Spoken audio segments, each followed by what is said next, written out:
hello. Right where we left off. I didn't notice until I stood here that we have an ether current there. I probably should grab that, huh?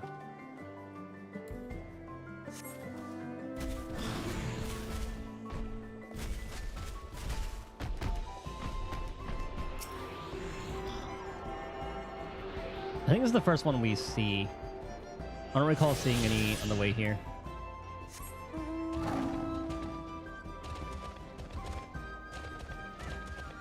I know the last one's usually tied to a quest. Alright, let's get on with it. Woklamat steals herself for the ride to find your next trading partner. Oh, right. So we traded the poncho and then we got the hatchet.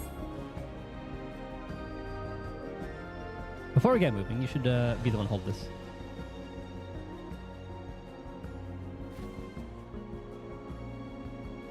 With that, I suppose we should hop on the alpacas. Blue has so kindly provided. If we're going to catch a wild alpaca after this, I can't be shying away from the tame ones. Not that I'm scared of them, you understand. Or their nasty, disgusting, foul-smelling spit. Ready to go? Let's mount up. Oh! Oh my god! I love it. Look at it.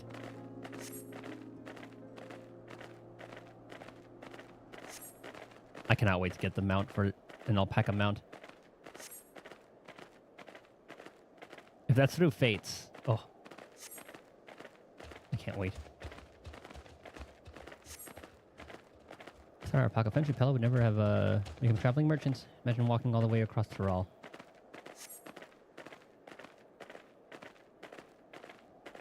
Those silver Lobo pelts, they're selling for a good amount. Whoa.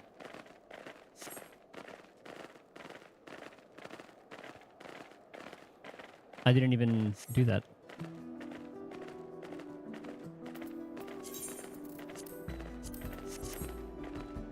Long way around the cliffs to get there. The highlands belong to Yakfoy. I hope we get to meet them. So you're learning about the peddler profession. You don't care for ranch work. No, I love it. I love working with alpacas. But becoming a peddler has always been a dream of mine. It's just, I'm not sure I have the talent for it. If I can help you buy the taming saddle, though, then it'd be proof that I can do this after all. In that case, you'd best get ready to be a merchant. Look, we're almost there.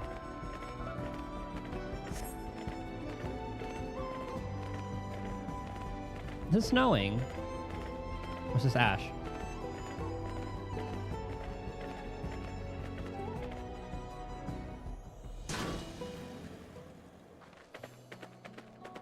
See, that wasn't too bad.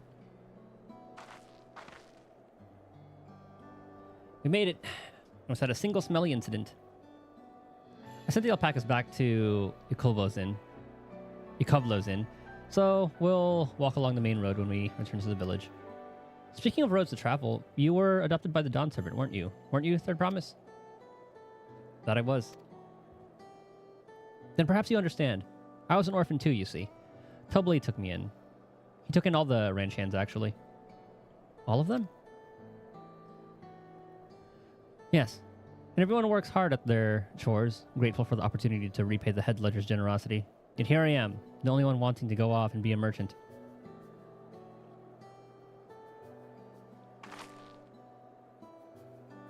I'm sorry. I don't know why I'm telling you this. We need to keep trading things for your saddle if you're to prepare for the Feat of Gold. As it's mate harvesting season, they can't have too many quality hatchets. After that, Woklamat's way of people, we should have no trouble making a favorable deal. That's Meeble himself over there. Pass the hatchet to the Third Promise, and let's get to bargaining.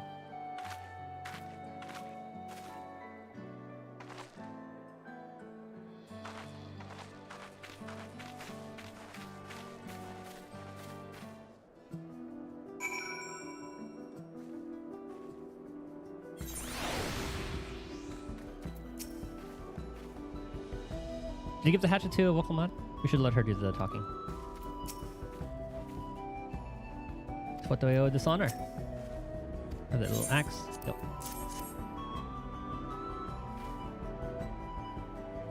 Thanks. Now to see what we can get for it.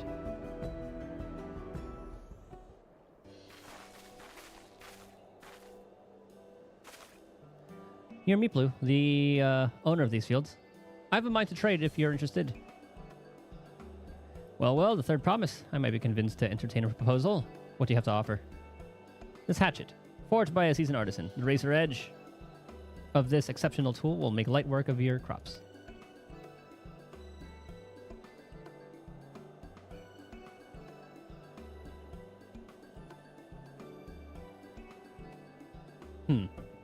Quality is acceptable, I suppose. I offer you a large sack of mate leaves in exchange. A sack of mate leaves is valued at 1 pound in the thousands column, the same price as the hatchet. Steel would bring us no closer to the MSQ. If I may, Mr. Smithwood, it's harvesting season, is it not? Does not the demand for hatchets afford them at a higher value? It is indeed the season, which is why I procured an ample batch of tools well in advance. We missed a window for demand in that case. Or, we missed a window for demand. In that case, we'll have to fall back on connections. Think of it this way. A generous deal here will put you in the third promise's good graces. Surely that's worthy of consideration.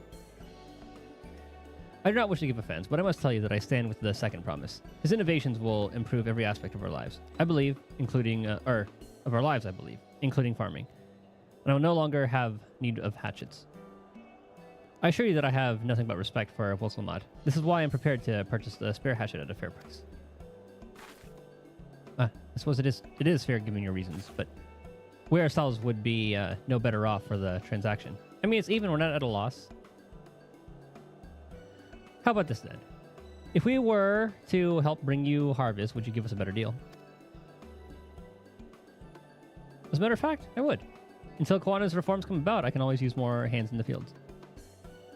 You can go ahead and add our labor to the bargain. She's a woman of the people. Added value to tip the scales. How could I have forgotten one of the most basic rules of trading? You can rest here if you like, Mablu. Tidus and I have mate together. Oh no, I'm helping too. Off to the fields then, and mind you pick the healthy leaves. I'll take 5 good bundles from each of you.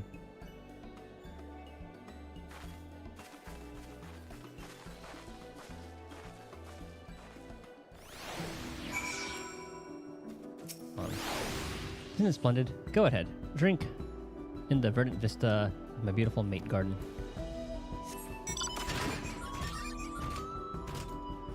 Oh, is that these trees?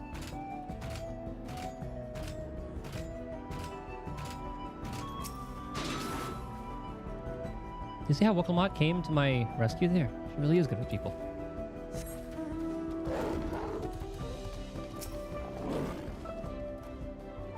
I wasn't sure Meeplo would bite, but it goes to show that you never know until you try.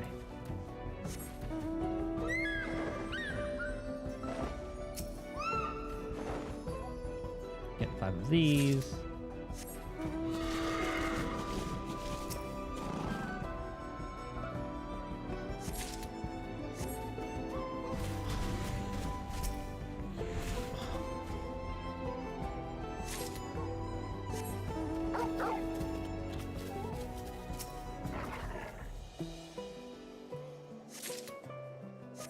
The music for this area is great.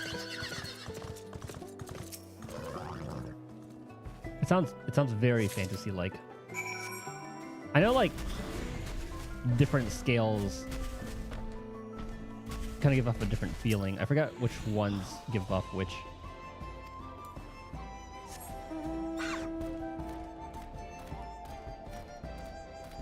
I had like a little acronym for them too, but I'm completely forgetting.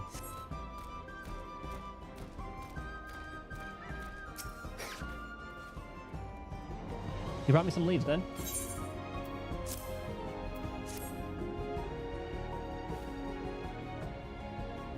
An acceptable harvest. We'll see how your companions fared before I make any decisions, though.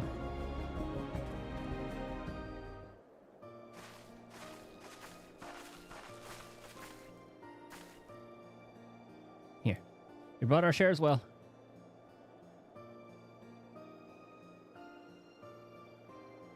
Thank you, Third Promise. This is more than enough to hold up your end of the bargain. Now it's time to honor mine. After adding the value of your labor to the price of the hatchet, I'm prepared to offer you a full sack of our highest grade made leaves. Premium mate. But at the shop, one sack of those leaves would cost no less than 5 pel in the thousands column. Not bad. Then I can bid farewell to this hatchet.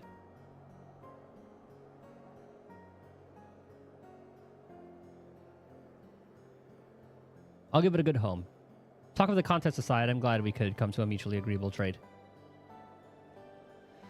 As am I. All the best with the rest of your harvest.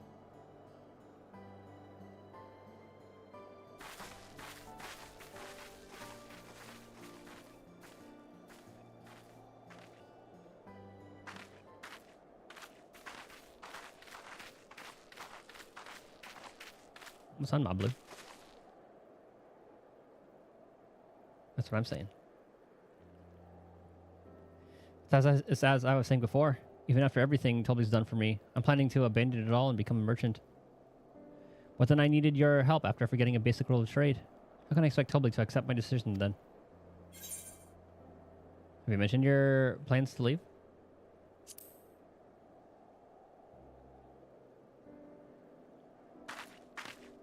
Not exactly. I wanted to prove I could succeed as a peddler before I declared my intentions. I seek to follow in my father's footsteps, but not because he expects it of me. I want to preserve Tyrell's peace, and becoming Dawn's servant happens to be the best way to do it. You should live a life of your own choosing, and I wouldn't be surprised if Tobley held the same opinion, so talk to him.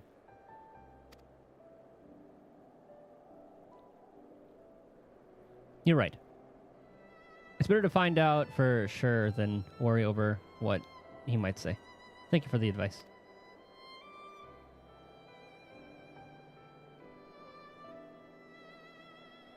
But first, we have a saddle to buy. I want the success under my belt so I can be sure of my decision. What's next then? We try to trade our tea leaves for something halfway to 10,000 pel? No, I think we're close enough now.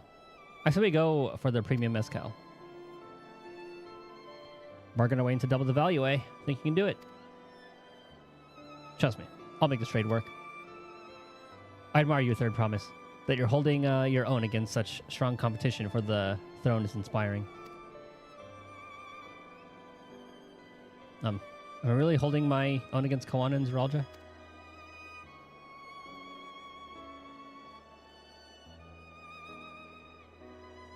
I mean, of course I am. I'm Wokelmat of the Dawn's Promise, after all.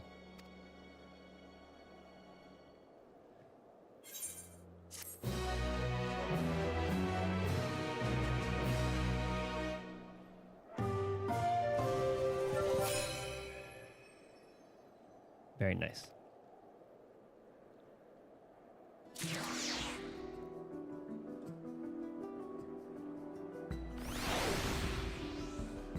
Okay, 8164.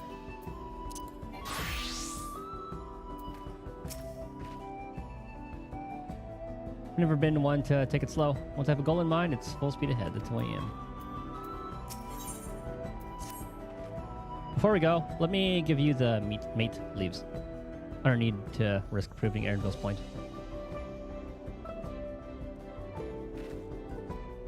Yeah, one of these days I'm going to be the one who gets attacked. Ready then. Our next step is the Mezcal Distillery.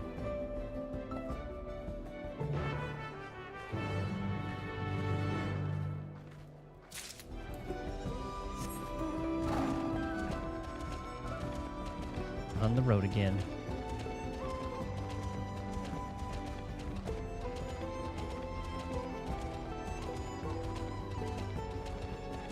These little agave monsters are kind of cool. They kind of remind me of the Mario RPG one.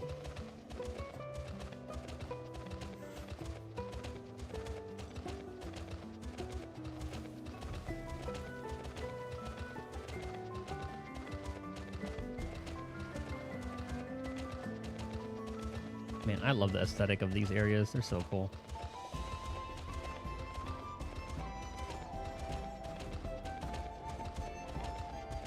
Areas are massive. I mean, I guess I could have fast traveled there, but with how the game looks, I honestly do not mind roaming around.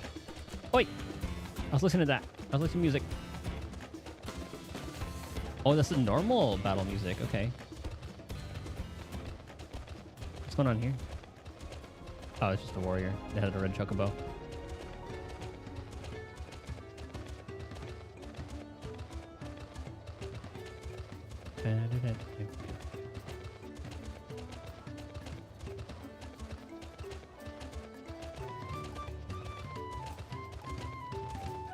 Oh my god, it's Winnie the Pooh.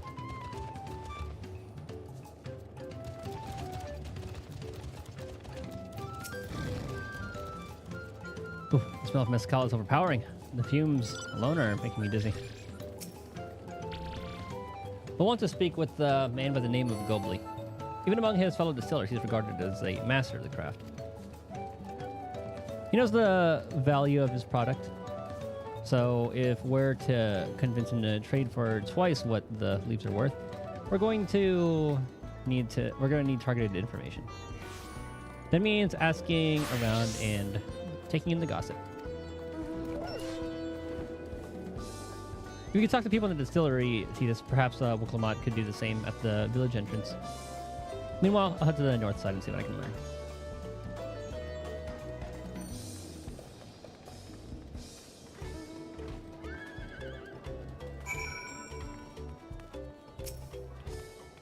Me? I'm a chef from Tuliola. I often come here to buy Gobley's Mezcal, the finest in Tyrol according to my customers. He always brings out a jug during our dealings, but I can't handle the stuff too well by myself. I take small sips, not wanting to be impolite, you understand, but still end up addled as to agree to whatever price he quotes me. It would be nice to have less potent refreshment during such conversations. Else I might have to seriously reconsider our arrangement.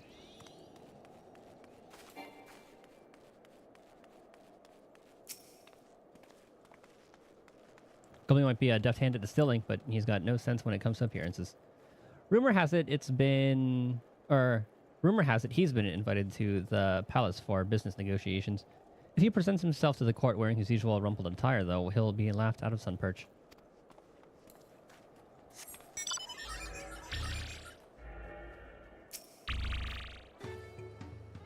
There's not much I can say about Gobley. I can tell you what he's been saying.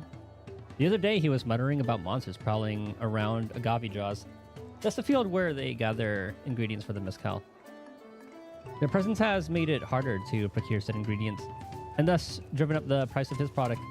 A boon, some might argue, but it's hard to celebrate when it affects the work as it does.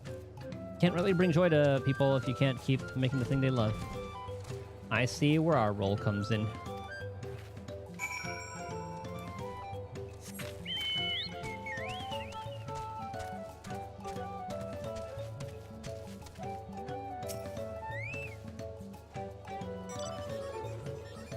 So, what'd you find out? We can make use of all those tidbits. The deal's as good as sealed. As for me, I found out where he's working. There's a millstone at the top of the slope behind the distillery. You go on ahead and I'll bring Wicklamat.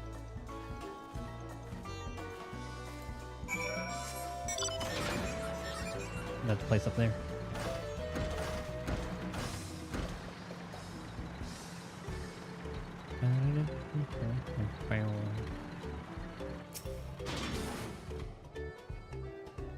You have business with me, sir?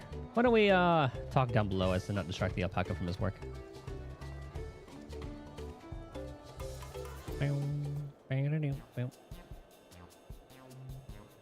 Business time.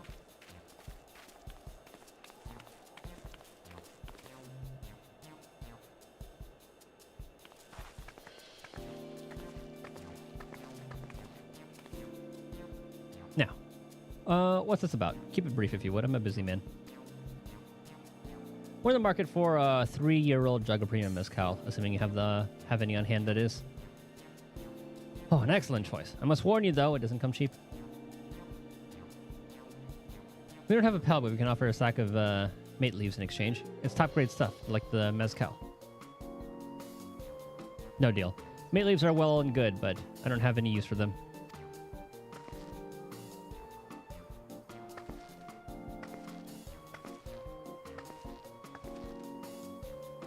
No deal? Just like that? Still, I'd hate to send you away empty-handed. Why don't we sit and chat a while over a cup of mezcal?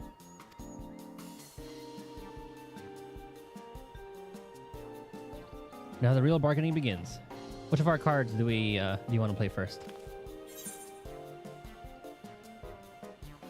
Distaste for strong drink. The monsters in the agave fields. That's our best. That's what we can do the best. Or we should maybe save that for last. It'll be like our trump card. Let's hold on to that one. We need to consider our timing. Yeah, that's what yeah. Distaste for the strong drink. Just the order that we talk to them.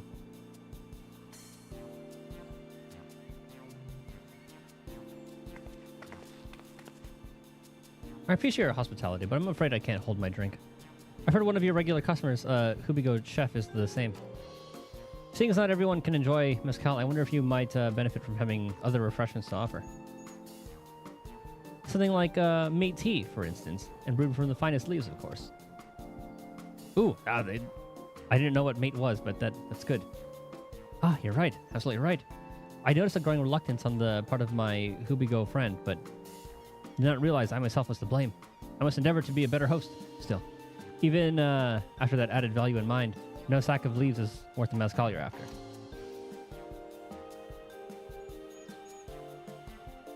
On to the clothing. Should we offer to call monsters causing the trouble? After. Not yet.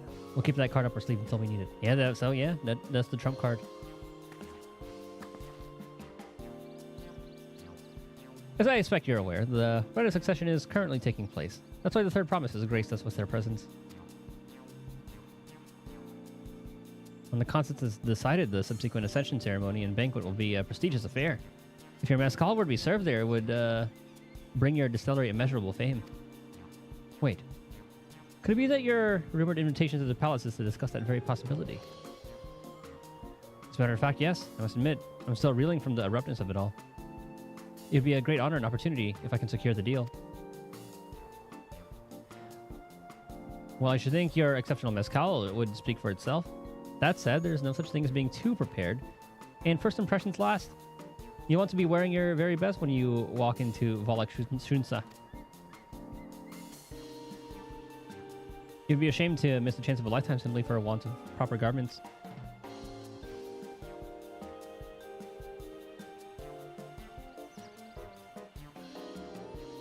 That it would. Are you saying you have garments to offer? Something ideal for court? We have no garments on hand, I'm afraid, but we can provide you with the next best thing. An introduction to a weaver. His name is Balmnock, and his works are highly regarded in Tuliola.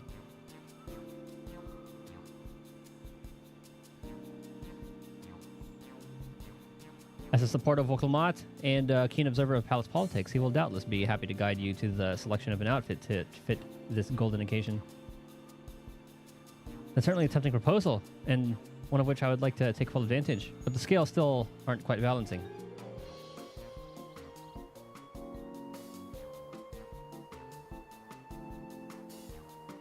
Say, weren't the monsters running amok in Agave Jaws? That's a problem we could easily solve for you. Truly, I would be most grateful for your immediate assistance. I was resigned to hiring cell swords to clear them out. Factoring in that saved expense and an introduction to a trusted weaver, this is shaping up to be a sound bargain. All right, you have a deal. Yes, I knew you'd come around. Give us a moment, and Titus and I will take care of those prowling nuisances. In the meantime, I'll use the time to pen an introductory letter to Balnock. The field you're looking for, just north of Wachinpelo. Be safe. Ah, some action, baby.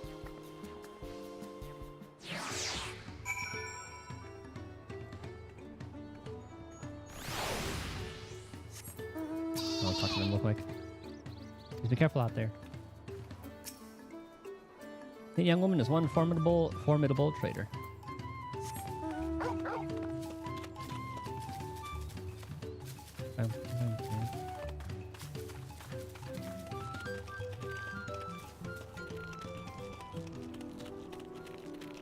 I don't think it's up high. Okay, there's no other choice but to go up high. Oh, never mind. Dude, this place is gorgeous. There should be agape jaws just over there. This will go faster if we split up. Come and find me once you've finished clearing out your share of the pests.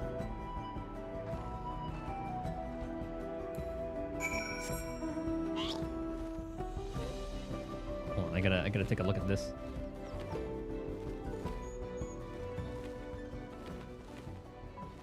Oh, it's so pretty.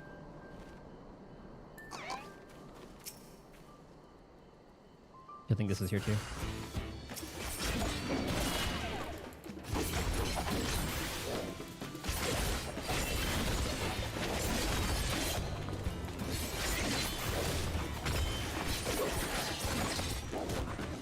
Oh, it's gonna be overkill.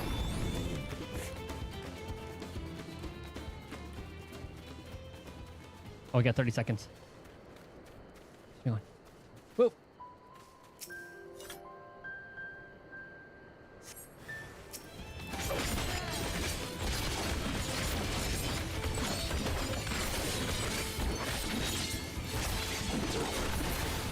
The Viper animations are so good.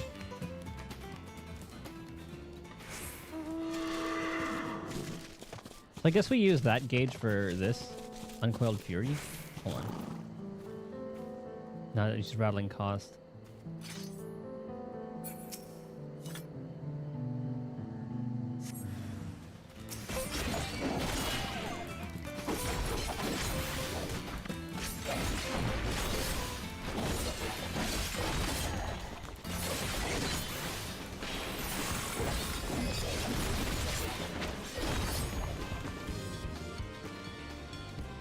God, when it's put together, like, it looks so cool.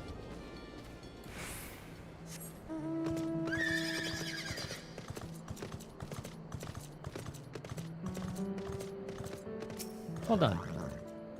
Compared to the creatures I hunted with Papa, this is no challenge at all. Come on, let's head back to the distillery. All that's left is to give Mablu the sack of leaves so he can seal the deal.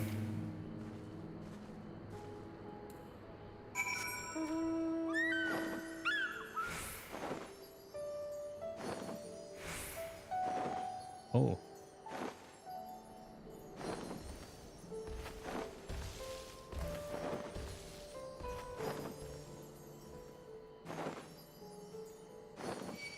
No.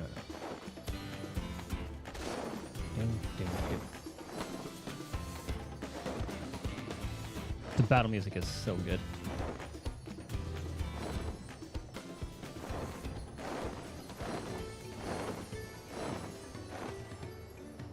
Do you want proof of, like, the kills? Motorcycle leaves, you can seal the deal. Finished already? Even hardened mercenaries would have taken longer. Sponsors were no trouble for you, it seems. Now, I can just have the sack of leaves.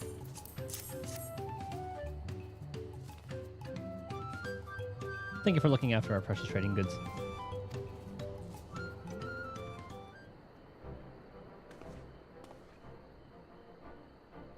Your monster problem has been resolved, Master Gobley. Here are the mate leaves and a written introduction to Baldnock, as agreed.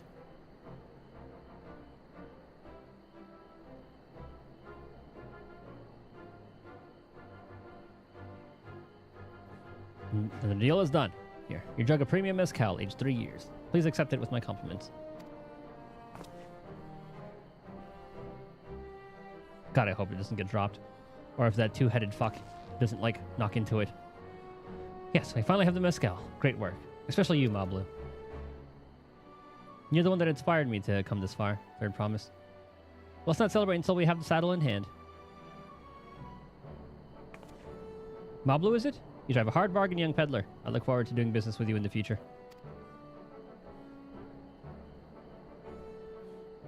Thank you, but truth be told, I'm just a ranch hand for now. Should I ever become a proper merchant, though, I'll be back to strike more deals with you.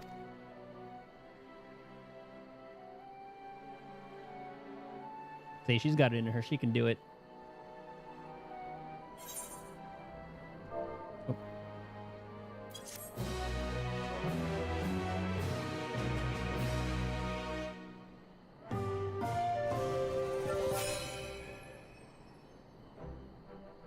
Very nice. 1 million XP. 8164. Oh, they're about even now. 8164 697. Now Picto still ahead. Or is that 9? Yeah. 8164 697. I'll go Viper again then. Master Gobley's praise makes me confident I can become a peddler after all. Well, a bit more confident than before at least. I'm satisfied with our trade, and I trust you are too. Should you have a need of more mezcal, you know where to come to. Die. 500 gil. No, that sells at the shop, so we'll just go with that. Even at the palace, I don't think I've held a 10,000 pel jug of anything before. And so stop shaking. Here, you better hold on to it until we can get to the saddle maker.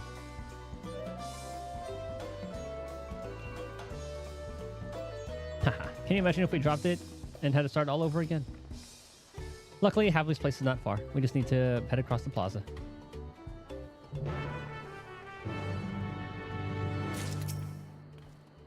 Satisfied with our...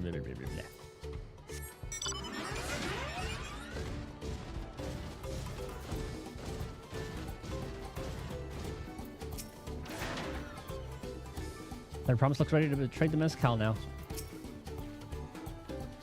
Our price is final. Bring me a jug of... This is it. The trade we've been working towards.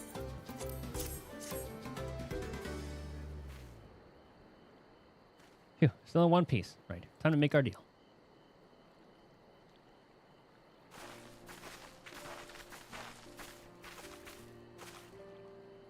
Get your tools ready, Saddler. We brought your precious mezcal.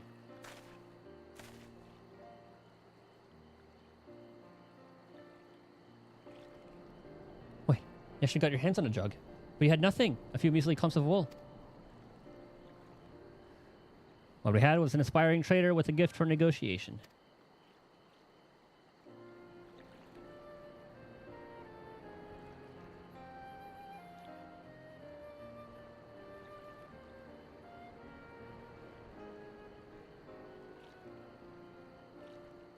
Although I'd sooner aid no claimant but Zraldra, I cannot go against the guiding principles of the Pelu Pelu. The trade is a fair one. I will craft your saddle, third promise. Great. Stay and wait if you like. I have all the requisite materials. This won't take long.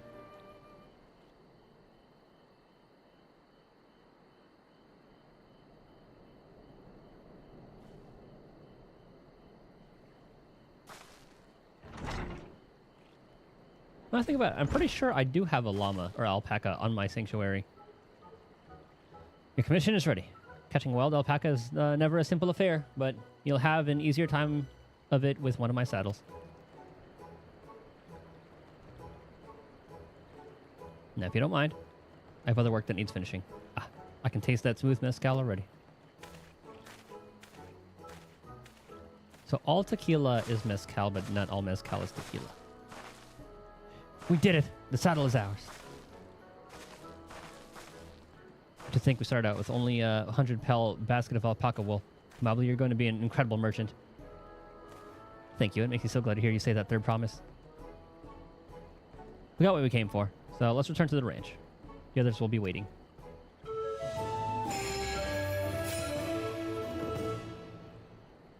Success.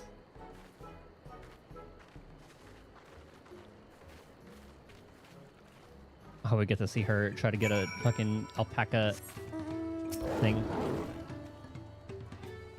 So that was the third promise. She's not the spoiled, untested daughter I was expecting. Spoiled?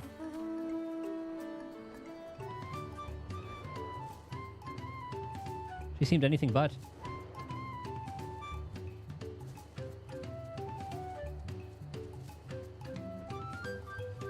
a lot of people. Alizé. Oh, yeah, everyone's here. Oh, yeah, they were working here.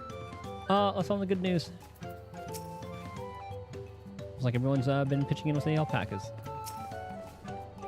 Been away for some time. I assume the trading was productive. I made the mistake of startling one and caught a glob of spittle for my trouble. I'm beginning to understand Woklamat's aversion to the animals. Toby and Aaronville have been teaching us how to care for alpacas. One gentle girl ate the feed straight from my hand. Kyle's so precious. You've acquainted. You've acquired the saddle yet, then? Yes, and thanks in no small part to Mablu. Before you rush off to catch an alpaca, though, let me teach you how to saddle one. I'll bring one of our wild-born friends so you can practice.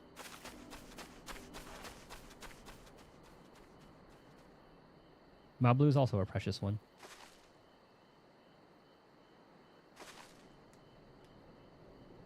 I know. This is something I need to learn.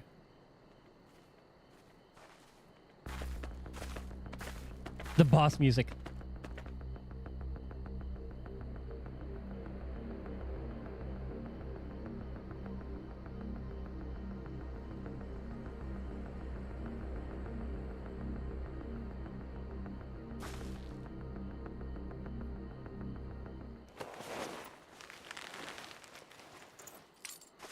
Wasn't bad. Great sunken gods. I did it.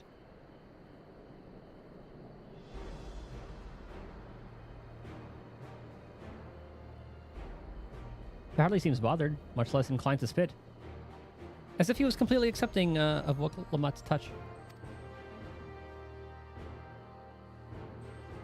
That's because of the singular scent with which the saddle has been coated. Alpacas find it very soothing.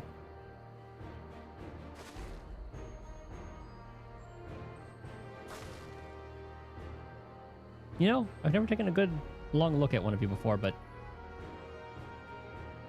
you're actually kind of cute. Huh. You're really now noticing that?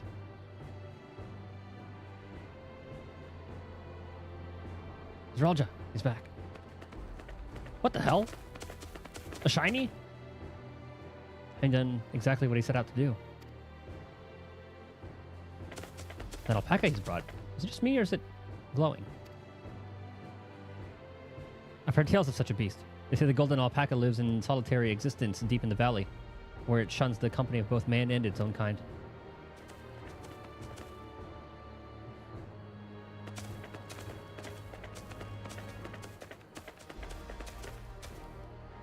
Did you manage to get a prize like that? A beast knows its betters. Faced with overwhelming strength, it will yield rather than risk death. An apt illusion of how greatly the power of the first province exceeds yours, Woklamat. Strength alone won't win him our father's throne. I'll be the one to find the Golden City, and Thrall can remain at peace. An everlasting desire for peace can only be forged in the fires of war. To unite as one, the people must be taught. They must suffer the horror and hopelessness firsthand. Exhaustion from prolonged conflict. The wages of war is merciless nature. These are what moved the clans to join the founding of Tuliolal all those years ago. Consider the younger generation of this village. Since birth have they basked in unbroken harmony, and behold, they regard war not as tragedy, but opportunity. Thus, does a resilient son seek to provide education. He offers much needed lessons as the realities of conquest and a renewed appreciation for peacetime.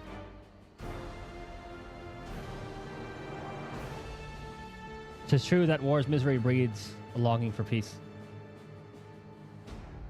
But I've seen with my own eyes what becomes of an empire forged through the violence you propose, the rebellions it spawns, and the ruins it left behind. Yeah, that's true. That's perfect for them becoming from Garlemald. The Garlean Empire was a congregation of simpletons. You think you know better. The oppressed fought back against their oppressors, as well they should. Men are not beasts. Only a fool would seek to rule over all with the threat of force alone. This is why Galul Jaja did not elevate the Mawulja, why he treated all clans with equal respect. However, the first promise has his gaze fixed upon more distant horizons. He would unite not only Tuliolal, but the star in its entirety. What? Why? I need not explain myself to you.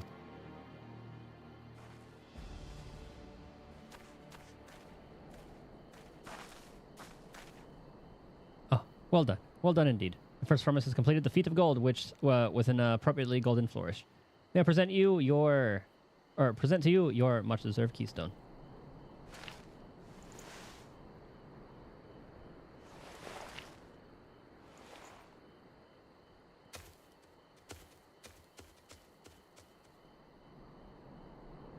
He's always been like that, never sharing his innermost thoughts with me or even with Koana. It's like we're not even family.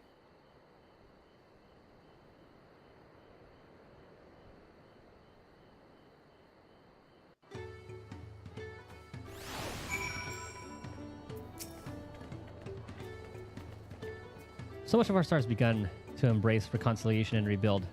That would be warlord would thrust us all back into turmoil.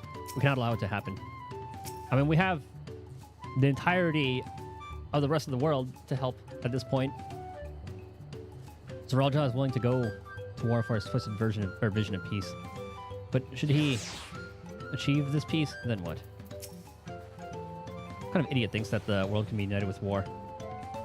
Even most Garleans have since realized that their conquests were a mistake. The golden alpaca in the flesh. Like the Golden City. I thought them a children's tale. I can never agree with Zeralja. I want Tuliolal to be a land of peace, now and always. I'll ponder Zeralja and his mysteries later. Right now, I need to think about finishing the feat of gold. I have my saddle. I practice how to use it. So lead on to where the wild alpacas roam. The valley of Orunkanka is northwest of here. Come on, everyone. Even if we can't enter ourselves, we can see Woklamat off on her hunt. I forget to play as her. Or it'll just be like a cutscene.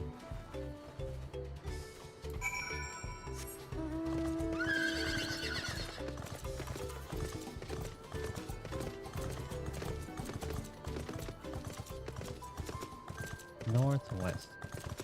Like pretty far northwest. Yeah, okay.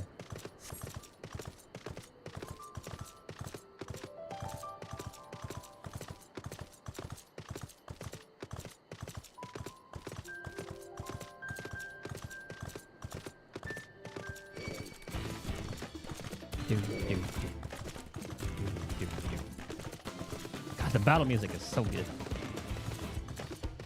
Mola whack.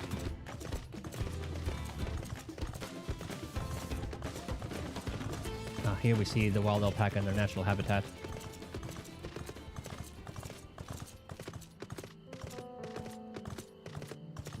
Wait, 8218.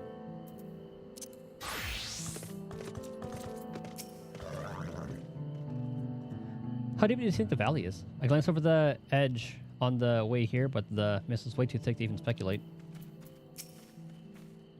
I've never set foot beyond this point. The valley is said to be home to fiends far more ferocious than spitting alpacas. Orunkanka is a steep and treacherous place, so only those with the head ledger's blessings are permitted to go there. Zeralja may have caught his alpaca first, but that doesn't mean Woklamat is out of the running. She can do this. Mablu's right.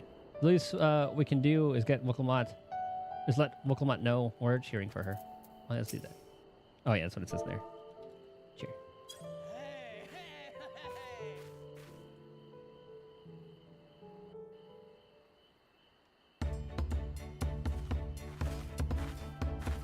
Good luck, Dark Promise!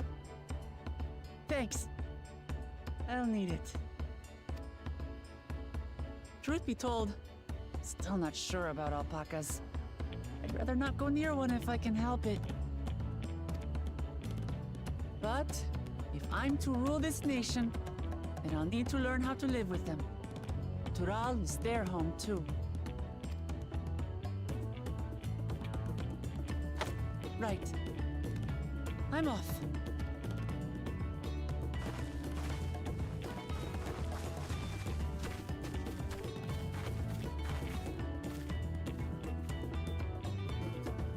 So, shall we head back to the ranch, or...? I'm staying here. We need like a telescope. As will I. Wuklamart is alone in this. The least we can do is stand watch and await her return.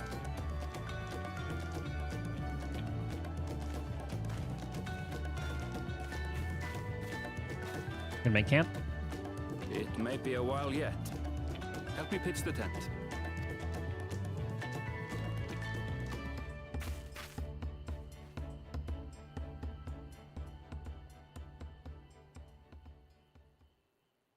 Meanwhile, in the valley, never mind.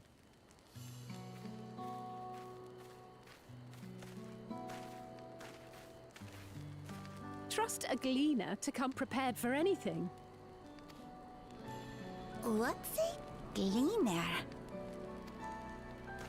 Someone whose job it is to travel the world and procure uncommon things for their employers. Erenville specializes in finding animals, I believe. And the lighting from the fire. But aren't you a Shaitana from Shak Tural? Why did you cross the salt?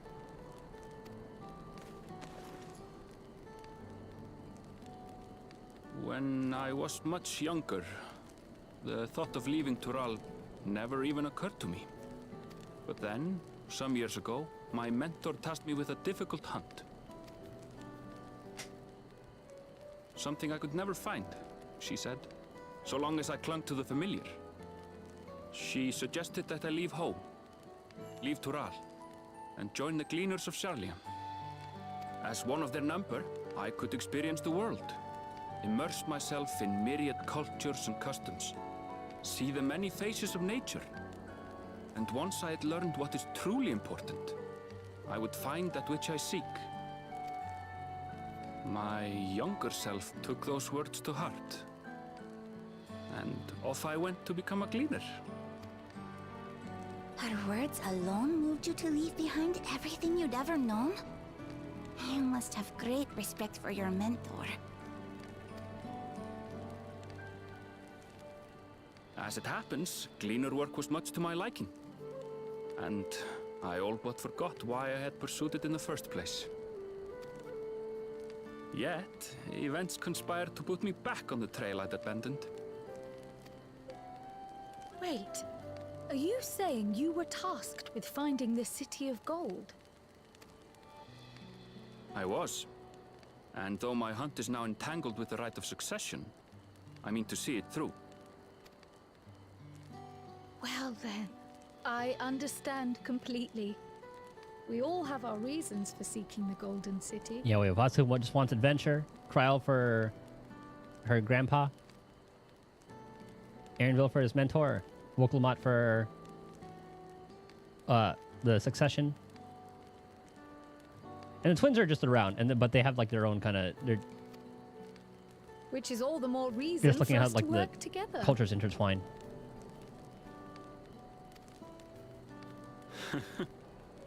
Just so.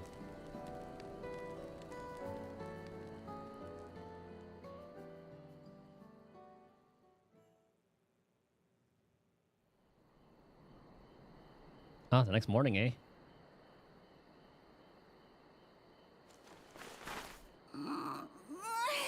She should have been back by now. What if something's happened to her? We need to tell Tobli and arrange a search party. No, no, no. She'll be fine. Wait. Do you hear that?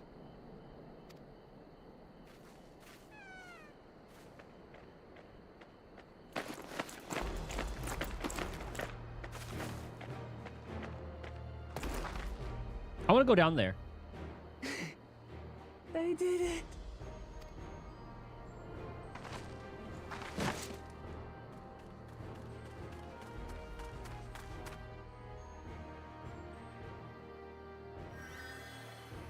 hope there's some sort of like instance we get to go down there at some point. And small wonder.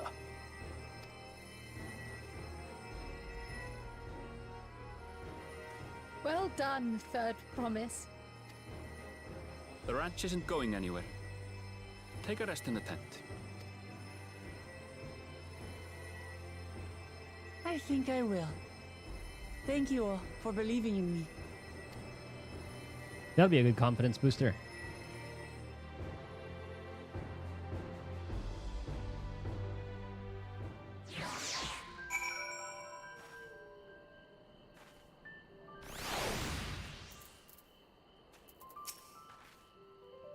Alphino was quick to lend a hand with dismantling the tent. Is this to be his new obsession now that he's mastered collecting firewood? I like how there's a nod to that. We were out here for quite some time, but I'm glad Woklamat was able to catch our alpaca. And Aaronville choosing to share his story with us was a welcome surprise. Thanks to Alphino and his healing hands, I can actually stand again, maybe even walk. I spoke too much. If Woklamat is up to it, we should be heading back to Tobley. Woklamat had no serious injuries to speak of. However, she had clearly been pushed to the very limits of her endurance. I'm so relieved the third promise can come back to us safely. Or, came back to us safely. And the alpaca she tamed is a healthy-looking beast. Surely this will be enough to satisfy the feat of gold.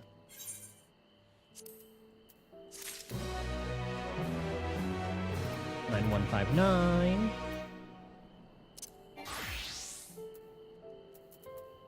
Are these all the same?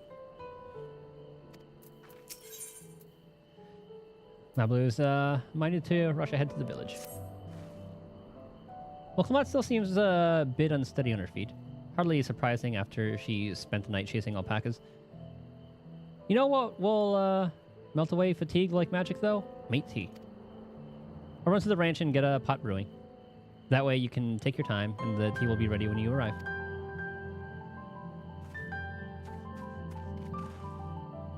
As Mablu so wisely suggested, we shall set a slower pace for our exhausted third promise.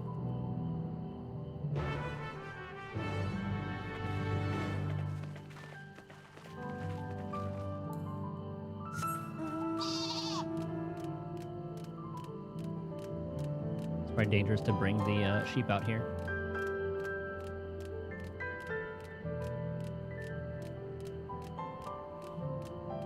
Go down this way.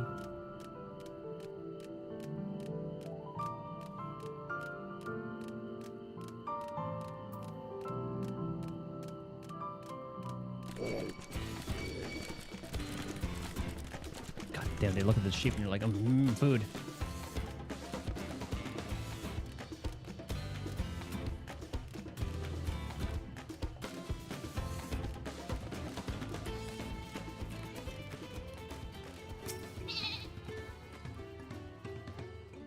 Came back a little ahead of the others, did you? Should hurry along with the tea then. Woklamat can't be that far behind.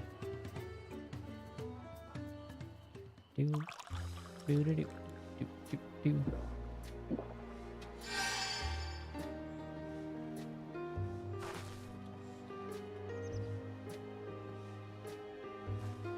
Well, that tea really is magical. I feel better already. So you've become more comfortable with our fuzzy friends.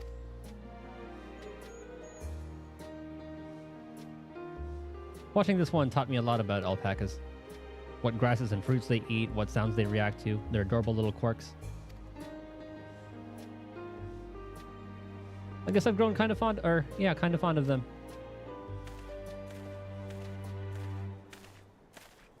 Welcome back, third promise. Accomplished the feat of gold, have you?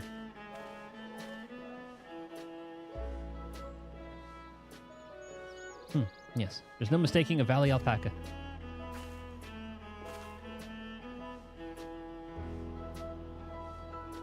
I commend you on your success. Well done. We did it.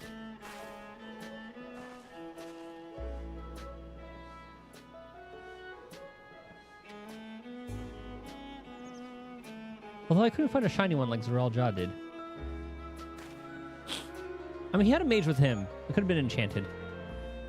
I'd be surprised if you had. Golden alpacas are born but once every few decades. They are elusive, solitary creatures that are rarely seen, much less captured, thanks to their innate physical and magical gifts. Only a single other person is known to have caught one, that being Galul Jaja himself. Papa was chasing alpacas too. As my grandfather's stories say.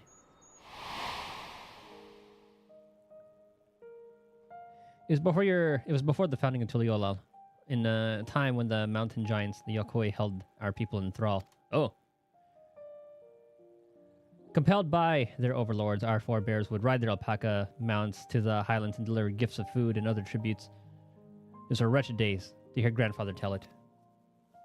Then along came the young Gulul Jaja, yet unburdened by the mantle of Dawn Servant.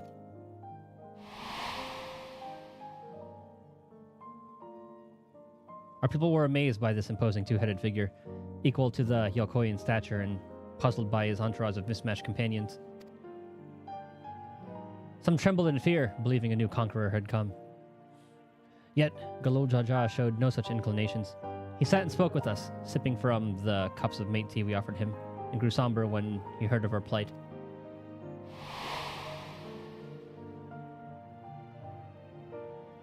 None could have anticipated what their visitor decided to do next.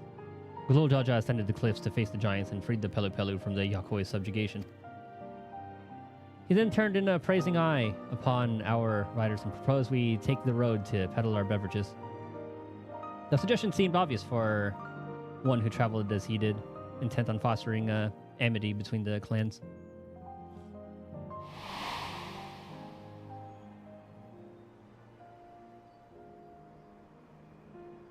So was that a few words from Galul Jaja transformed us into a clan of itinerant merchants. The itinerant merchants. I'd never heard the Bon Papa Forge with the Pelu Pelu spoken of in that way before. The saga is not so detailed. Then you may not know that Galul Jaja sought a sure-footed guide for his trek up to the highlands. Thus did he capture a golden alpaca. So both my brother and my father caught the rarest of creatures. Well, an ordinary one was the best I could manage.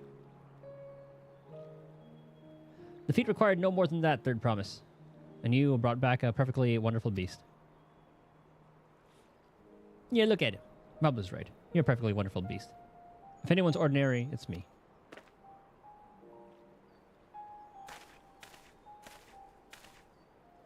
Not only did you accomplish the feat of gold, you also made many trades and brought joy to many people in true Pelu Pelu fashion. I sorely doubt your sibling could have achieved the same result. Ah, Tobly. You should be proud of the accomplishments which earned you your keystone.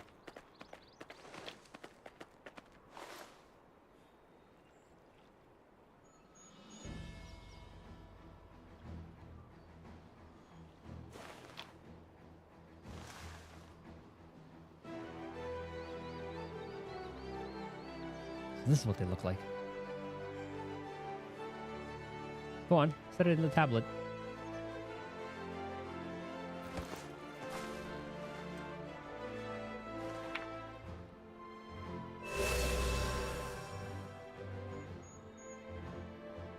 A perfect fit. It leaves 6 more.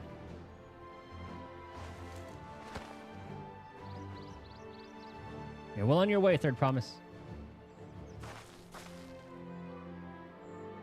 We'd have been lost without you, Mablu. Thanks to you, I learned so much about the Pelu people and your customs. It might seem obvious, but I come to realize the importance of properly knowing something. It was because I didn't understand alpacas that I was uncomfortable around them. I'm thankful to you as well, Wokkelmon. You've given me the courage to say what I wasn't sure I could ever say.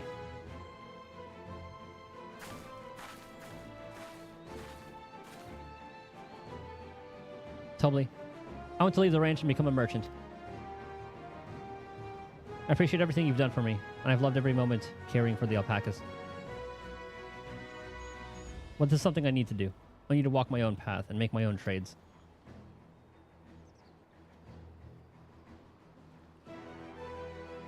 As your parent, allow me to say one thing. I've always tried to give my wards lives filled with as much happiness as I could provide. Yet never once I've wanted that to be the only happiness you knew. You have my blessing to walk any path you choose, Mablu. It gladdens me to hear you've found a calling you wish to pursue with such passion. You'll make an exceptional peddler. I'm sure of it. I'm sure we're going to be getting some sort of like blue quest with her. Thank you, Tobli. What did I tell you, Mablu?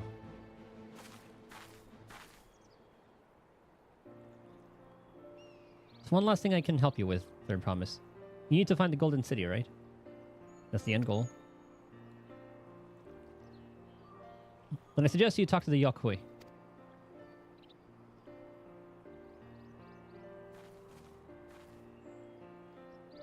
They once ruled over far more than just Urko Pacha and the Pelo Pelo. 1,000 years ago, they were the overlords of Yogg-Turall and all its peoples. During that era, the Pelo Pelo were commanded to search for a city of gold. They scoured every corner of the continent, but never found any trace of that fabled place.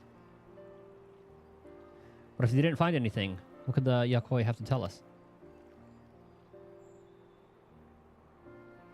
They may not have found it, but the fact that they thought to look for it at all makes me curious. Perhaps there's value in delving into how the legend originated.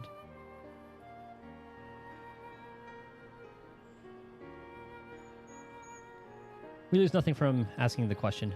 Besides, if we're determined to follow the path of the saga, we'll be visiting the giants eventually.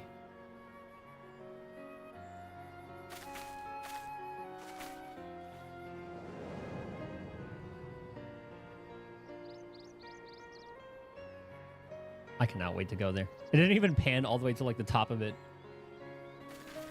Oh, Kryl. I have a question I've been meaning to ask. And since we've finished with the feat, where did you acquire that earring? My earring? Do you recognize it? Yes. Pieces just like that first became fashionable in Yogg-Turall around 20 years ago. Since then, it's become common to wear one as a charm for safe travel. 20 years ago. Right about the time my grandfather made his journey. Yet the Dawn Servant implied that the earring was connected to the Golden City in some way. Surely there was more to its significance than a simple fashion. If you want to know how it came, or how it first came to be crafted, I could try to find out. Seems as it's a regular seller for many merchants. I'm curious to learn about it myself. I'd appreciate that very much. Thank you. Jumping feet first into the peddler business. Aim Blue.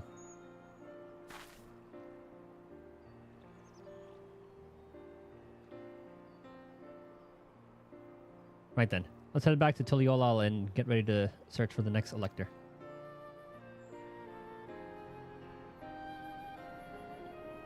Farewell for now, and thanks for all your help. I will become Dawn Servant, so make sure you set aside your best mezcal for the occasion.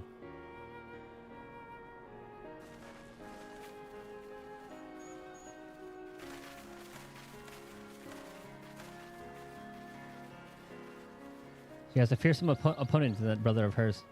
Even brought a golden alpaca to heal. We've heard Zeralja's supporters talk. They might see opportunity in his expansionist ambitions, but they find the man himself intimidating, terrifying even. Whereas I've grown to love Wokelmat. Everyone she meets will come to love her too, and that's why she'll win the throne. You might be right, Mablu. You might be right. Slightly ahead of you in this area, so I'll look from... Oh, yeah, all good, all good. Oh, you did the other one first? Okay. I mean, I think this one's about, like, just finished. I'm about to start the other one, I'm pretty sure. So maybe in, like, 10 minutes I'll be starting the thing, so you should be safe to be spoiler-free from that one.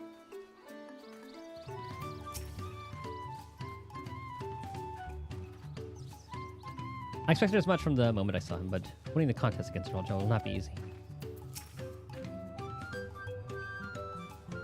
Who's got the saddle? Okay. Nothing... I won't say anything about it. I'll let you find out everything on your own.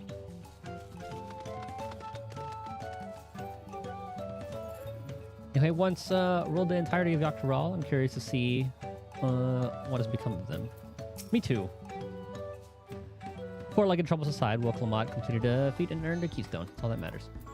I never dared hope we would find a lead for this earring mystery so quickly. Feels good to have the feat of gold safely under our belt. Even if my victory pales beside Zeral John as a shiny golden alpaca.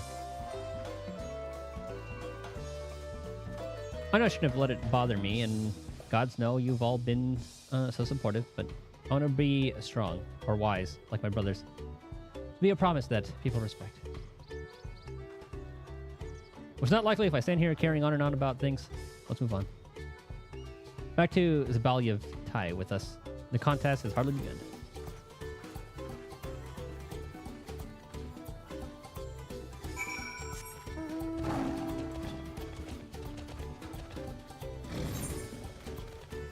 Ah, they're the blue quests. I think these are for the Aetherytes. Those I'll probably do later on. We'll do MSQ and stuff for now. Let me just double check and see if that's the case. Or Ether Currents, rather. Yeah, it's usually 2? So it's like 8 and then 2? Yeah, Ether Current.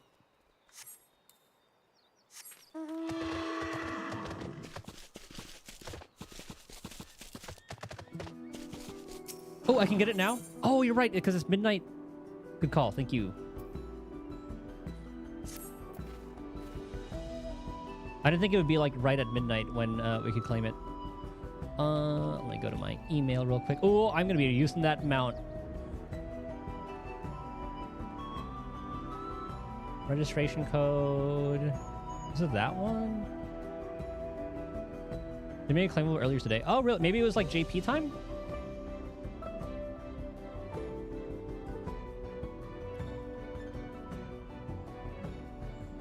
Okay, log into Mog Station. Do that, do that. I'm not a robot. My 2FA. Arc mount, baby!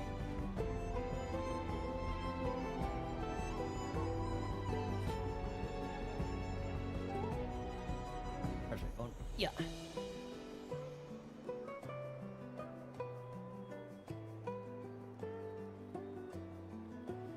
Okay, so we did that. Windows Mac users, click here to purchase Dawn Trail or enter expansion registration code.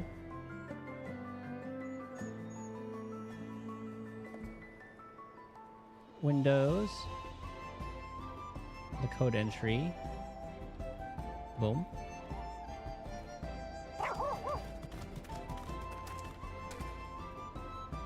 Collector's Edition.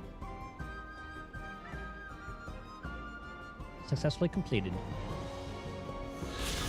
Awesome.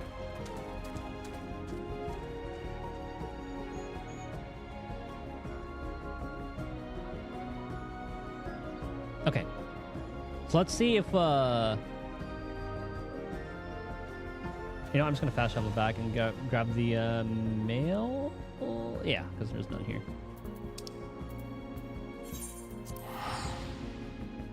Also, you're safe now. It's spoiler free for you now since I'm starting the next thing. Next quest. The Vanu, or Hanu.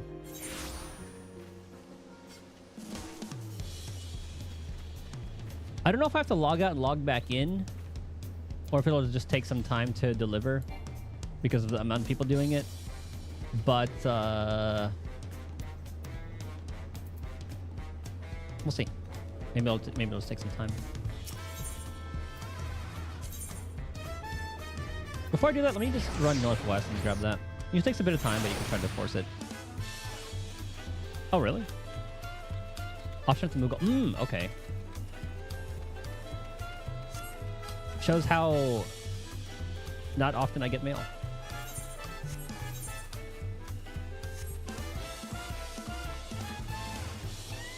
Oh, hold on. 8218. Oh yeah, Viper. Oh, I guess I didn't turn it in yet. Okay.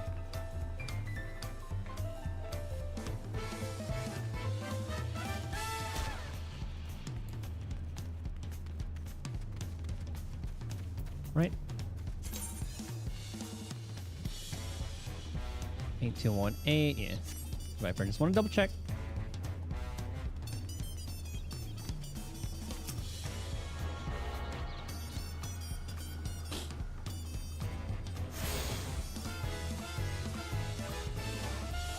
Yeah, that should be everything. Okay. Let's see. That's where we turned it in. New Dawn. Oh yeah, the new Hans. Where's the Moogle? Is that it right there?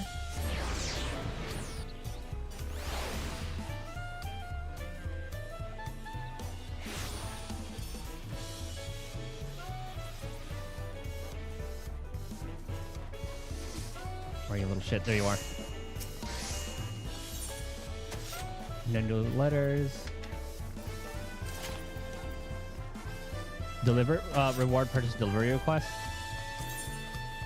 Send a request to have recently acquired special rewards or purchases delivered immediately. Speak with the delivery Moogle or access your Moogle letterbox once again upon completing the request. Once you've sent a request, you must. Okay, that's fine. And then talk to him again. Yosh! Good call. Oh, little Garnet! I'm gonna definitely glam that one.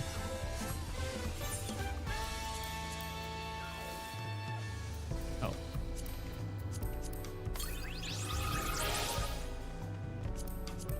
That's gonna be the, okay, we're only gonna be using that mount right now.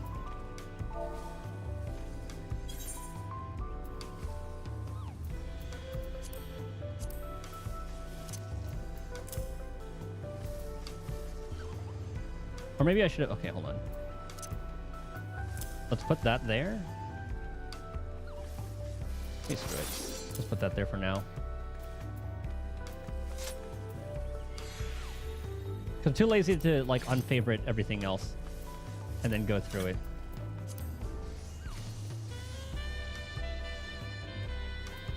But then if I change things, it's going to be... Oh, how does this look?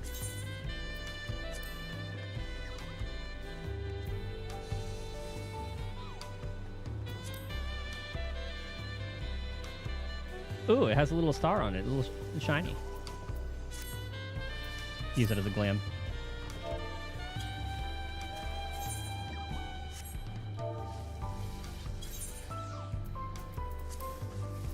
Where are you, Garnet?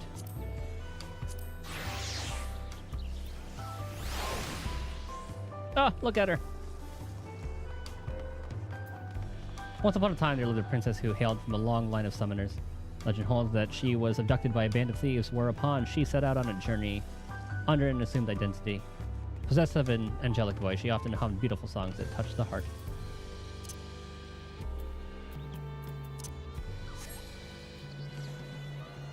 Oh. Damn it.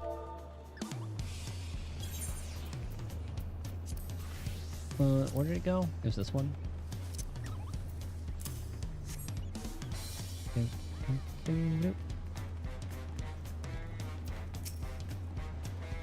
I've heard there are hot springs in Urkapacha. I'm permitting. Neither Aquana nor Bakol Jaja appeared to be in Washington Pello. Imagine they're around somewhere, making progress even as we are. The Pello remind me of the Lalafell. Never letting their size slow them down or hold them back. That's me. They move at their own pace, making their textiles and mezcal, and raise alpacas to bear them to market. Zabalyev Tai is truly a wonder of the culinarian world. Okay, there might be a spoiler here, because this might turn to a cutscene. So feel free to mute for like 5 minutes. Hold an alpaca, alone. We've tried to track the beast myself. Just like that, we found an elector and won our first keystone. I knew I was right to trust your instincts. Come on, let's keep things moving and march onwards towards Kazumauga. Chances are good we'll find an elector there as well. Before we do anything, however, we should see what your patient Hanu friend has to say. Ah, never mind.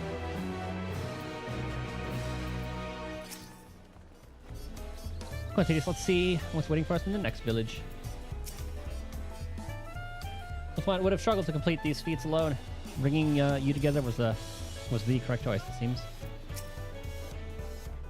So knowing how far the other claimants have progressed, taking anything other than a brief rest is out of the question. The rules of the contest seem clear enough now. The scenes from the saga points us in the direction of the electors. And the electors award us keystones for performing their feats. Simple. With one keystone already in hand, we've made an auspicious start to the contest. Hopefully our next attempt is equally successful.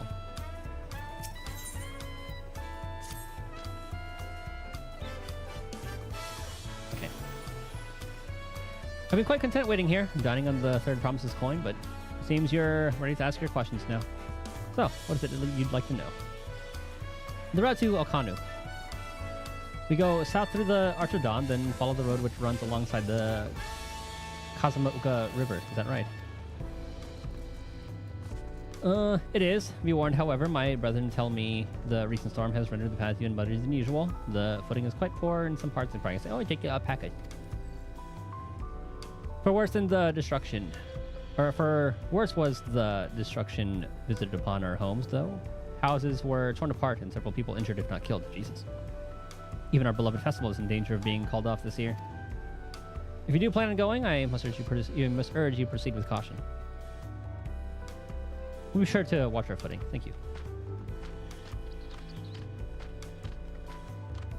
I'm worried for the Hanu. It sounds like they were hit hard by that storm. Anyway, we're bound for Kazamauka. We should head over to the arch.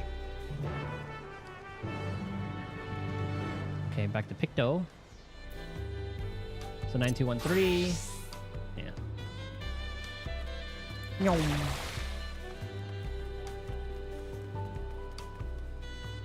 Oh, look at the little Garnet run.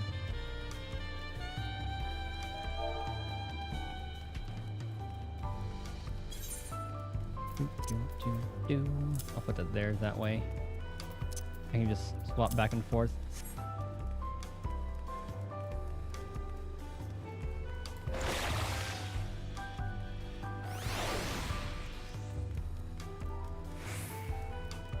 Looks like no alpacas needed this time.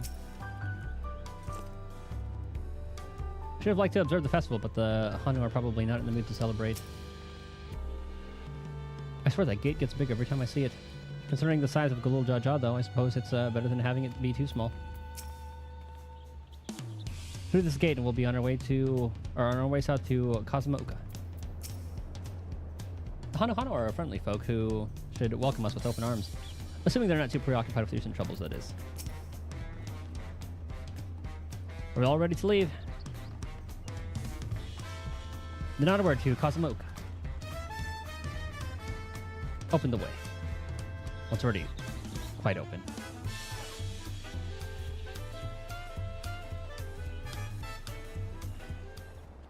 Time for some Aaronville reading. Or narrating. Kazamauka, the land of rainbow terraces. It commands the gaze of all who visit without fail. The many-colored marvel. An endless torrent of water cascades over sheer cliffs to shape the wetlands below. To its relentless flow, all life must yield. It turns to like doo-doo water at the bottom there. Together with Wuklamat, we proceeded along the Marcy Trail, a road upon which the Dawn Servant and his comrades once traveled.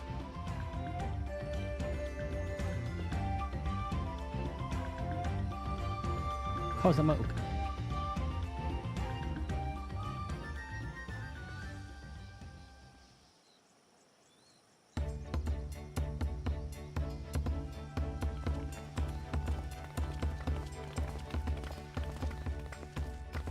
Look at those falls. Even from this distance, you can feel the weight of that water.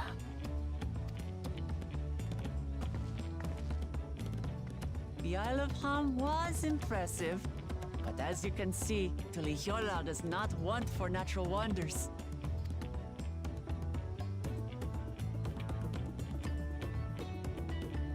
The ground is swampy, so watch your step. You You wouldn't want to fall into a bog. I won't. I told you I've been here before. Come on. Okanu isn't much farther.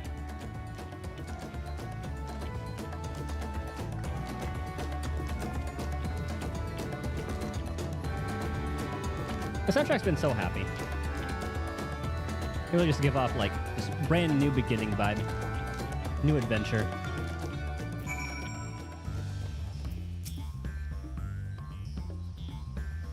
Wetlands is an apt name. Much of the ground here is positively saturated. As I was standing at the bottom of those huge falls and bask in the majesty of it all. Gee, they're so far away. There's no stopping the third promises there. Good thing she has Aaronville to keep her from getting lost. For all this grumbling, he's certainly there for her. Everyone should be so lucky to have such a loyal childhood friend. Right, let's get moving. If we continue along the road, we should find ourselves in the village before long.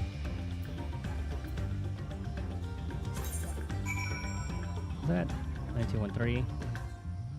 I mean, no, that's the same. Okay, so I guess we can go with either.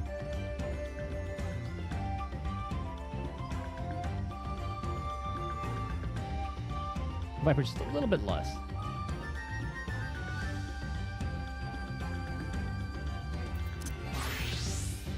Arc! Oh, look at it.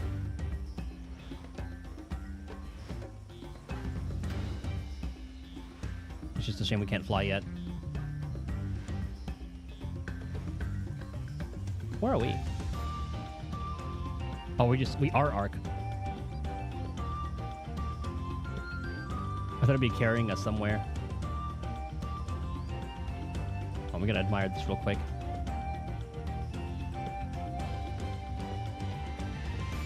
Good amount of details in it.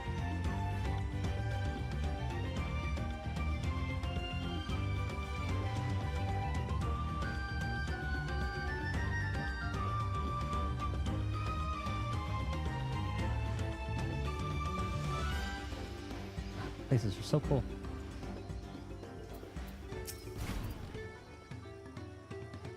So this is Hanu village. One can tell at a glance how very different their culture is to the Vanus. Assuming we have the right idea, one of the Dawn Servant's electors should be here somewhere. Oh, stupid, distracting waterfalls. Oh, she did fall. Water from the falls must flood the wetlands and flow into all these streams and rivers. Well, I can see the storm affecting this place a lot more. Ah, everyone has arrived. And none the worse for wear, except for a certain third promise who slipped in the mud despite my explicit warnings. Hey, I asked you not to say anything. Anyway, this is the Hanu village I was telling you about. Okanu. Some easy XP.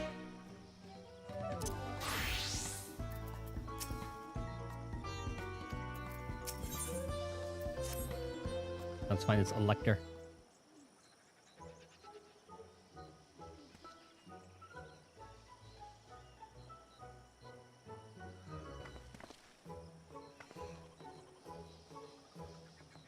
It's like our friend said, the people are in no mood for festivities. And the places look fine. I guess they rebuilt enough. I can only assume they're still recovering from the damage wrought by the storm. Indeed. Well, let's do what we can, or what we came to do, and find this elector.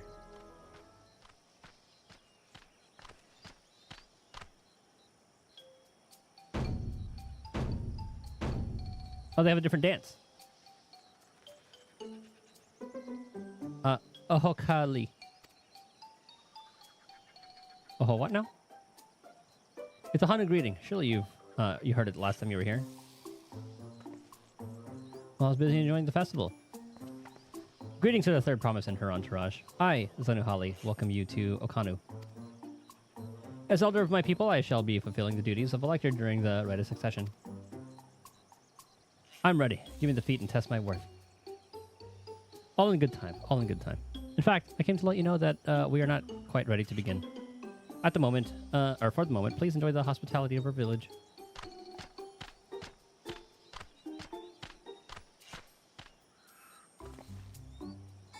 Right then. It helped to do some investigating at Wachinfella, so let's take a look around here as well. When I suggest the division of forces, for instance, Aaronville, Alisay, could concentrate on the southern half of the settlement. Meanwhile, Boklamat, Titus, and myself will handle the northern half.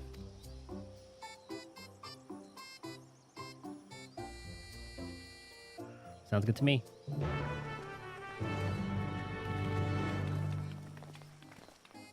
Before we do that, I'm gonna use the bathroom real quick. BRB.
Okay.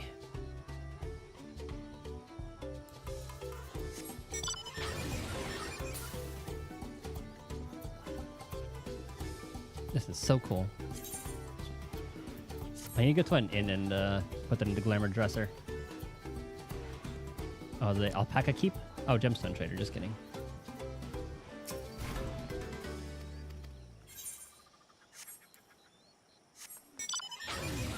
Oh, let's attune first.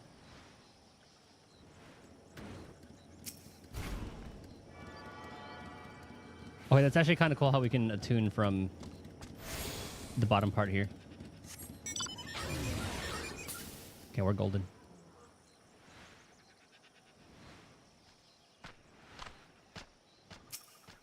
Let's talk to Woklamat real quick.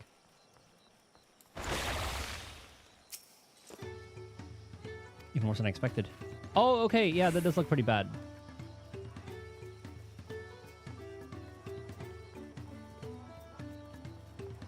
Like at first we were like, yeah, it didn't look too bad. Everything looks fine. You heard about the storm? I've never seen the likes of it before. With the supplies and the Dawn Servant sent. Oh, nice. With the supplies and help the Dawn Servant sent, we're making progress repairing and rebuilding our homes. But while roofs and walls can be patched, there's so much else that was lost for good.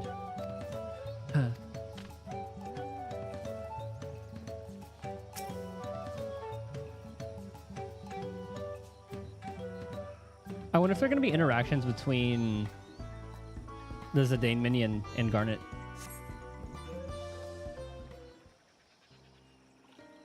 I forgot what her original name was. Like before... something Alexandria. Hold on.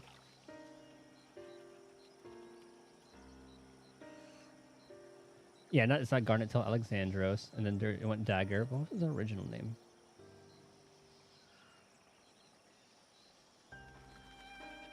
Sarah. That's what it was. Never would have gotten that. Never would remember that one. The gaping hole in the wall and missing portion of the roof are clearly the work of the storm's powerful winds. Repairs appear to be ongoing.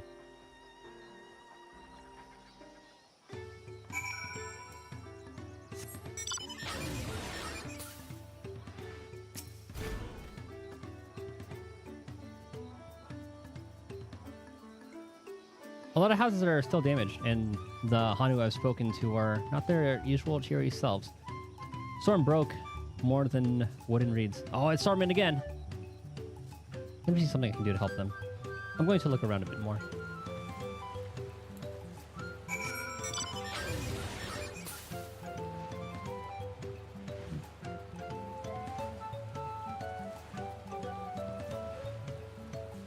I can only hear Mario Party music. The dry and shrunken bundles suggest the reeds were harvested quite some time ago.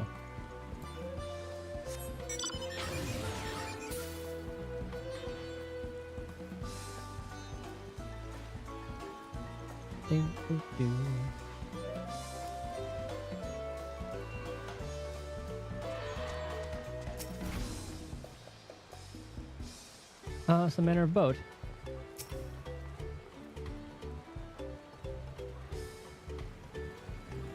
Woven from reeds, this boat-like vessel is reminiscent of a bird. The beak and feathered tail in particular stand out.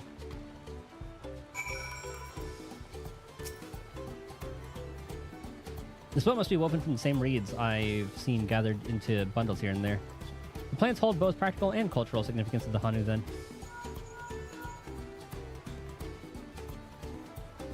Hello, can you hear me?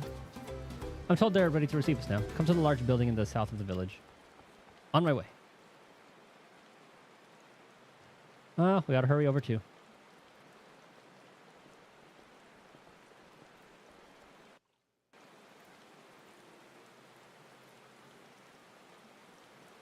Ah, cat brother. Kawana.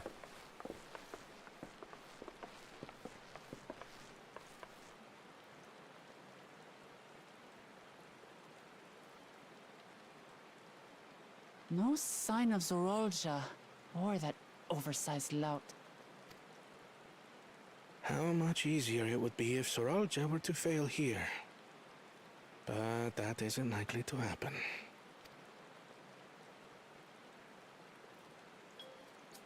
Honored guests, I am Zanuhali, Elder of the Hanu. I am also an elector, charged with judging which among you is worthy of ascending the throne. Without further ado, let us talk of the feat. Not so fast. Surely you couldn't begin without us. There's oversized lout.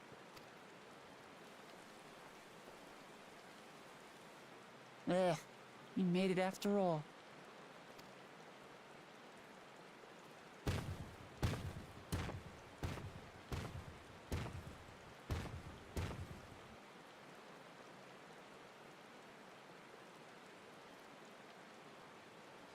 No need to fuss.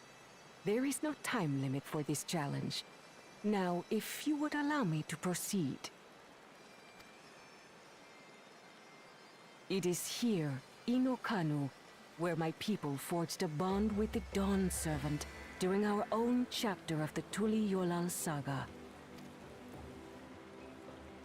In homage to those events, I have prepared for you the Feat of Reeds. Reeds seem to be of great importance to the Hanu. I wonder what this feat entails. Make a boat. We use reeds in every part of our lives, be it as food or weaving material. But look around the nearby paddies, and you will see that this season, our crops are failing. How fortunate, then, that my appointment to Elector coincided with this predicament. For surely, those who aspire to be Dawn Servant would find the matter of an ailing harvest a mere trifle to resolve. Aye, well, it is indeed the duty of a ruler to address the people's woes. Exactly, exactly. Do well in this, and you will earn my keystone.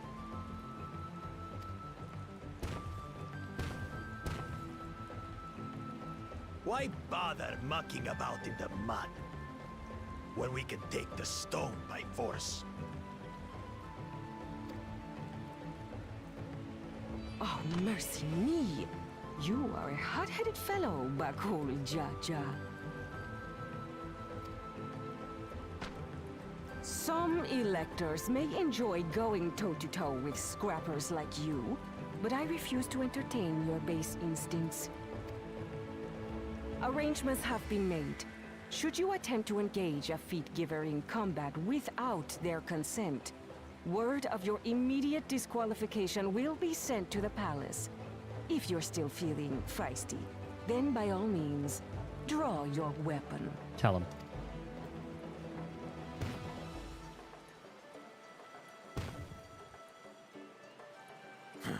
This contest is presided over by cowards. There's no sport in fighting you. Then we can return to the business of earning my keystone. There's a Little Jaw and Bukul Jaja fight each other. The feat of reeds is begun. Claimants, I wish you the best of luck.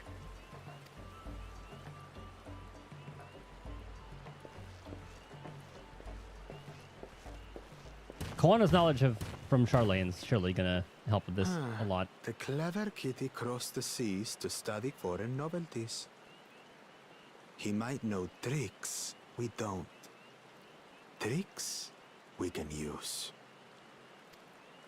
What of Little Miss Mittens? Do what we do best. Talk to the people. You know the answer to that. Compared to the first and second promise, she's a distant third. Not even in the running. Then we see eye to eye on this, brother.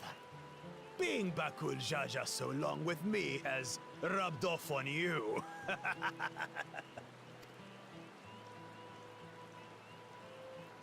These allies of hers, though, they might be a problem.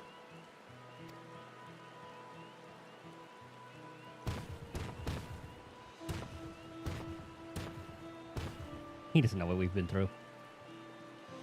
Damn it! I'm just as qualified to be here as they are. I'll show them. Easy now. There's no time limit, remember? Let's keep calm and think things through. Right. You're right. I won't win against that lumbering Vidrol by losing my head.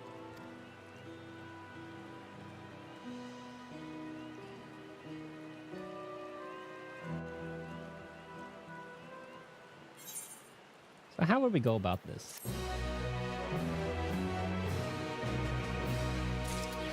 Could it just be what, like the soil? The patties and the reeds? 10 to await.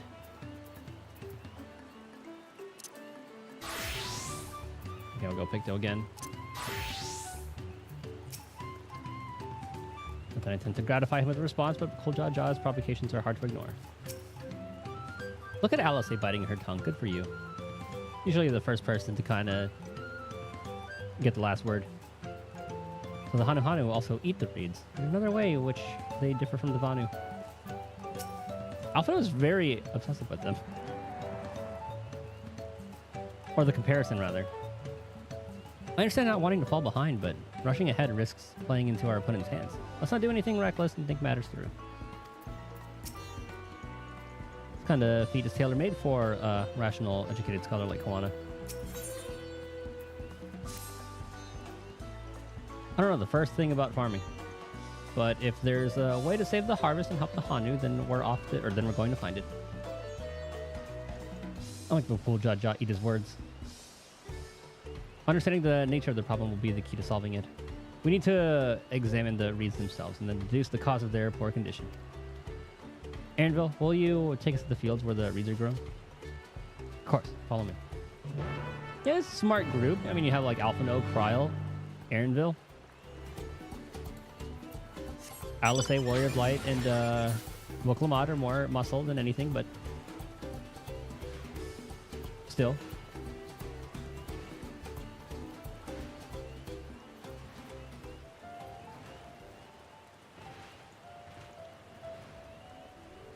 You look fine. There's no water there. I know she wants to do her best, but she should be careful not to make promises she cannot keep. Look at these fields. Why? This could be a painting. I see. They irrigated the fields by diverting water from the neighboring river. It's unlikely the reeds ever dry out. And there I thought these feats would have us battling dire fiends or similar. Agriculture is a far thornier problem. You can all stand back. I'll get to the bottom of this problem in no time. Give me strength. Let's all scour the fields and help our bold leader identify anything unusual.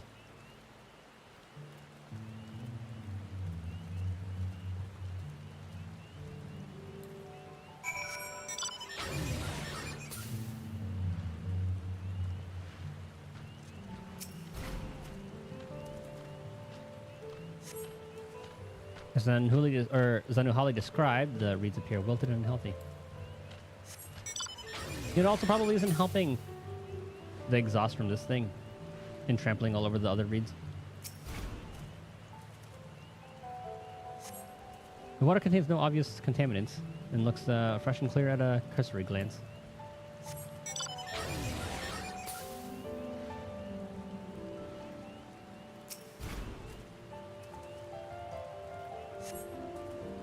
The soil in the paddies is as one would expect, rich in color and suitably moist, not dry nor flaky.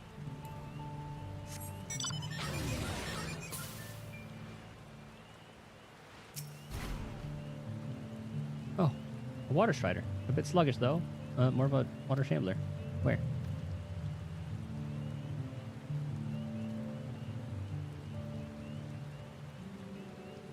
I don't see any. Not amiss with the patties themselves as far as I can tell. I'll find the cause of all this any moment now. Any luck?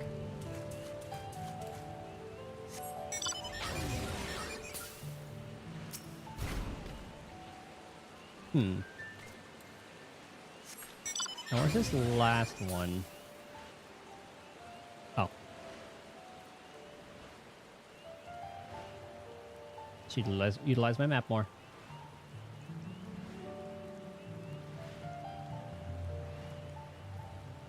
Oh, a frog. Doesn't look too good. Small frog catches your eye. Strangely lackadaisical. It doesn't even bother with a hop when it eventually scurries away.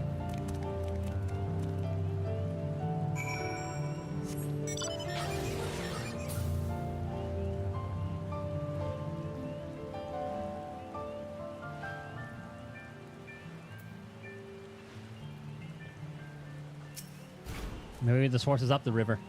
Seen enough. I'll call everyone together and we can share our discoveries.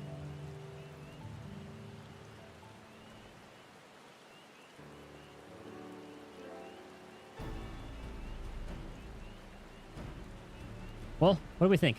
Any obvious problems?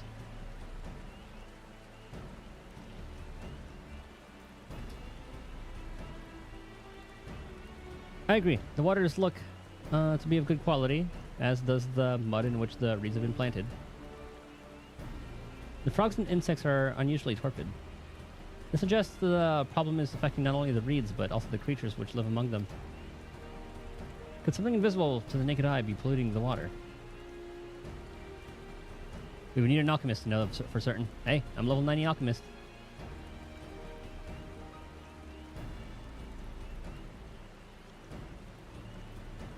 I don't have much to add about the field, but something else occurs to me. When you're describing how the creatures seemed lifeless, I couldn't help but be reminded of all the listless villagers. They suffered a terrible tragedy, I know. But there's another reason for their liking spirits, I believe. Go on.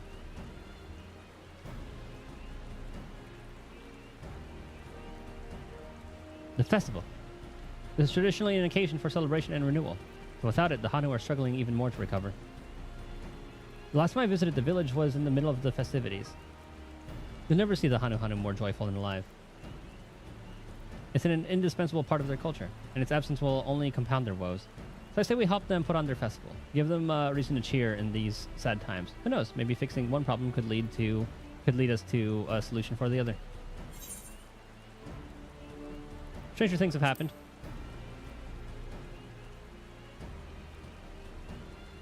Right?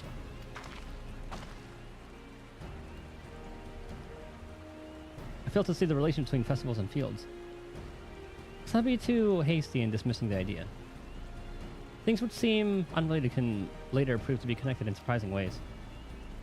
True, and being bereft of ideas as we are, any proposal is worth entertaining. I suppose. Besides, this is Wukalamat's journey. It's only right we follow her lead.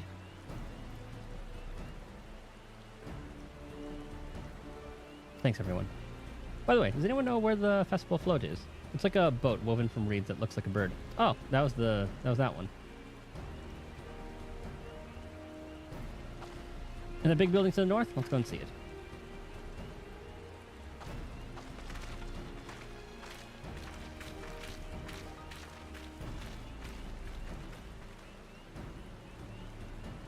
It's much less debate when I'm traveling alone.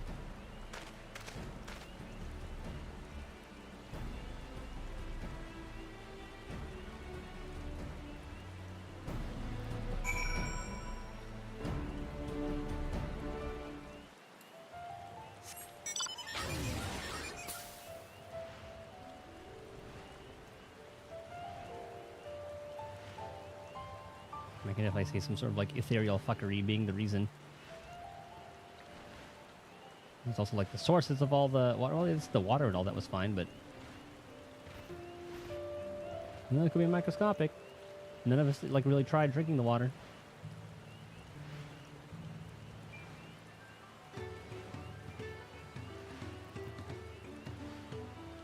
Is that a scooter? Oh.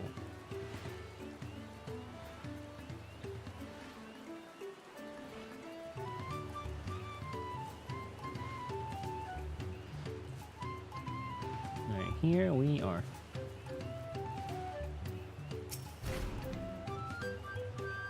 Look at the size of that thing. Hope they don't expect me to help carry it. The handles give me pause before, or gave me pause before, but now I understand their purpose.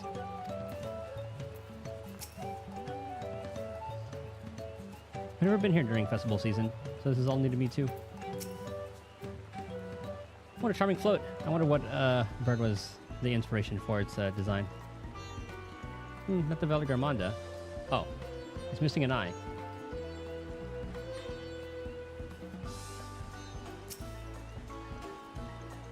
Yes, this is the float I remember. Does not appear somewhat damaged to you. We should take a closer look. Check the float. Yeah. Definitely the eye. It's missing a little thing here too.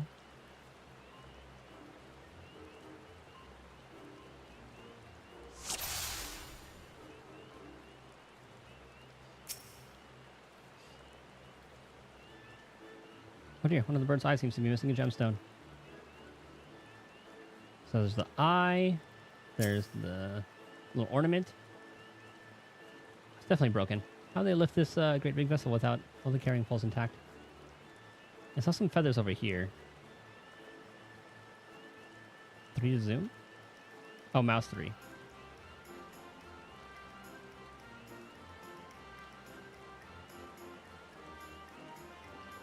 Let's see.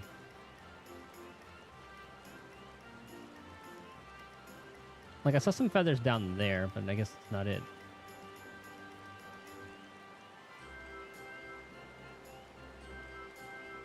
Okay,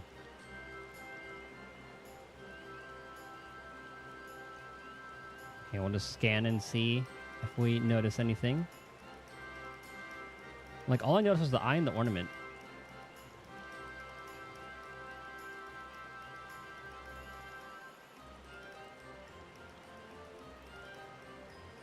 Oh, okay, that's what the feathers in the ground were all about.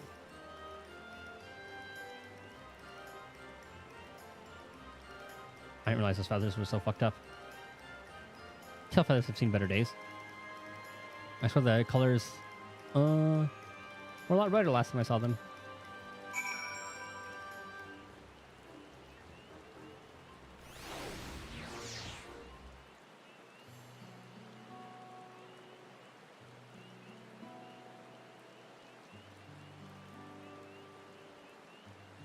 Well, I think we can all agree this bird boat is in dire need of repairs. Now, how do we go about fixing it?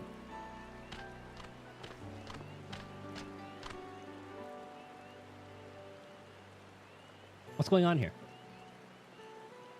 We're admiring your festival float. It's a shame it's in such a poor state due to the recent storm, I gather. Yes. We had to leave it exposed while we ushered our people to safety.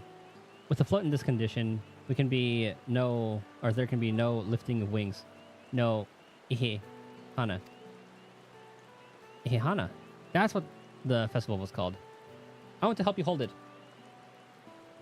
Have you not seen our village? Homes are ruined. We're struggling to make repairs, and you want us to hold a harvest festival? I know how it sounds, but giving into misery has never improved anyone's situation. A celebration of life and growth may help give you the strength to work through this tragedy. The role of the festival leader is mine this year, and there's nothing I would like more than to lift everyone's spirits. But we don't even have enough materials to repair the float. We need a bakeksa for the missing eye, uyuipo wood for the poles, and feathers from the winds chosen to adorn the tail. 2 of these I know. Abakeksa is a type of precious stone used in arcane equipment, and uyuipo wood is essential for crafting ceremonial instruments. These chosen feathers, however. The winds chosen is the victor of a competition in which the contestants who can blow a feather the furthest using wind magics. And that's something of a problem right now. We Hanuhana are gifted at employing such airy sorceries, but expend a great deal of mana when doing so. We're soon exhausted by the effort, and having no reeds to eat will only make it harder. I think I understand. Your vibrant reeds grow quickly and vigorously, so much so that they stifle the development of nearby plants. It must be a potent source of the energies you naturally lack. They are indeed. Owing to the poor harvest this year, we've been left enervated. And if we cannot gather the correct materials as dictated by custom, we cannot repair the festival float. Oddly enough, we may have just stumbled upon our solution. The winds chosen would, by necessity, have a natural gift for manipulating magical energies, which means any feathers taken from the victor should be high in ethereal conductivity. The float's construction also requires a stone used in arcane equipment, as well as timber favored for ceremonial tools. The demand for such specific materials must have an underlying reason. It's a magic boat. The float might also function as an arcane device. The float is actually a secret weapon for smiting the Hanu's foes. I like that one, though.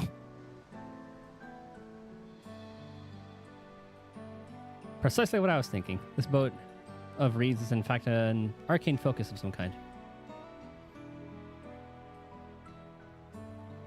A focus? For what? Oh, Ihana is a harvest festival, isn't it?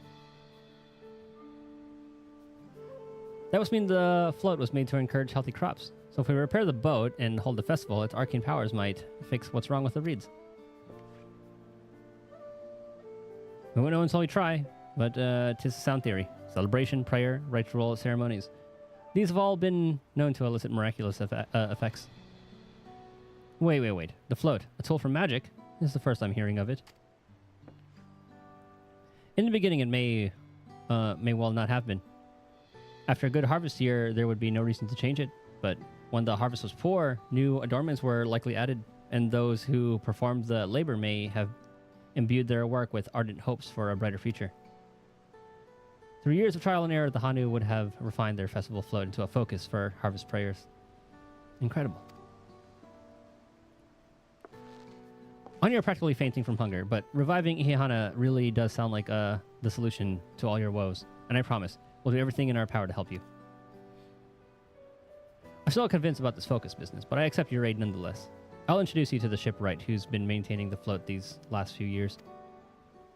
He's replaced both the eyes and the poles before, so he should know where and how to procure what we need. We'll allow Alice and I to acquire the feathers. We will encourage the people of Okanu to gather and vie for the title of Winds Chosen by sharing with them our own reserves of mana. I'll go with you. I carry some alchemical brews that may afford the same effect.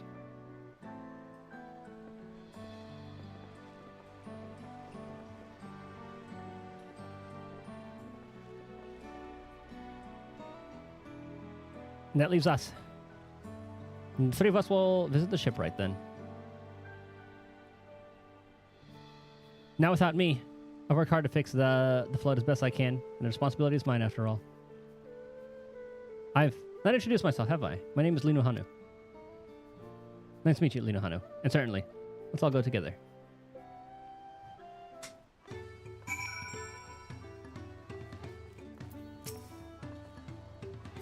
We're making progress now. The solution to Elkano's woes is as good as found. I found myself working alongside the third province herself is unexpected, to say the least. Thanks to Woklamat, we found ourselves a promising way forward. Experiencing and knowledge are, or experience and knowledge are valuable assets. But there's something to be said for the following one's instincts.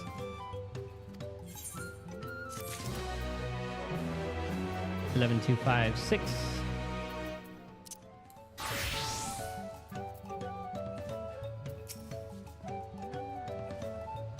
We're in progress. Yeah.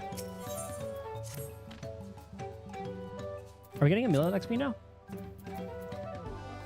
994 still. Okay, I think it's because every level 90 one will give like 994. Okay. Shipwright's name is Wook Evu. He's a Zabral who only moved to Kozamauka a few years ago. But he has since mastered our customs and to an almost frightening degree.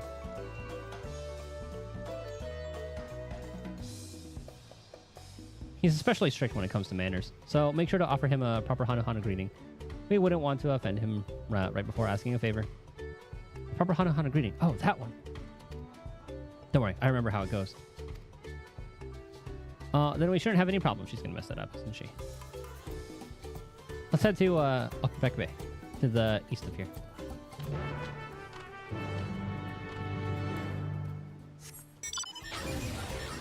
Is he lower? Oh, up there, okay. I didn't even realize there was a second floor to that place.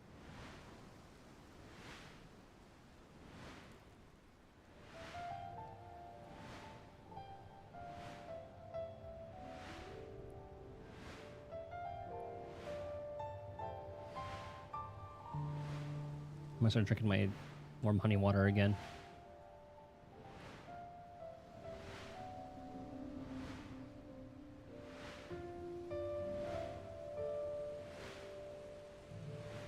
Maybe I'm getting sick. I don't know. Probably not.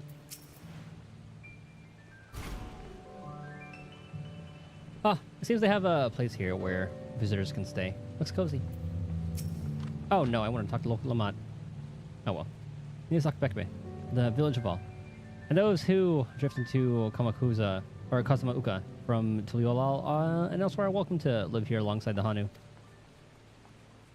As for Wook Evu, he lives and works in the House of Waters High, at the top of that large tree nearby. Follow me. But I should warn you, the climb up the stairs can be challenging.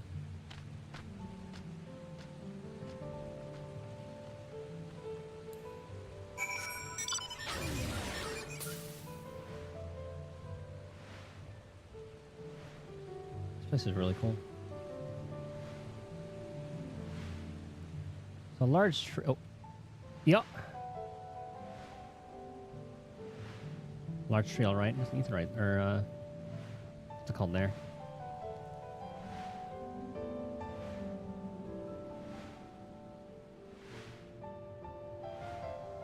What the hell are those things called? Only the word etherite is in my mind.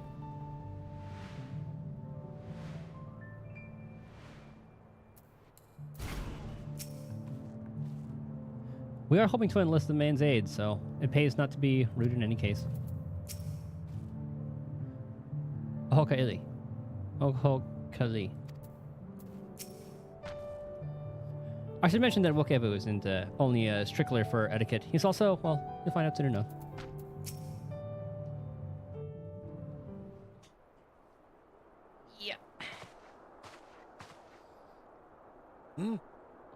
What do you want with me?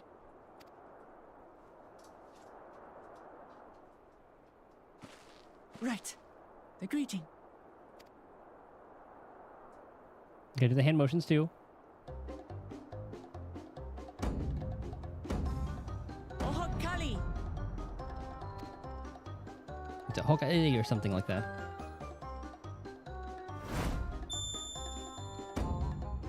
Oh, or was it that one? Oh, Kali! Oh, it is that one. I forgot what it was. Good thing I wasn't the one doing the greeting. I thought you got it wrong at first. After that, like, the close-up. Good. You brought your manners with you.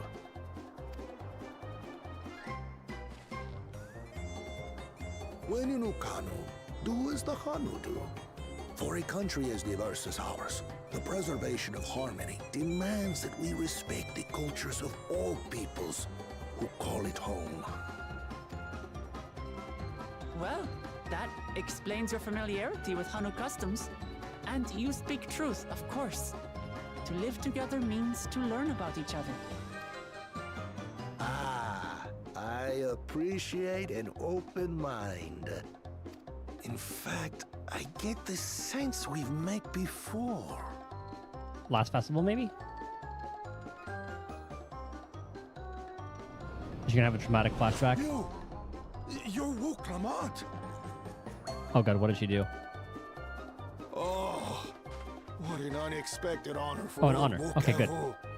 Here I am prattling on about manners, and I've gone and insulted the third promise herself. There is no excuse for this betrayal of etiquette.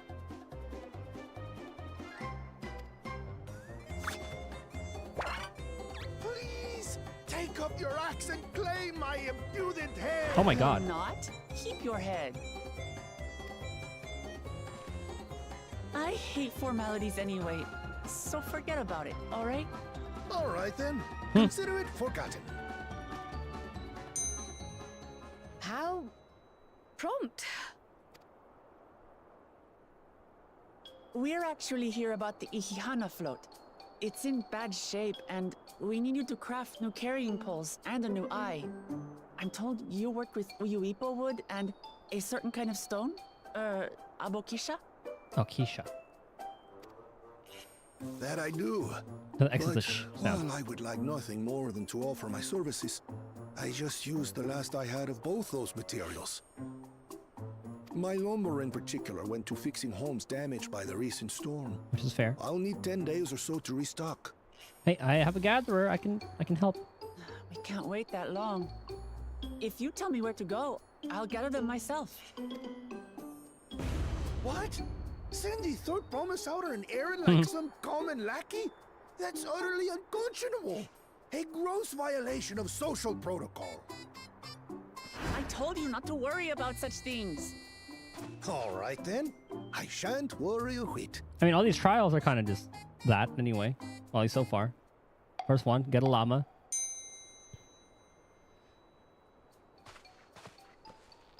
What's with your Hanu friend there? I am festival leader this season, and have come along to oversee the float's repair. As strange as it may sound, Wuklamant and her friends believe the float is an arcane focus, meant to encourage the growth of our struggling reeds.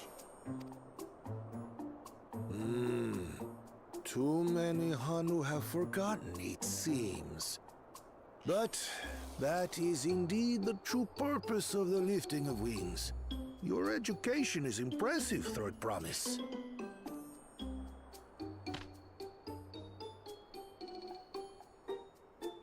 Well, maybe a little.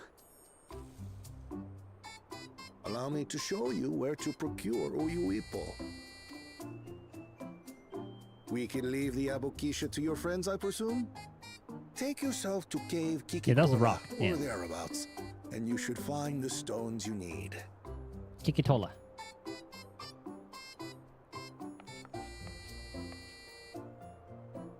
Time for some action, Kryl. I've been there once or twice. I can guide you. That should save us some time. All right then. Let's get moving.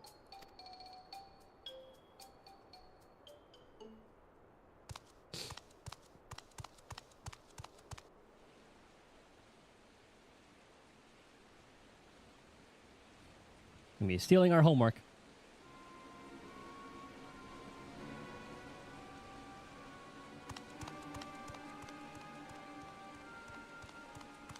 Chosen one of your rivals is making progress. They're gonna try to rob us of our materials. I can sense it. Ihiana, you say? Should our first choice fail to deliver, it might be wise to let this play out.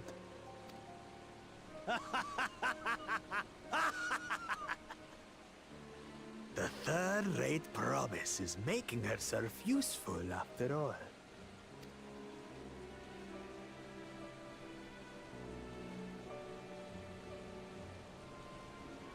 Ooh, I hope we get to fight him.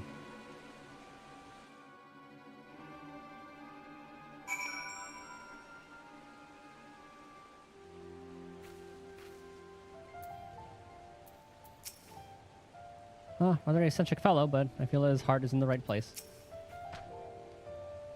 Kikitola is southwest of Okanu. We can return to the village first, then head there on foot. Oh.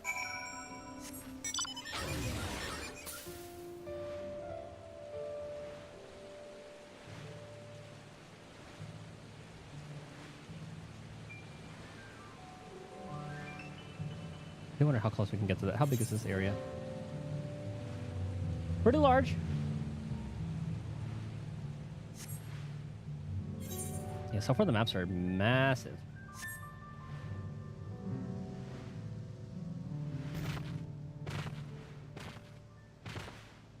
I'm just taking the scenery in.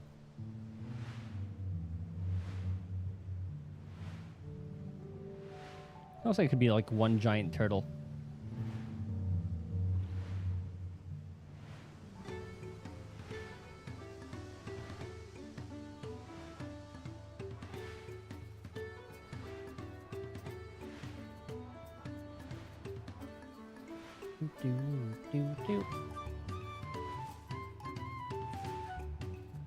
Talk to the alpaca keep.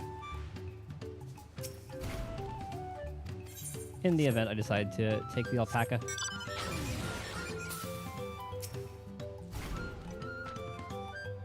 Almost envy how effortlessly he can shift from one mood to its polar opposite. At least I presume he does so by choice. Southwest of here, was it? Let's be on our way.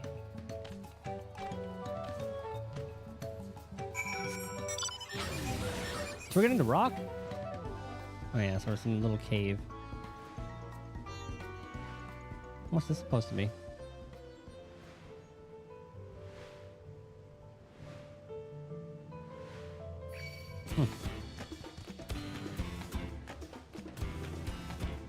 I'm thankful bugs aren't as big as they are in games like this.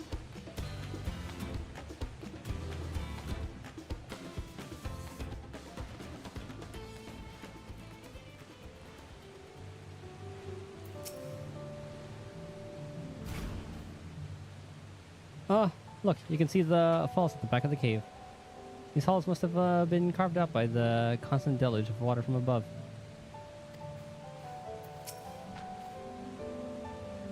Cave Kikitola as promised. Home to many deadly creatures. Venture inside if you feel confident, but I'll conduct my own search out here.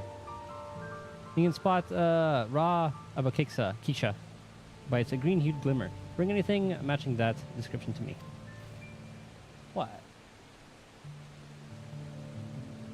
What's up? Why'd you suddenly wake up? Huh? Well, Doug wants something. Hold on. Help scour the inside of the cave. Yeah. Let me see what doggy wants. I'll be Irby. What's up, puppy?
You guys hear him when he was whining?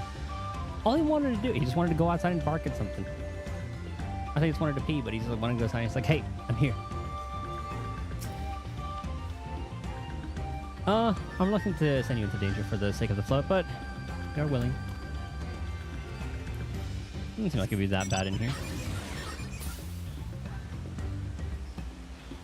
So kill or find green things.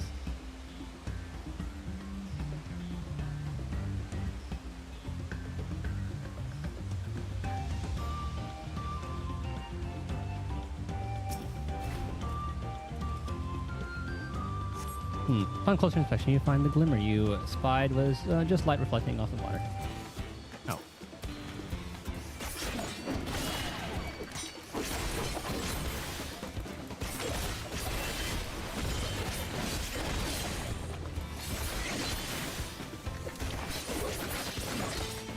Okay, I guess I didn't really need to use all that.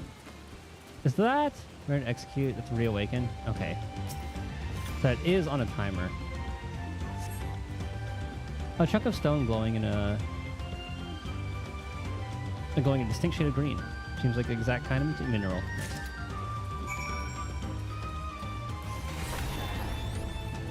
Pops up the... Is there a 90-second cooldown? Oh, 120. Damn. So what's the damage that does? 400.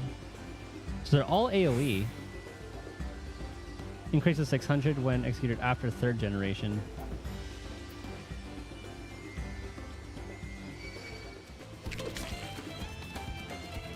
Okay, so it's after reawaken, so it's 600 potency. Oh, I would read it. I guess I could read it in the other thing. In this. Come here.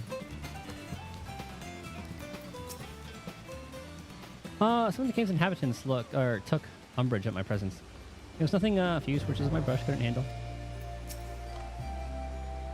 I picked over the ground near the entrance, but found nothing. Do you have any better luck inside the cave?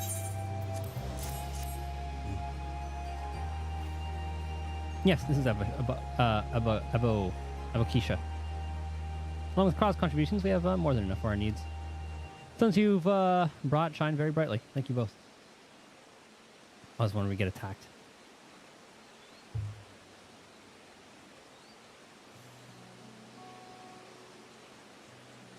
I would have been happy to know where we were putting things right.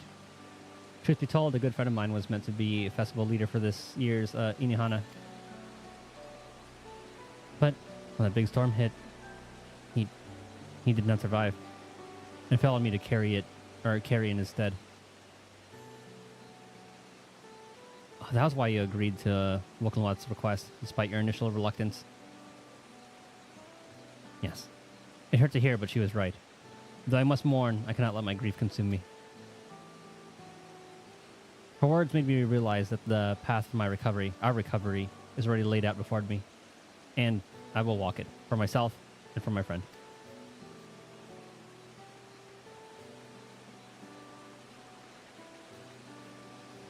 Thank you for sharing your story with us. Please, rest assured that we've taken your plight to heart. I'm certain our companions are procuring the other minerals as we speak. Everything will come together, and the Hanu shall host a splendid, uplifting festival. That we shall.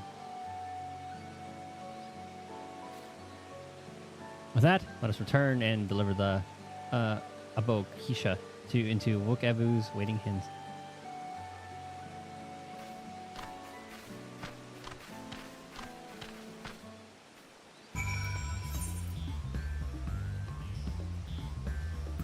Oh, yes, that's over there.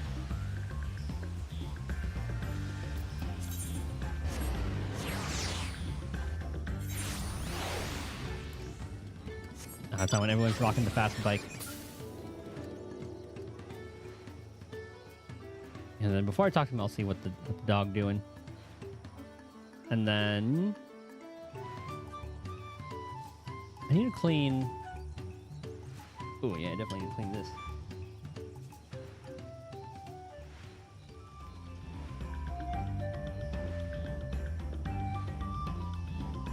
Ah, it's a fate.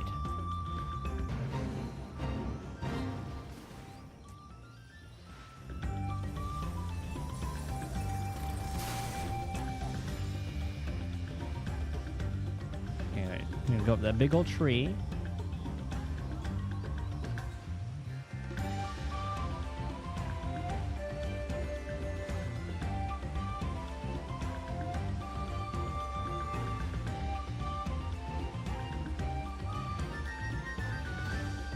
I'm gonna grab some, I'm gonna grab glass so I can make a little honey water in it.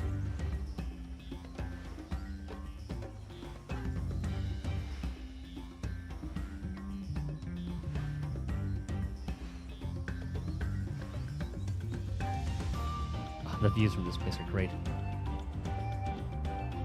Hang on, let me talk to everybody here first. Hope Wolfmot's foray was as productive as ours. We just got back ourselves. You find the stone we needed. We've come too far to stop now. The lifting of wings must go on. Oh, that's a great... Yeah, this guy has a great place. Okay, I'll BRB.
Okay, sorry. Dog acquired, honey water acquired. We're golden.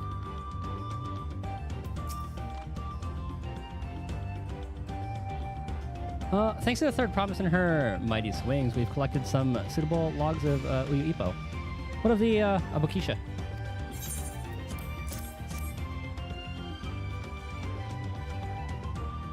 Move my other water here.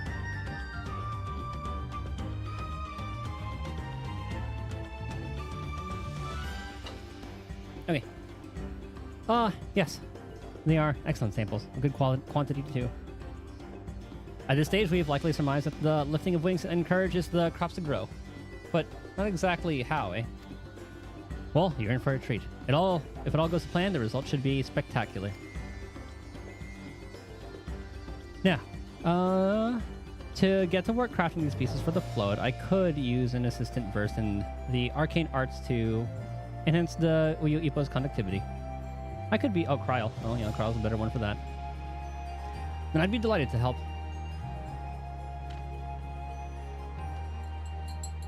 Everyone else should head back to Okanu. We'll join you at the float once the work here is complete.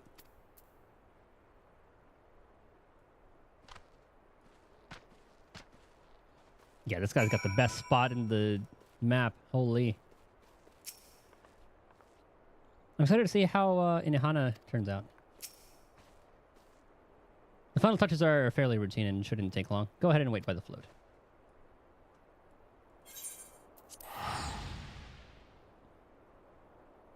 So I'll definitely be going up there at some point.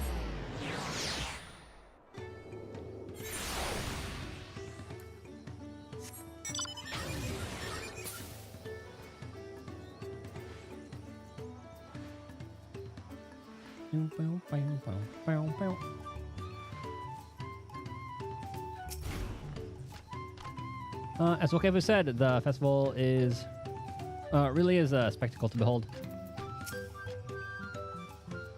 Getting the Uyu Ipo was a trial in and of itself. At first, Wokevu criticized everything I did. Then suddenly, he suddenly yelled, "I spoke in ill of the third promise and must punish myself," and proceeded to slam his head into an Uyu Ipo tree. I told him not to worry about it again, and he was like snuffing out a candle. He's an odd one, that's for sure. At least we've seen to the poles and the new eyes. Now, we just wait for the feathers from the twins. Alright, 11,473.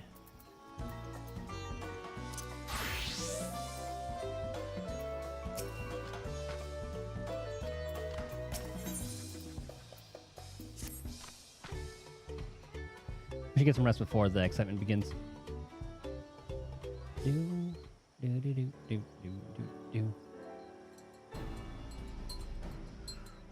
if you can hear that, I'm sorry.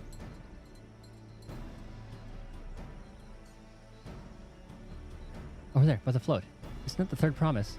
And the rumors are true. She's trying to compete the feat of reeds by reviving Inihana. The festival is a prayer for healthy crops, but does she honestly believe that it'll be enough to save our harvest? The second promise, meanwhile, barely glanced at the field before leaving Okanu together. Maybe we asked too much of our young claimants.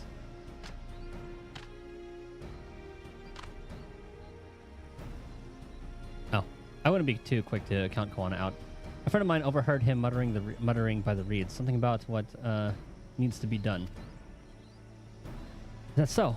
Perhaps we'll get to see another of his innovations firsthand.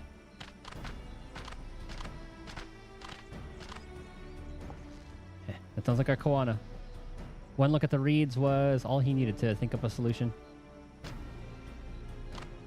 Be that as it may, our own solution is nearby ready, or nearly ready. So how are they gonna do that? Because I mean, are there gonna be like one patty per contestant? And like, Wokelmat, all right, you do this one, and then if that works, then good on you. Otherwise, if like one person fixes all the reeds, and all the other ones are kind of like fucked. Indeed. As soon as the others get back, our long-awaited festival can begin. Meanwhile, let's see how they all did. It took some doing, but we managed to gather competitors to vie for the title of Winds Chosen. The winner was only too happy to donate his feathers. You should have seen it. He called forth an incredible gust that sent his feathers sailing for Malms. We had to turn ourselves, but it's more difficult than it looks. Poor Aaronville's twirled in the air for a moment before landing on his foot. I'm a gleaner. Magic is not a part of our training. As for us, we've brought the wood and gemstone replacements crafted by Wokevu. All that's left is to attach them. Has been decided who will ride the float. Papa was the guest of honor last time I was here. I remember being surprised they could even lift the thing with his hulking weight on top of it. The rider must be a personage of great esteem, which is why an invitation is usually extended to the Dawn Servant. This time, however, I have another in mind. Oh, who is it?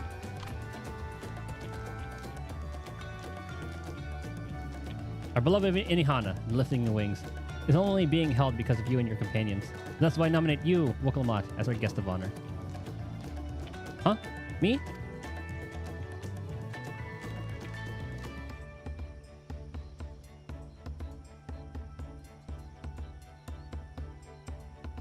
The boat won't make you seasick, will it? I don't think so. Then weigh anchor. I can hardly refuse a request from one even more enthusiastic about the festival than me. I'd be delighted to ride your float. Thank you, Wokelmat. I have rules for the rest of you as well. We'll be carrying the festival float in a slow procession towards Kozanuwaki, where the sacred likeness of Kishiahi is ensconced. What I'd like you to do is clear the path of dangerous wildlife so that the procession can move along unimpeded. We can do that. Consider it done. You expect me to sit still until Wokevu is finished with the float? Let me come along and help with the clearing. As you know, it's not much for fighting, or I'm not much for fighting. I'll stay back and assist Wokevu with the repairs. If you aren't sure where you need to go, the path I spoke of begins at the south of the village and branches off to the east. Right, south and east. That will lead you across the bridges to the Stride of the Sun. And we shall see to clearing it to the end, or end to end.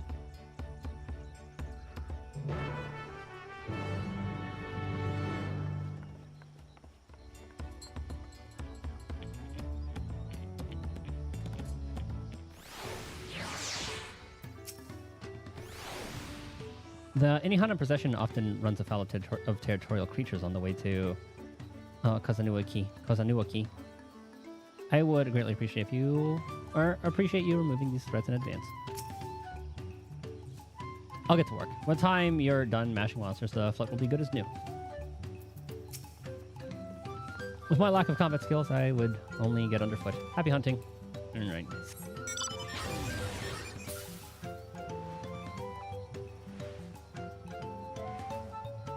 Nice, I'll be able to hit 92.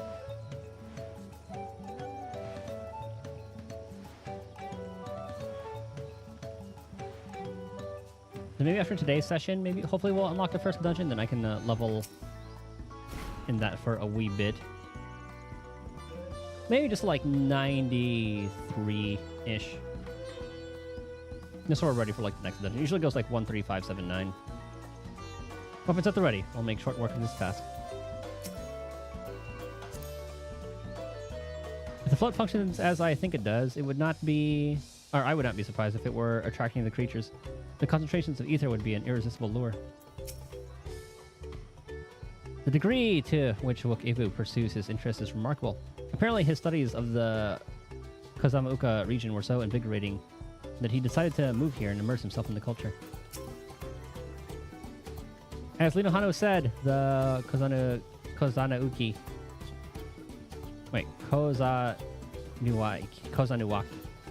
should be done this way. Then off to the east when the path branches. There's something about bridges and the Sun of the Shrine, or Shrine of the Sun. Anyway, let's split up and get to work. Once you've called all the threats you can, we'll meet up in front of Kishiahi. Like I said, they did their research in like the naming for this kind of thing.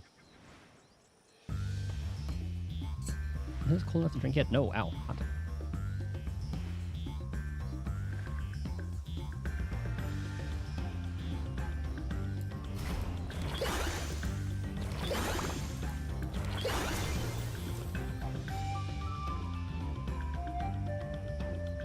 Time to go killing.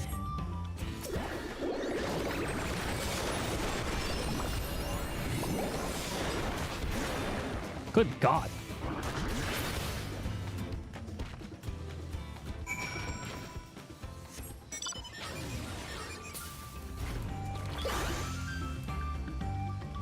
Oh, let's get rid of hammer.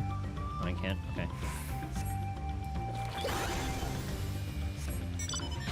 Have to wait for it to run out on its own.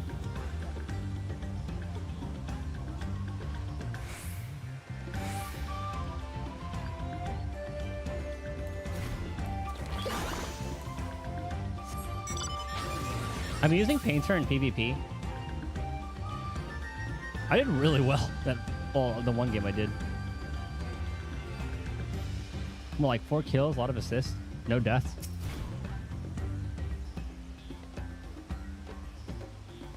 At least for a front line, it's pretty good.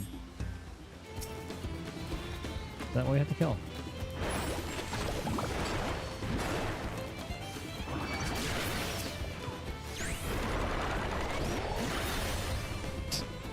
One shot that fucking thing.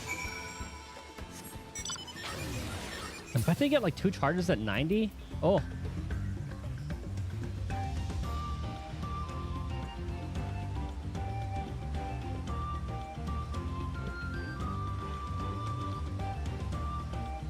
He looks like a Power Ranger.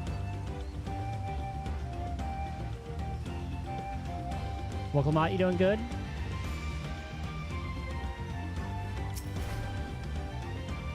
Ha, that's one down.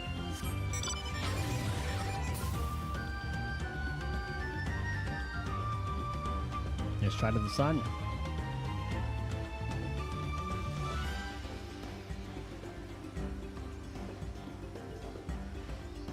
Hey, hold on, Alpha, no.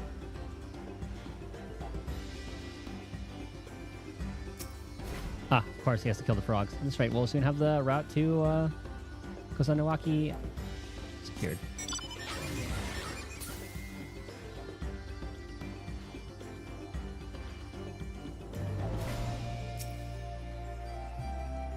Okay, that was like one instance where the mount like leaned to a little bit. I saw that like right at the end.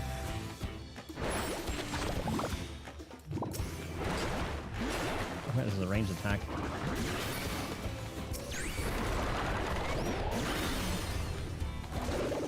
Oh, let's use the... Oh, I don't have that unlocked yet, actually. Actually, hit use balls.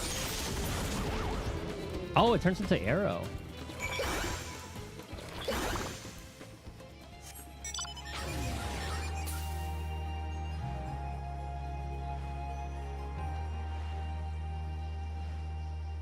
Is it 11473? Yeah, they're the same. Discovering new areas gives you a pretty good amount of XP, too. It's a guardian.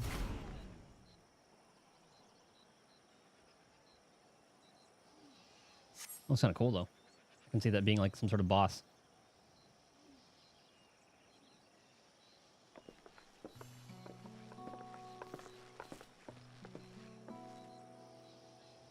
Ah, you're a step ahead of us.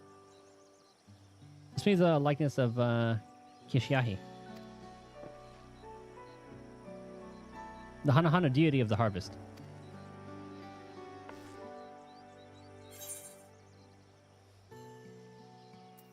I was half expecting a flying whale. Bismarck reference.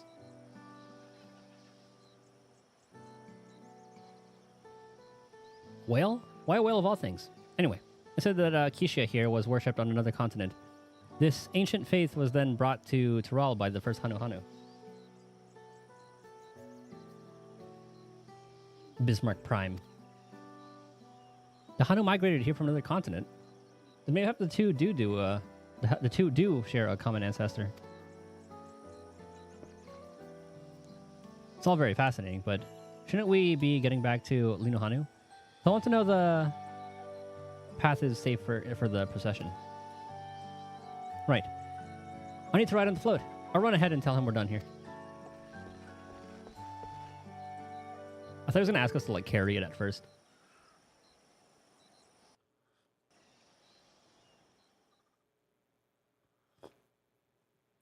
Uh-oh.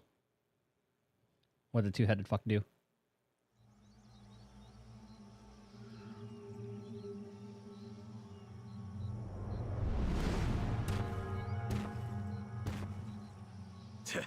Not sure we heard you right, old man.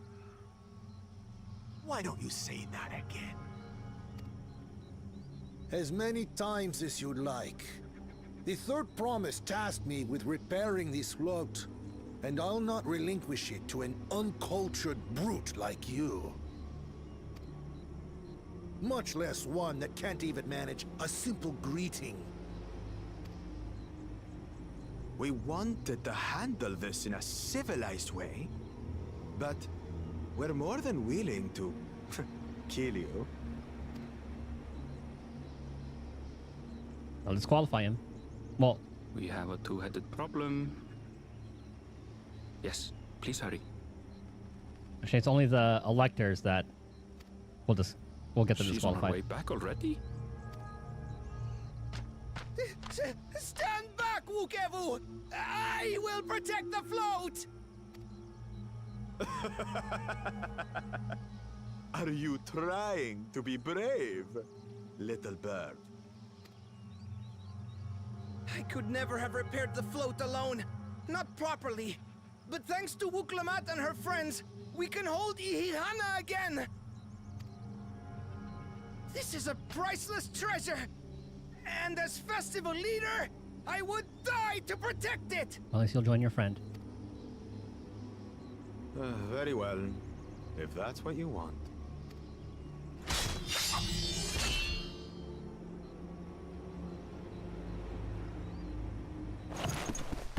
Cool cha-cha!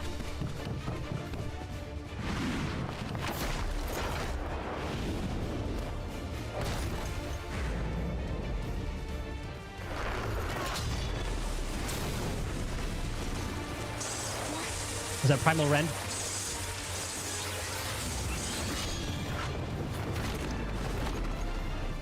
think it's the first fight between two contenders. Into that blow. Good. The better for you to understand the gulf between us. But you need more lessons. We'll carve them into your mangy hide until you cry and beg forgiveness. Are there rules against the competitors fighting each other like this?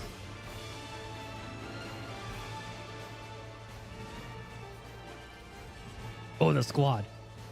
Your brilliant plan was to steal the float and take the credit. The so-called blessed siblings are nothing but cheats. Tell him, Allison. Your scorn is sweet music. Come, weaklings. We'll crush you each in turn. Or all together, if you like.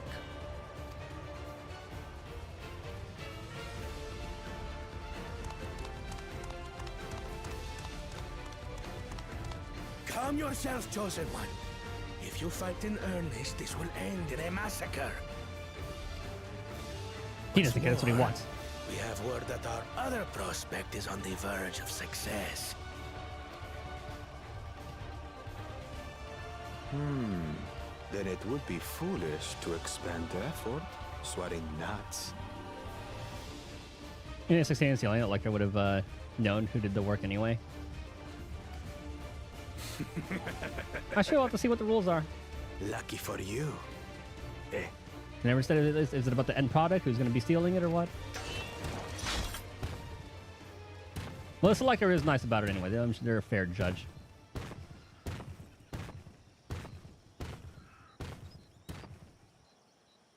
Ugh, two heads. I see Mamuk still clings to that loathsome hope.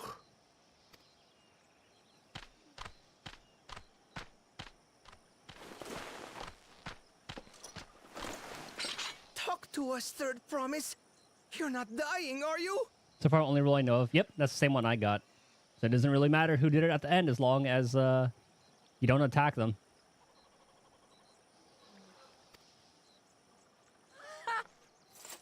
It'll take more than that to kill me.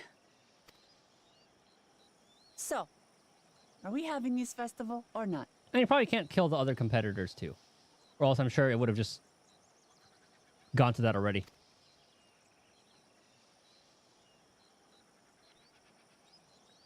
Yes! Yes, we are!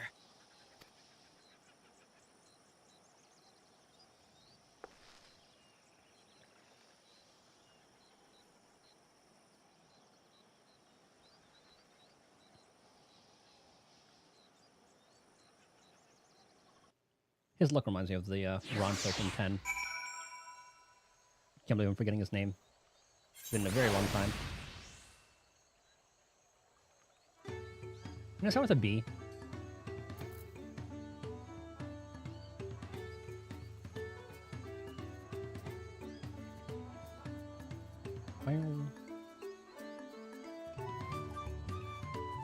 Ah, Kamari, that's what it was. That's not what it is. I thought it had to be.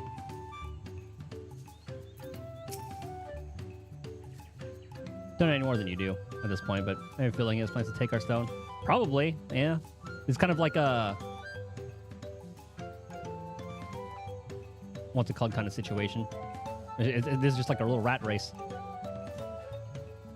Given the nature of the Red Exit session, I expect such altercations are inevitable. I'm thankful we made it back before anyone was seriously injured.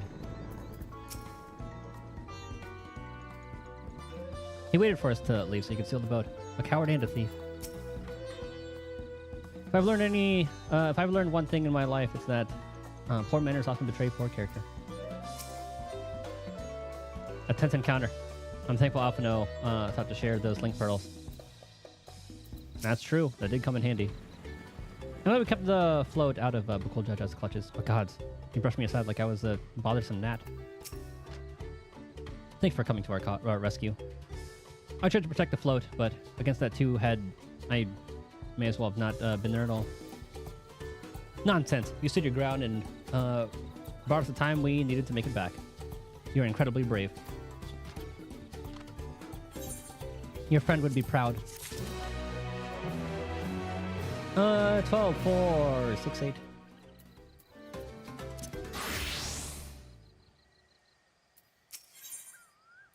Spread word the festival will soon be held. With that exciting interlude over, you'll be pleased to know that my repairs are finished as well. Before we commence the festival, however, it would be courtesy to inform the villagers that Ihihana will be held after all. Go forth, but do not forget your greetings. At this stage, I should hope are the reminders unnecessary. Oh, Kali. See? I remember. You know we're definitely getting that as an emote.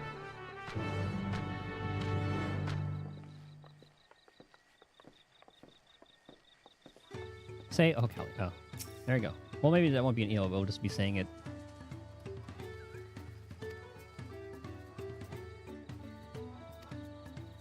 I want a poncho. Dude, yes.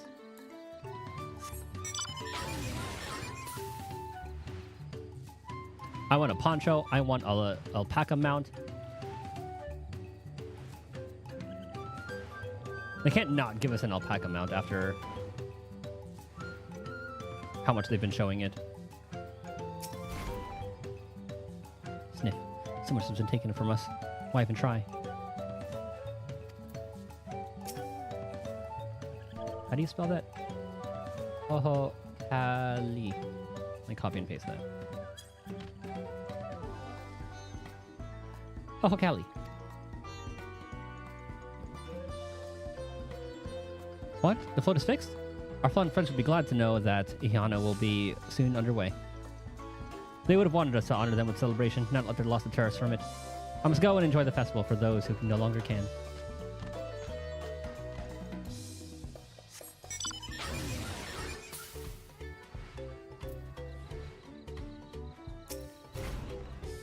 I really would have loved to see some sort of thing like nod to Endwalker, because like they never really had the final days here. And I definitely don't believe everyone was happy-go-lucky during those times, and no one fell to despair. There's nothing to look forward to anymore. And I'm sure, like, that's not the only storm this place has had. Like, these guys are pretty much in despair right now. Oh, yeah. Oh, okay. I just wanted to talk to everybody first. Oh, Kelly. Being curious about the beast tribes. Oh, like who they're going to be in this one? Or just in general, like the Amalja that we had fought and all that. Amalja, Sahagin. The festival's about to begin. What do you expect me to say? Hanu Hanu Gathering, yeah. Hanu Hanu Gathering and then the Pelo Pelo crafting. I can see that being the case so far.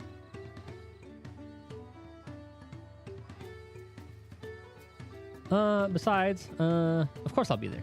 Cleaning up the storm's aftermath may have been hard on us, but the lifting of wings is tradition, and a joyous one at that. I won't sit here brooding my days away. Give me a moment to get ready. Now, as for the custom deliveries, I cannot say. I have no idea. Because it was Emiliance, and then before that, it was like Kaishir.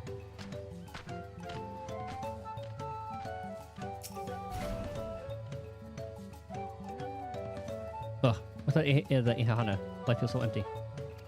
That's why we're here. Oh, Callie. Thank you for letting me know. I'd very much like to attend the festival, but the repair should be finished as soon as possible. What to do, what to do.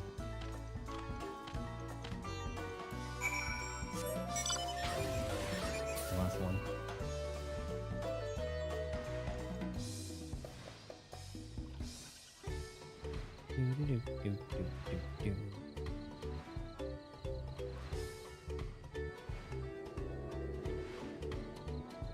Dude, the lighting has been so good. I'm glad I did turn on the... Was it SBAO? Or was it the SSAO? I forget which one it was. The 100 were pleased to hear their festival was going ahead, I imagine. Bye.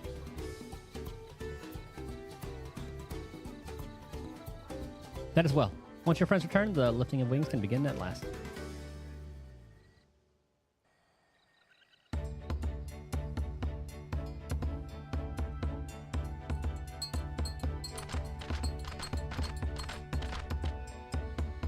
I should add some like lemon or something.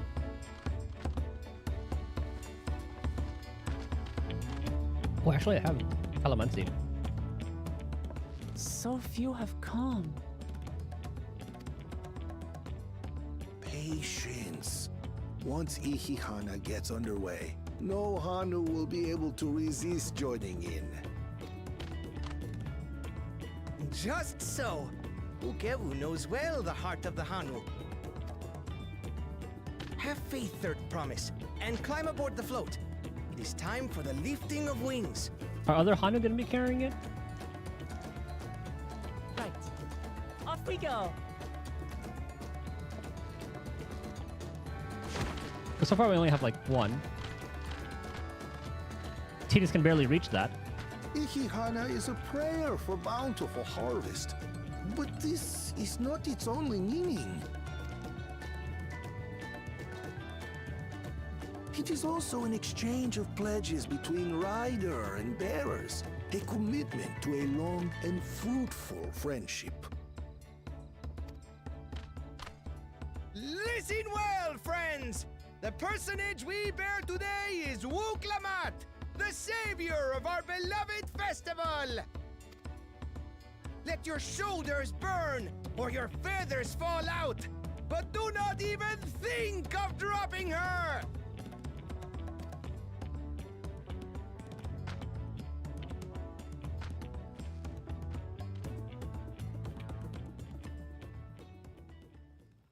Ready and... Oh, I see the cuts.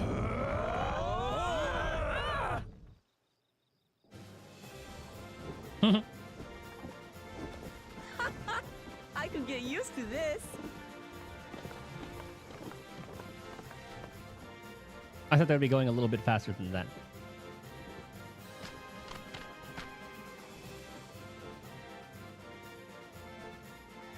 Are they going to do that little march behind them? Will empty bellies stop you from joining in the fun? Come and help us carry the float!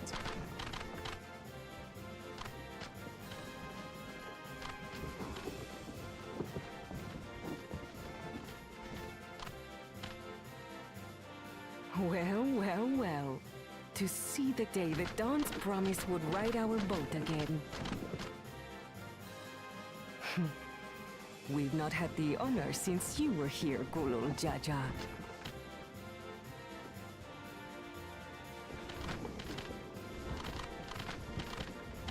Right, we've enough bearers now. Onwards to Kozanuaki! Oh yeah, I forgot we're going all the way over there.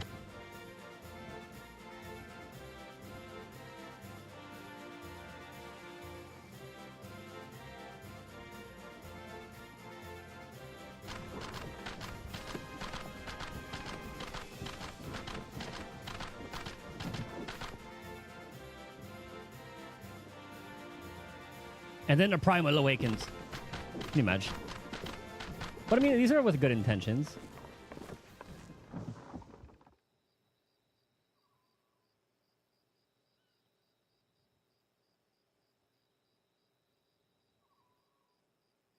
Watch well, for you are about to bear witness to the true glory of Ihihana.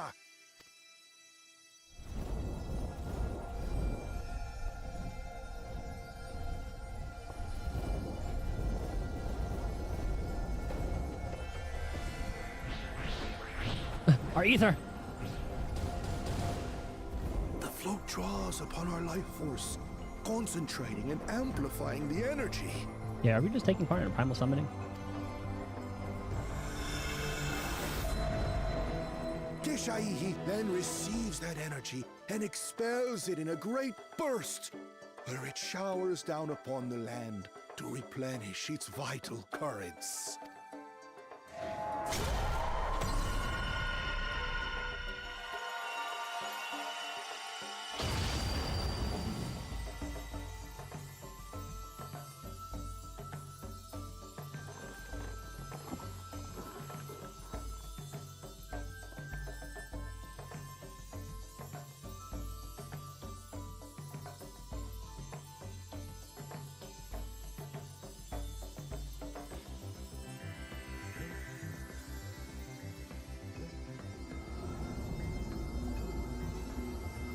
So we kind of just screwed over every other contestant that would come here, huh? Unless they would give, they could just give them a different task.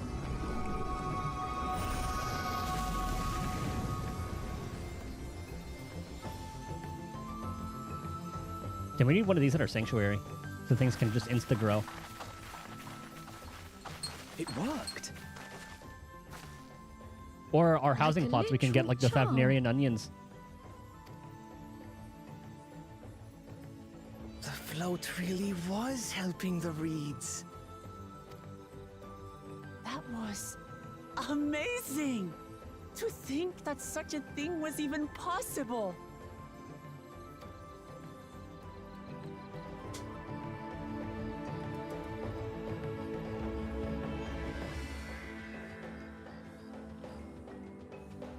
Probably ran out of all my medallions at my island. I just had my little mammoths take care of everything for me.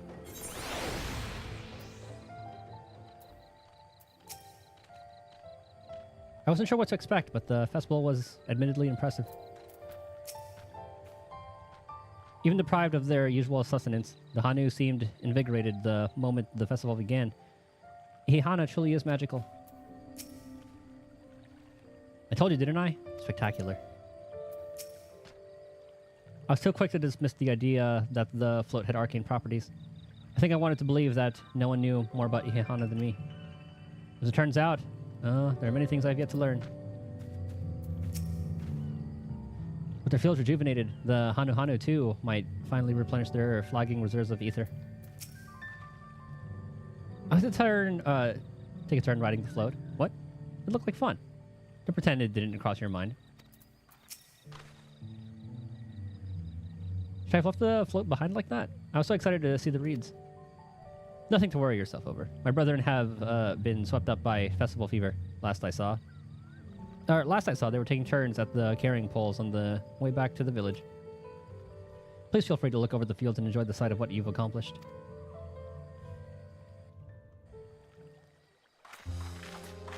I can imagine them just like running over there, just feasting on the reeds.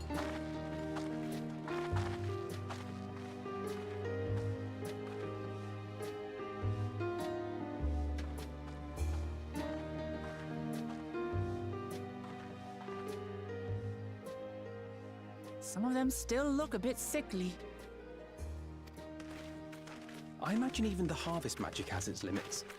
If the Hanu continue their festival tradition year after year, though, the entire field should eventually recover. Is that going to last a year? Well, I guess it has if it has been that way so far. Where does that leave us with the feet, then? You've got nothing to fear on that account. Ah, we've got the good enough treatment. Our situation could never have resolved itself. The revival of even a single reed would have served to demonstrate your commitment to the task. That you recognize the nature of the float and found a near-perfect solution in Ihihana proves your dedication. What's more, I don't think I've seen the festival produce such impressive results since I was a mere chirper. Oh, I love that name for little Czech versions of them. We have been lax in maintaining the float, diluting its magic and reducing Ihihana to hollow theater. You all did this.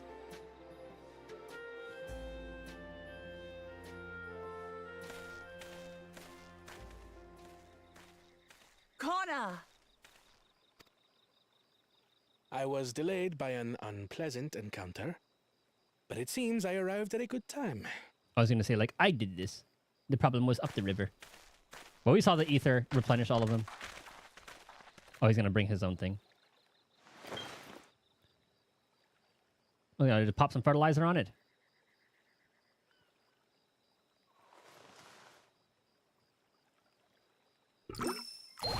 But what are the long-term consequences of this? But I guess it is just concentrated ether.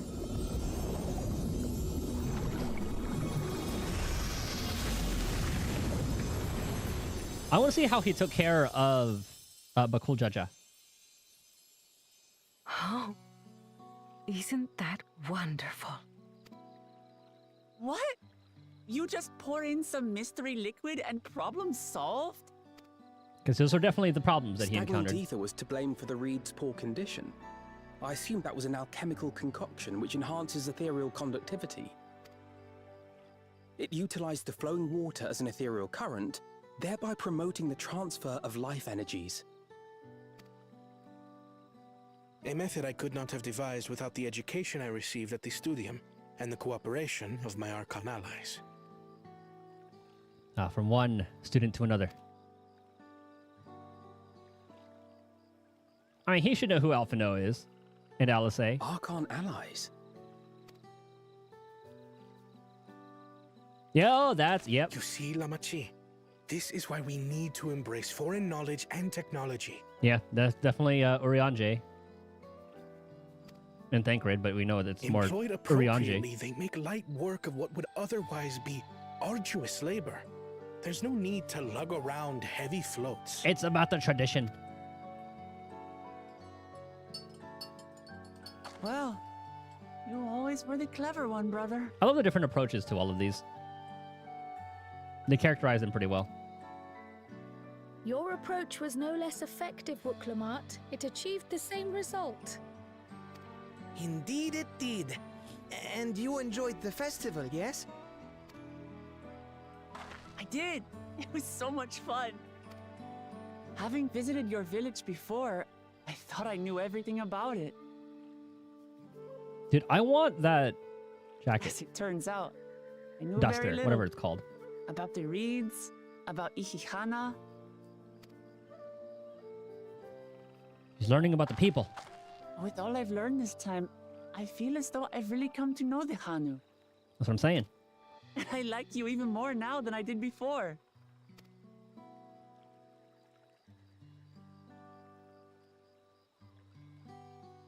The feeling is mutual. And it's not just you who had a lot to learn either. I'll never look at our float the same way again.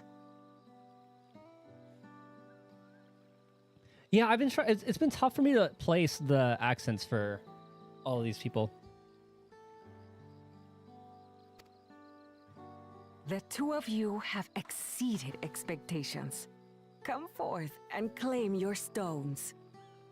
Like the voice actors have been great. Like they do their research like for the themes that they're trying to kind of place. Like this is what like Central American, like old school Central American kind of thing.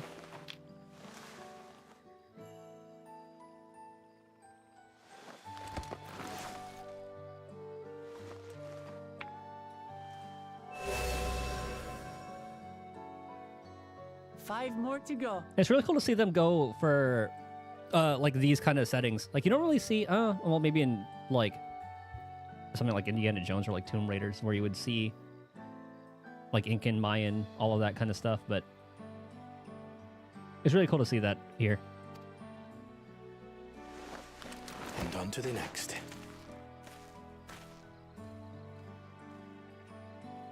Not even a moment of celebration. That's Kona for you. So I wonder if like Thancred and Urianger are just like watching in the shadows as they usually do. The third promise? You must join us for Ikihana next season. What did Yustola say she was doing? Was she just doing research? Back in Charlane? I forgot what she said when everyone was talking about their plans. As Dawn Servant, of course.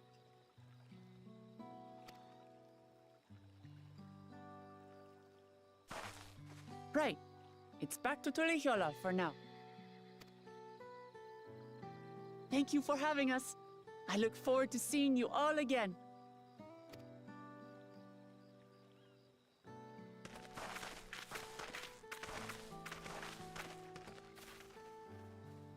It's cool to see what all the different races and stuff are about in this.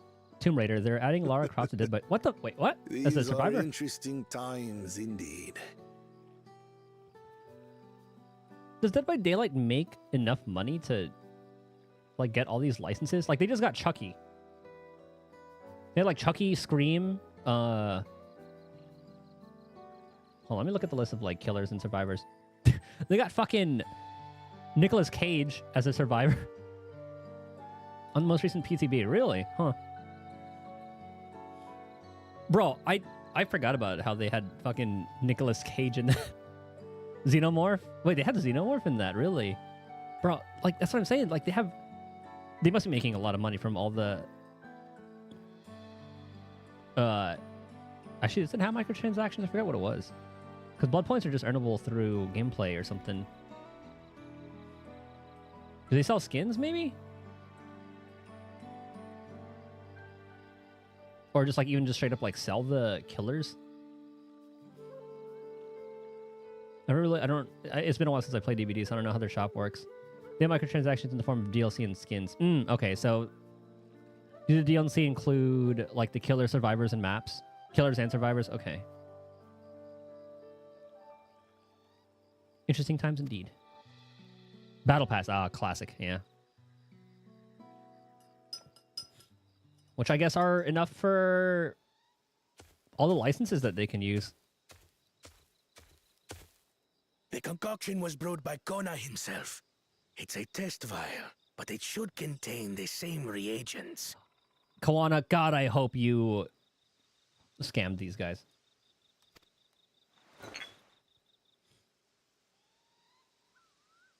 Good work.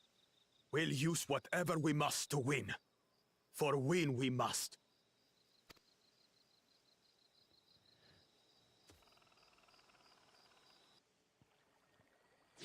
That would be the easiest sabotage ever.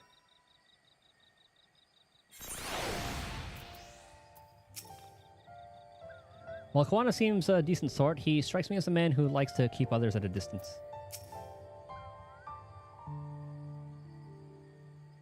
That makes 2 out of 7 keystones. So far, so good. Where's Makul Jaja gone, I wonder? And what did his follower mean by the other prospect? I'm curious as to who these Archons the second promise mentioned could possibly be. My journey has just started, and already I've met so many wonderful people. Wokevu for one. He's a bit eccentric, but everyone could stand to be as respectful of other cultures as he is. And Lino Hanu, it warmed my heart to see him honor his departed friend through Ihihana, and to help others do the same. Hello, puppy. I can't help but feel excited thinking who else I might meet over the course of the contest. Come, let's head back to Shabalyevtai. There's the ether currents. Oh, you want me to open the door? Okay. Hold on.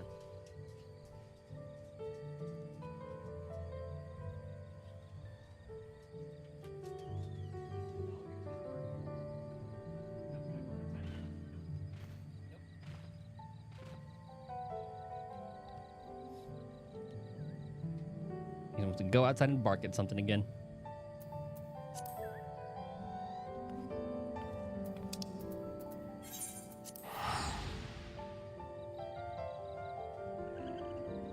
Nope, don't you? Nope. Nope. You already went. You're just gonna bark.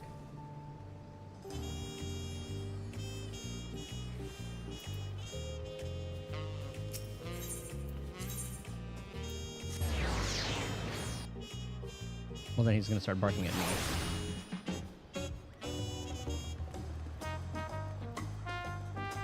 What? I'll let him outside again before I turn this in. Here, be.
I'm always so antsy about this.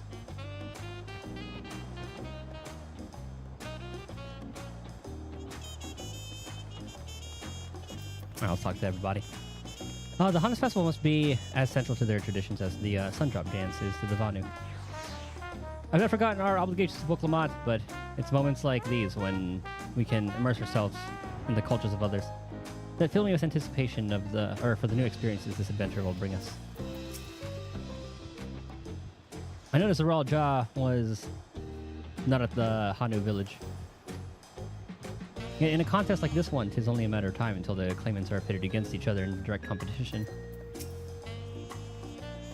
I pray we don't cross paths with the cool judge at the next feat. But even if we do, we've made a good start on these challenges. Hopefully we can keep it up.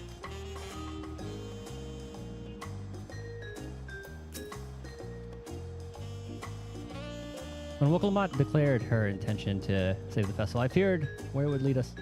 I'm glad to see my concerns were unfounded. Traveling with so large and diverse a group is unfamiliar to me. If you could see me now. Oh, reminiscing about the old mentor. If we find out more about who that is, look at us. The contest has barely begun and we already have 2 keystones. Surely even my talented brothers aren't doing this well. We can only hope.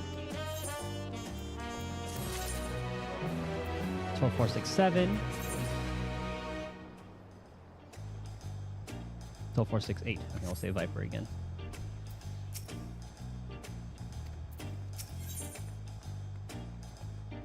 Mezcal marinated swamp monk. Okay, 91.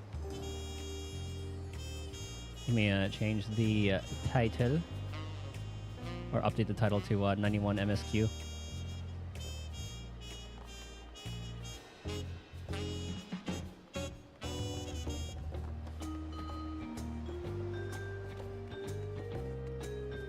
Lookmon is eager to attempt the next feat.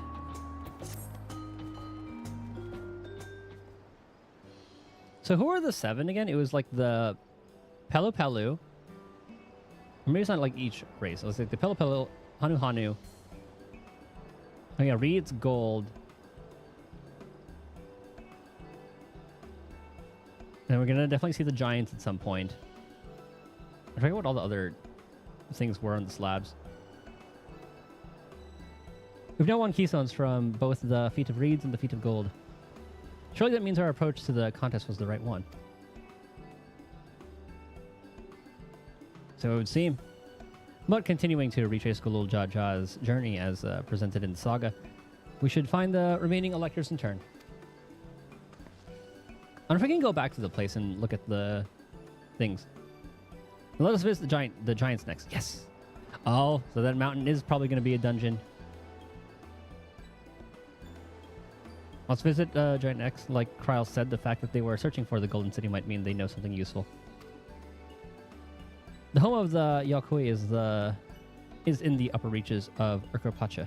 Unless you're keen on scaling the cliffs, we'll have to take the long way around through Kozamauka.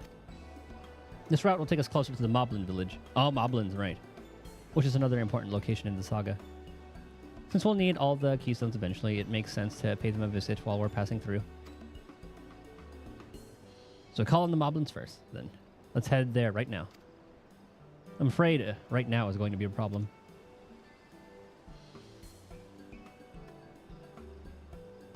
Ah. The flight of Wee Wingless, the great stairs leading to the Moblin settlement, collapsed in the storm. What are we to do then? Balloons!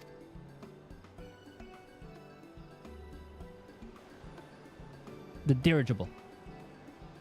There is an alternative, but it requires preparation. Until it's ready, you could rest at the cabins or see more of the city, whatever you prefer.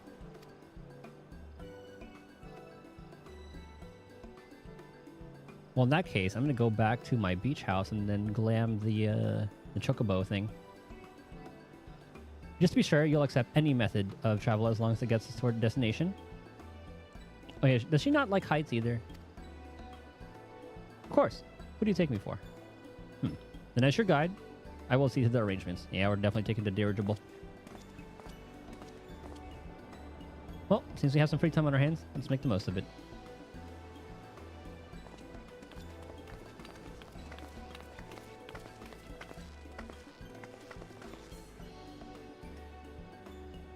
I need to get my axe repaired. I nicked the blade pretty badly when I took a swing at Bakul Jaja. That reminds me, I never got around to introducing you to Ropley, did I? He's the man in charge of Wachu Meki. And a good person to know.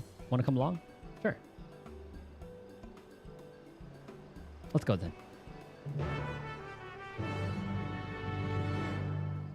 I need to look at all the the female Hrothgar things. Like all the looks.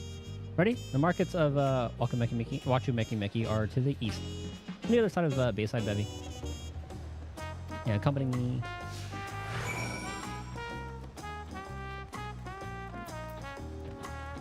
The leaves. Oh, hold on. While I'm here.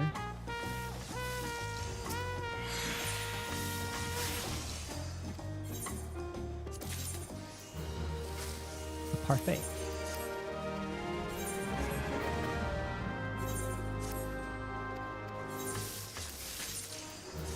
Really?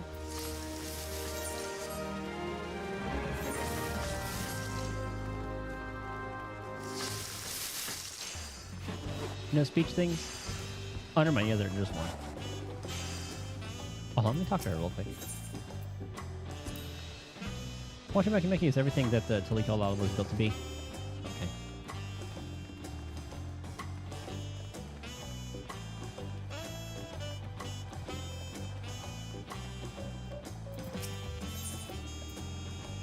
Aunt T's Taco. This is Aunt T's Tacos, named for their owner here, the lovely T-Soul. If you're after the best tacos in Tulahila, this place sits at the top with the Valley of Thai. You say that third province, but you only ever eat Brook Evu's food. Come by mine for a change. Damn, the exposed. Sorry, T-Sol. It has been a while, hasn't it? That's why I'll stop for a bite once the contest is over. Does she have food? Oh.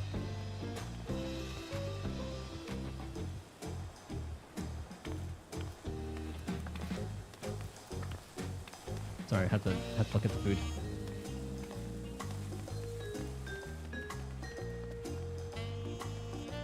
This probably would have been the best time to get all those. I'm pretty sure I have everything. Let me double check though.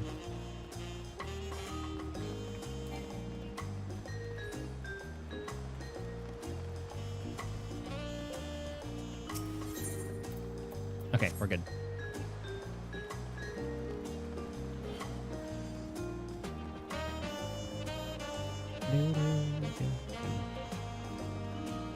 This place is gorgeous at night.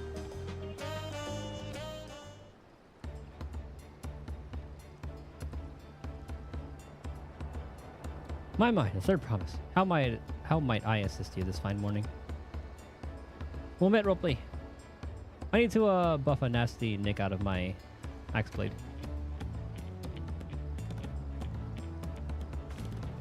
Yes, it's been chipped quite terribly. Trying to cleave rocks again, are we? Essentially, or something like that. Think you can fix it? You stand amongst Thrall's most prestigious gathering of artisans and ask this question. 'Tis child's play. We'll have it repaired for you in 2 shakes of an alpaca's tail. Good to hear. I'll leave it in your capable hands. She's gonna need that axe, isn't she? Oh, who's your companion, if I may ask? The savior of the world. This a great adventurer I recruited from across the salt. I brought him here to meet you, actually. Thought he might have a reason to visit Wachimekimeki sooner or later. Allow me to introduce myself. I'm Ropley, humble representative of this grand center of trade. A pleasure to meet you, Titus.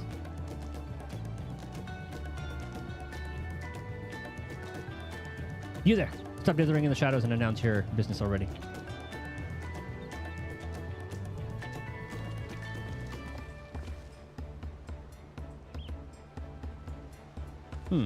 I've seen that man somewhere before. I do remember seeing him around. Oh. Okay, I thought he was like out in the crowd in that other place. I forgot this was the guy who left to set up shop.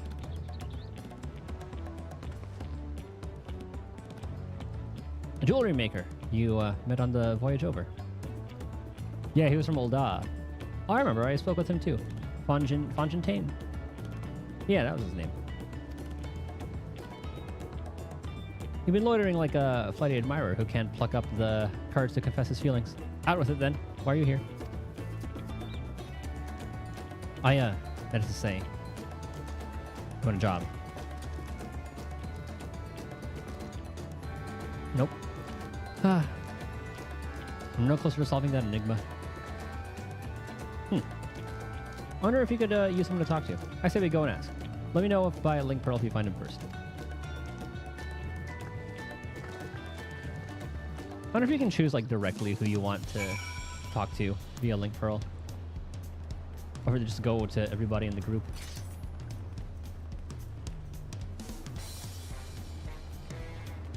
No fast travel there.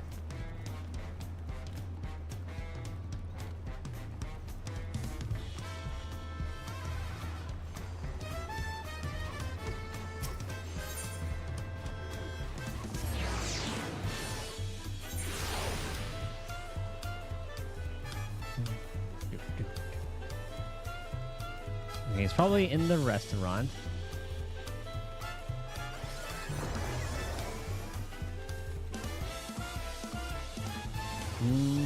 No, no one here. I can see this restaurant becoming another plot point for something down the road. No, not in here.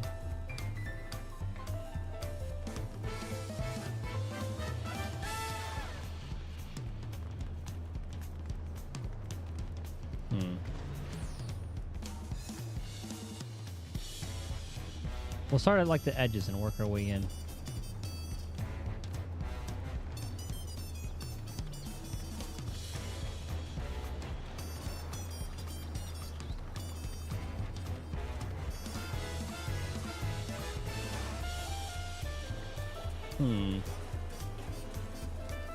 Where could you be hiding?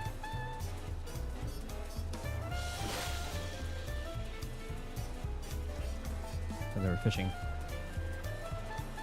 Aha! Yeah, we ran right past by him, didn't we? We were conversing with Master Robley. Oh wait, we've met before, haven't we? On the ship.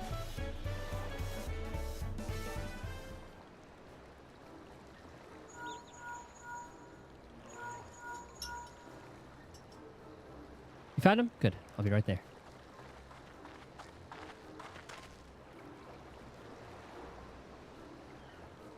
Why'd you run off like that? Did you have business with Robley or not? Please, you needn't concern yourself with my affairs. I'm undeserving of such attention. Huh? What are you going on about? I beg of you, do not ask me to explain, do not. Sorry, but the more you tell me not to, the more curious I become. Besides, you look like you need a friend. You're too kind. So be it. I suppose I can share with you a morsel of my misery. Before I came to Tillyhill, I worked as a goldsmith and the most prestigious jewelry maker in all of Ul'dah. Esteemed Aesthetics. That's the name, yeah. Oh, I started off well enough, but as the days passed, everything began to go wrong. Compared to the masterpieces of my talented colleagues, my products were lacking. Mediocre. I lost all confidence. Crippling doubt had possessed me. And any veneer of bravado I tried to put forth soon cracked beneath its weight. Thus did I take ship, hoping to find a fresh beginning on new shores. Yet as you witness, I lack the courage to even approach a potential employer. You stand before a man wallowing in the wreckage of his ill-spent existence. Alright, then. You offered a morsel, then served as a full course.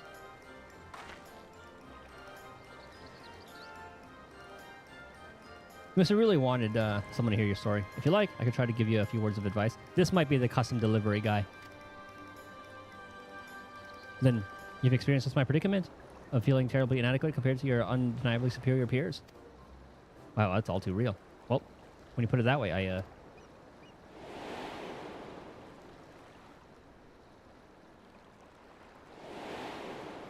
It's Zalul Jaja, Kawana. Or Zalul Ja, and then... Oh yeah, I guess there are only two brothers. Ah, haha, not me. I'm Wokamat, third promise of Tillyhill.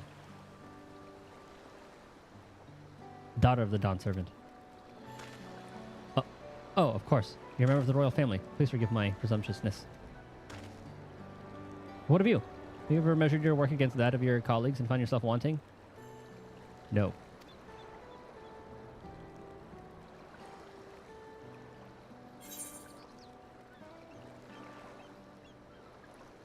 You measure your worth by the success of others.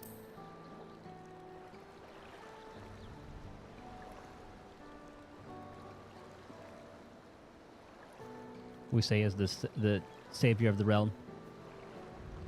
Universe, even. How could I not? Should my work not meet the same exacting standards, no new commissions will be forthcoming. What then was the point of my becoming a goldsmith? He needs some Godbert Mandeville to smack some sense into him.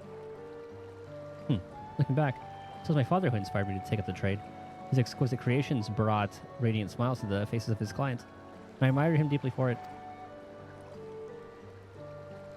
But in the course of striving to be a great goldsmith as him, I lost sight of my original motivation. All I ever wanted was to spread joy through my craft, as he did. Perhaps I'll give this one last try. Thank you both for reminding me what is truly important.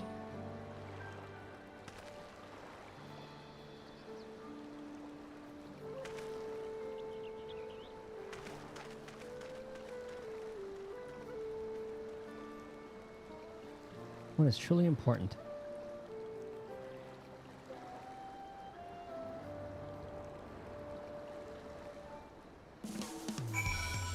Yeah, you remember you want your piece. Level 92. Oh, sorry, Kiedis, I didn't mean to ignore you. But yes, I'm glad to see Fontaine is giving himself another chance. That to the milli XP. Oh, almost. So that's 13,475. Let me make my dog come inside real quick.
There.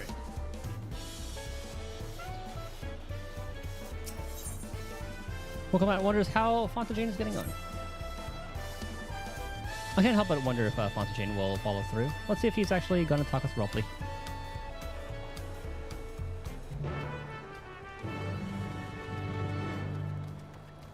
Okay, this will put us just under 92 as well.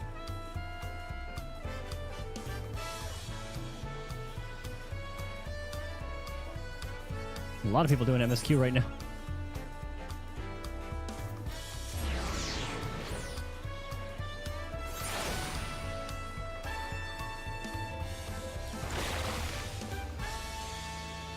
I love when we're on Painter.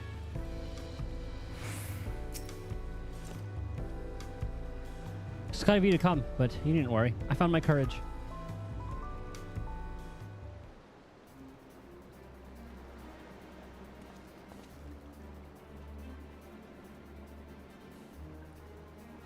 Pray accept my apologies for my earlier behavior.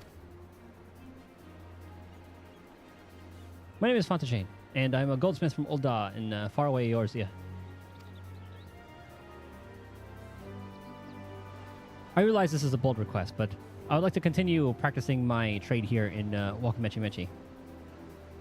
If you'll have me. As only for the opportunity to bring happiness to others via with my creations.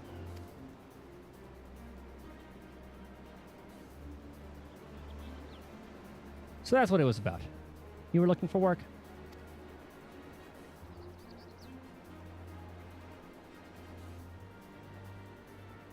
Consider yourself hired. Wakamechi Mechi is always in need of skilled craftsmen and women. I'll handle the necessary paperwork. Can you start tomorrow? Yes. Yes, of course. I must thank you both again for your sage and timely advice. I don't know that I was all that helpful. But you were. Had you not come to speak with me, I would not have had the moment of much-needed self-reflection.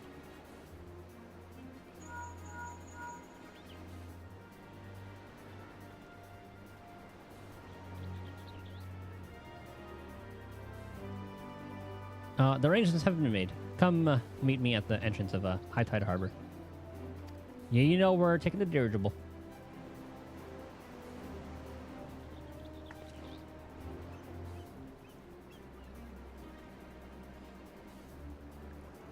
Oh, I almost forgot. Do you have my axe ready, roleplay? Ready and waiting. Behold the sublime work, or the sublime township of Wakamechi Mechi artisan. Well, it's good that nothing attacked us and she was missing her axe.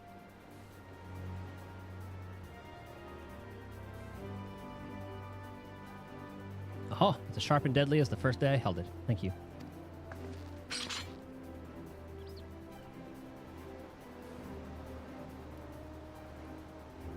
Well, good luck to you, Fontaine. Let me know if that doubt creeps back in. I'd be happy to talk you out of it.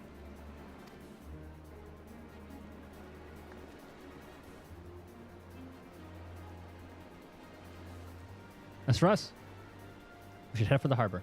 Wouldn't want to keep Aaronville waiting.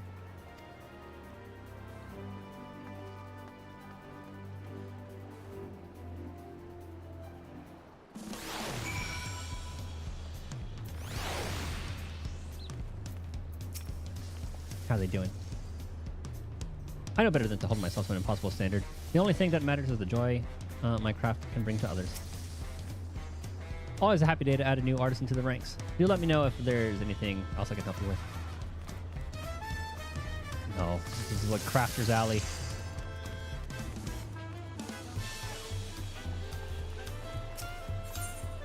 Let's see. Oh yeah, I thought that was the place we needed to go. It's probably closest.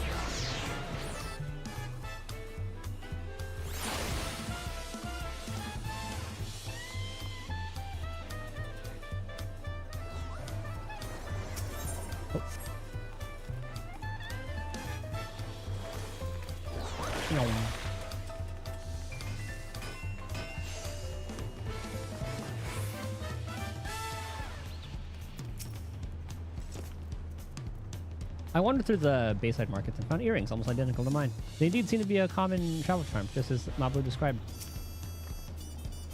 I wonder what Aaronville's alternative means of travel is. I went to re-examine the Tuliolal saga. Should we continue apace, we shall soon come face to face, or rather face the knee with those enormous Yakui. I'm told some of them tower over even the hulking Galul Jaja. All that wanting is making me hungry, so I try to taco from both Zabalyev Thai and Aunt T's. I think I prefer to salt spicier flavors.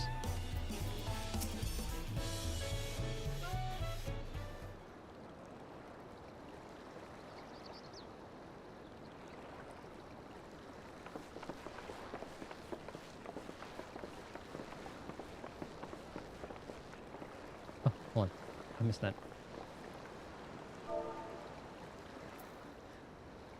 Went kind of fast. Well, come on. Enough of the secrecy. What's this big plan of yours? Okay, that's what she said.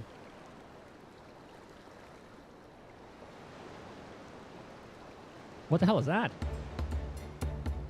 What the hell is that?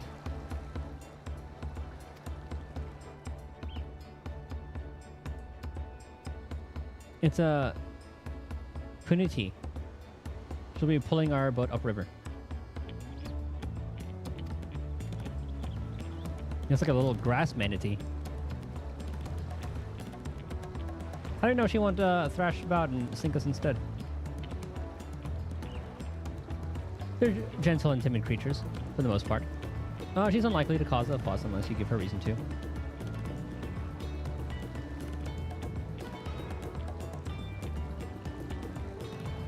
Alpacas now, Punities. We're relying a lot on animals for this journey. We should be thankful we have an animal expert as our guide then.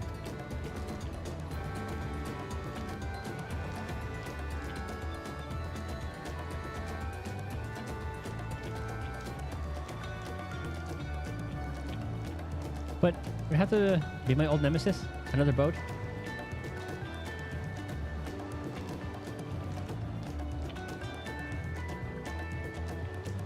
Well, I took it for someone who was up to the challenge. Was I wrong?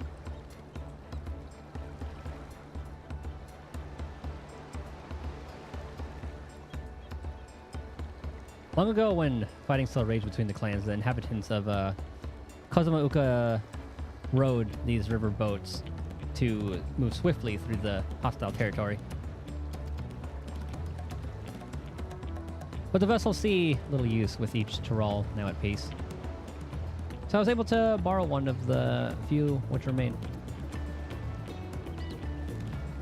I did consider a dirigible, but the pilots warned me that the updrafts near the falls would make landing difficult. Ah. Yeah, that addresses what I thought it was going to be.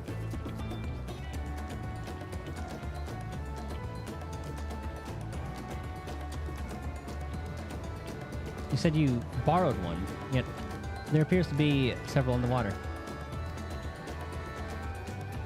What? Juana.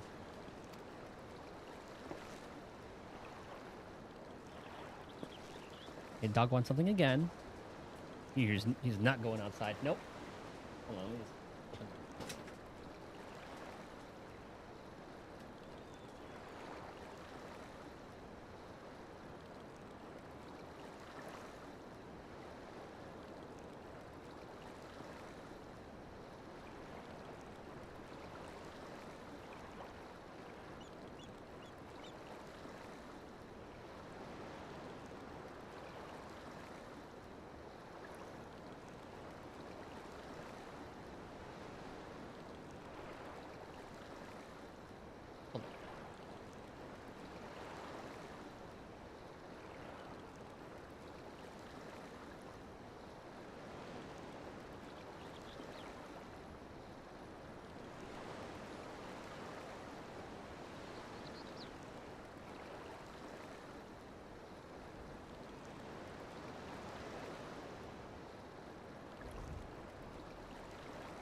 Okay.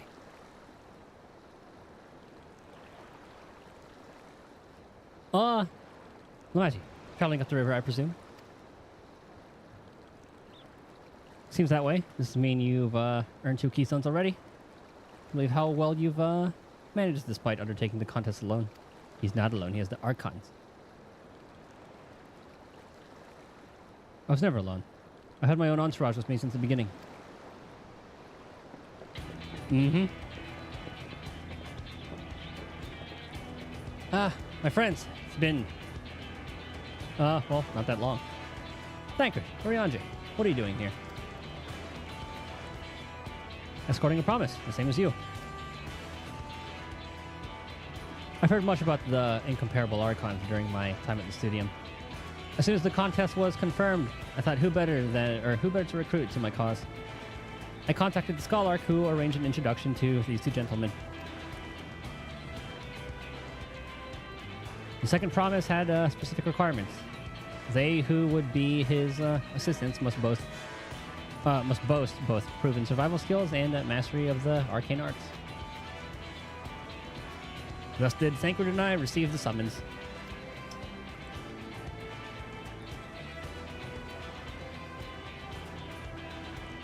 My own studies concentrated on technology, which our people could readily use, such as inventions both are born of magitech or clever engineering. Where magic was concerned, I covered the only foundation. Knowing you two, I expect you had other reasons for accepting the job. A few. The nation of Tiliolol spans an entire continent. Depending on who wins the throne, the world may be plunged into instability once more. It's true. Never have we striven to preserve peace. Where's our place, if not here and now? We did our due diligence, of course, and made sure who we were working with before agreeing to this endeavor.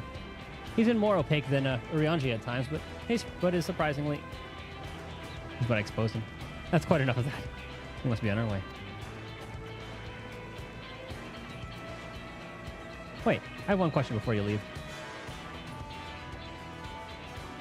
Kawana and Wokomat are vying for the throne. As Kawana's entourage, does that mean you're resolved to defeat all his opponents, including us?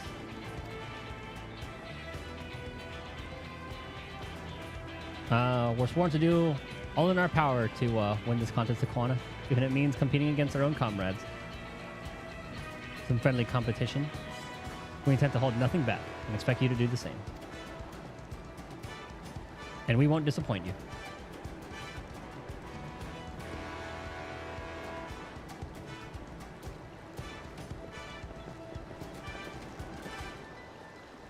I thought you were taking a boat.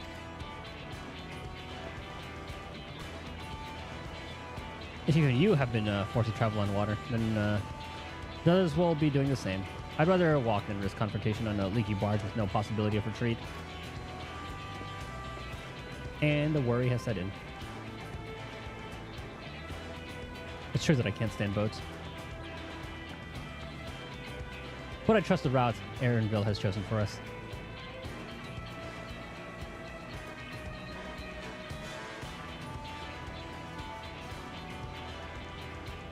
Leave the handling of the Punity to me.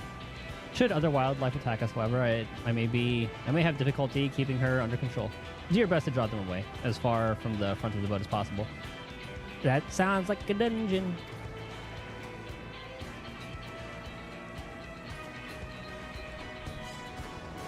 Then we shall remain on deck and stand guard.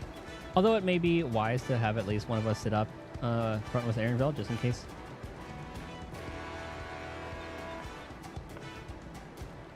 I'd like to stay on the deck. I'm eager to put my pictomancy to the proof. Yes! I'll take any chance to show you that I can hold my own on the battlefield. Ah, I believe in you, Cryle. Then Cryle will stand on guard with Titus. Or maybe this will just be a regular encounter.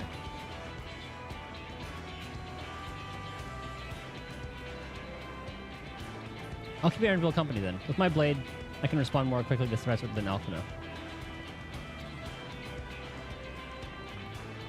Thank you. If a fight breaks out, I'll try to stay out of your way. Because I mean, because usually if it's a dungeon, it's going to have a trust. Someone's going to have to be like a multi-person. Tank, DPS. He's up with Aaronville, so there's no healer, and then there's another DPS. Thank you. If a fight breaks out, I'll try to stay out of your way. And so I'll endeavor to provide aid where it's needed. Okay, never mind. There's the healer. I can do that as well.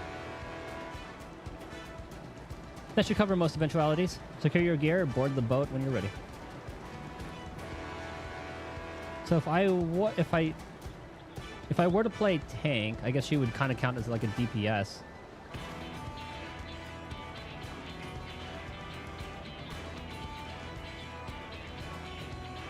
Yeah, okay, that's all covered. Is that Jalil? Oh no, other one. But cool. Yeah. Let the hunt begin. Well, what if he's going to be the boss for this one? Or one of his lackeys. Ihui Katumu.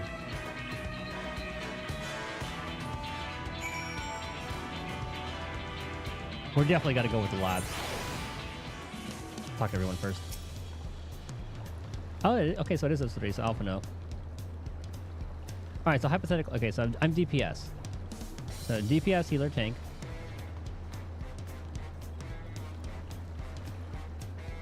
If I'm healer,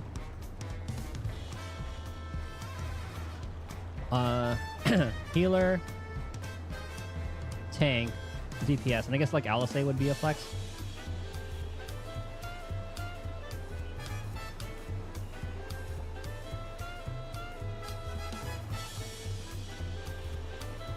Not even the biggest set. I mean, who all knows? Well, I guess like now it'll be a Thancred.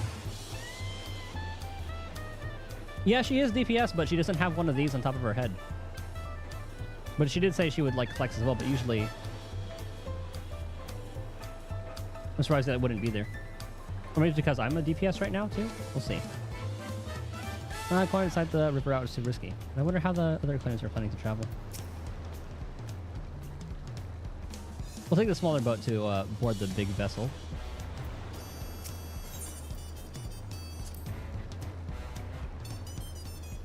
We can't stand here all day debating the dangers ahead. We have a contest to win.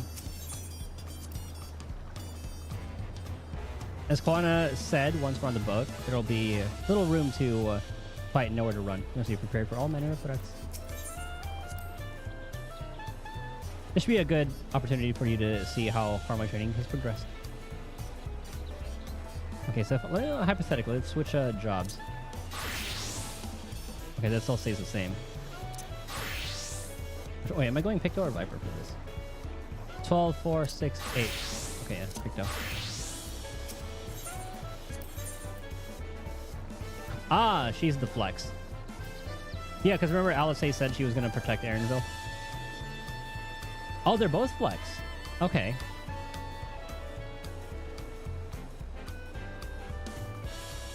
So either healer or deeps, and then tanker deeps. Okay.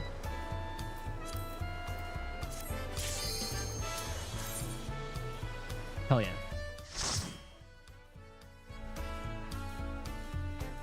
Let's see this. Damn, look at that thing go. Alright, let's see what the first dungeon is like.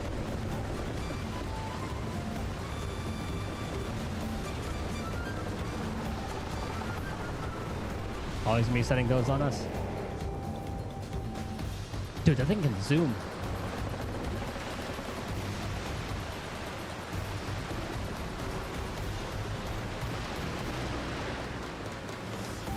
Dude, this is a cool area for a dungeon.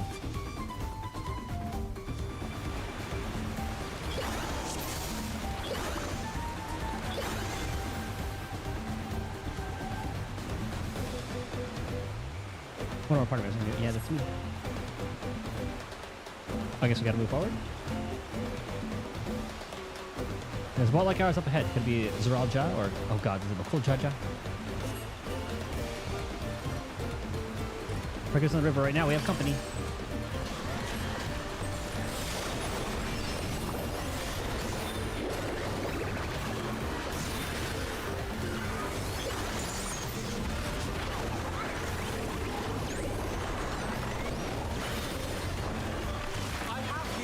God, Painter is fun.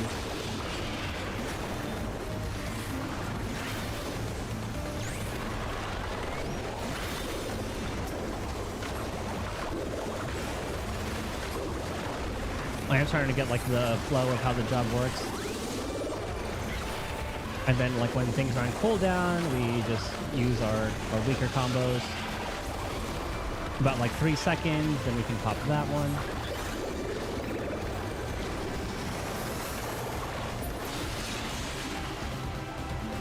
And then out of combat, we pop that. Whoa, whoa, whoa. Next hammer.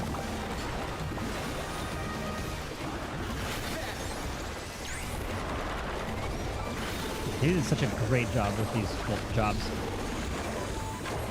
Might as well spend our swift cast.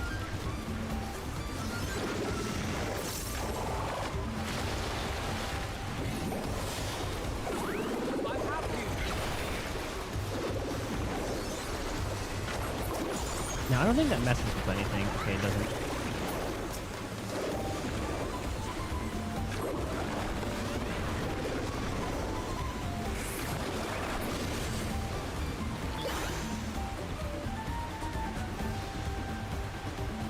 You did such a good job with Pictomancer. I was wondering how it would work.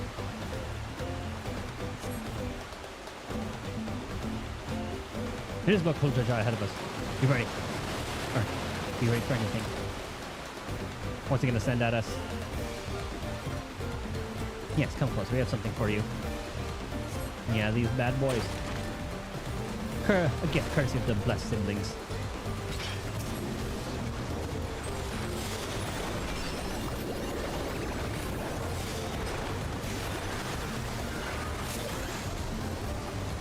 Oh god, I forgot how long it takes to recast that one. Good lord, that damage though, man.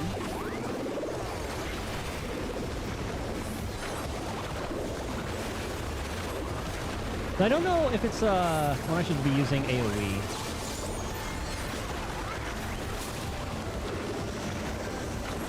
Like how many targets should I be using AoE rather?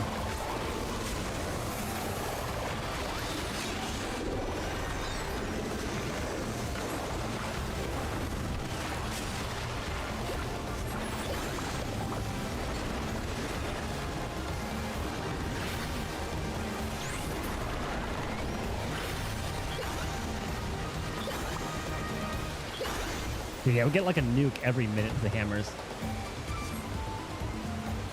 He's sending over himself. Oh, our manatee.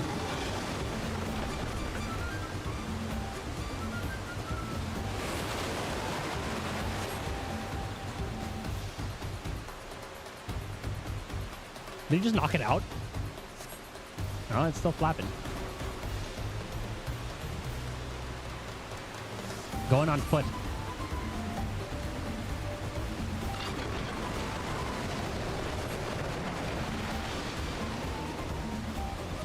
I think I'll stay here with the boat.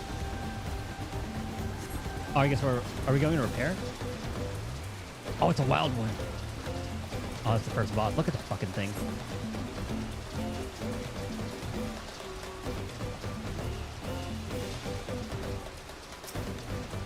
All right, let's see what the mechanics are for this bad boy.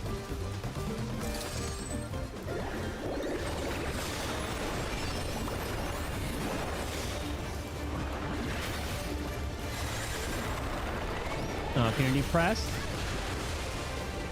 Oh. Okay, so Hydra Wave's gonna be a cone. Nothing really too special about it. Okay, what are you doing over there? Okay, another cone attack. What are we gonna do with it? Okay, just sucks up, puts a bunch of different AoEs down. What the fuck?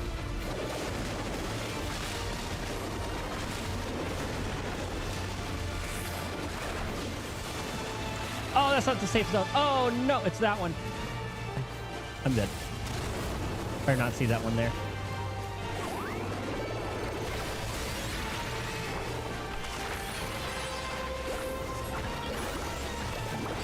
Liking the dungeon music.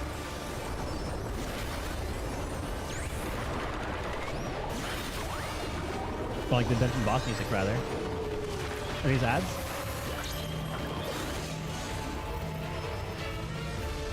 Okay, does that mean it's gonna attack this way? I probably should have gone to the other corner, huh? Oh, okay, that's just it. And then ads. Welcome mod. Hope you're attacking these. Oh, I do see you there.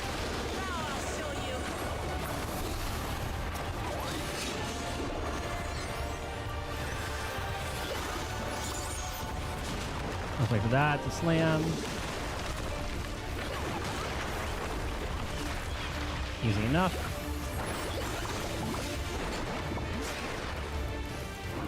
Okay, so it's gonna suck. Did they change the color of the AoEs? It kind of looks different.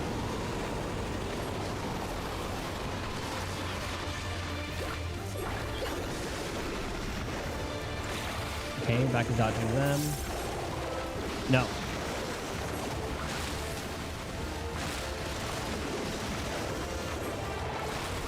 Oh, I'm getting hit by that. Okay. I should have waited.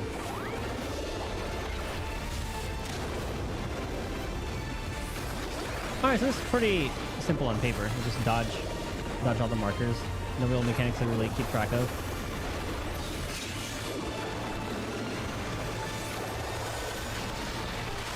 Can you press the raid wide? No, you went outside like 3 times already and you just went to go sniff around.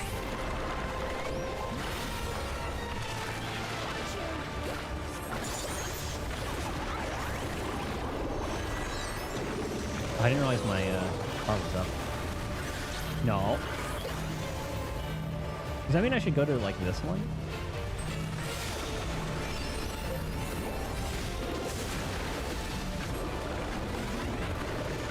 And we win. Sea puppy boss. Yeah. No, you went outside like 5 times already. No.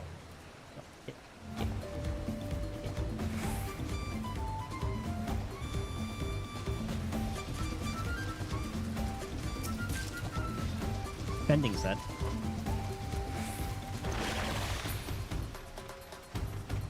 What is this? Like a little like hobbit hole.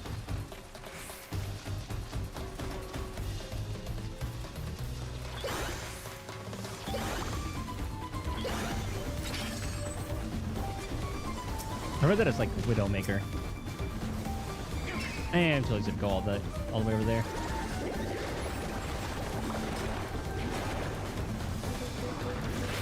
I usually make my tanks double full in this.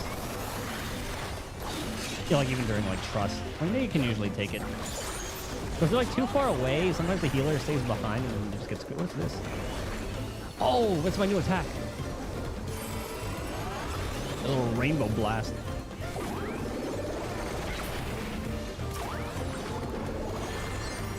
They said this pretty much what to use as an opener. You know, like so.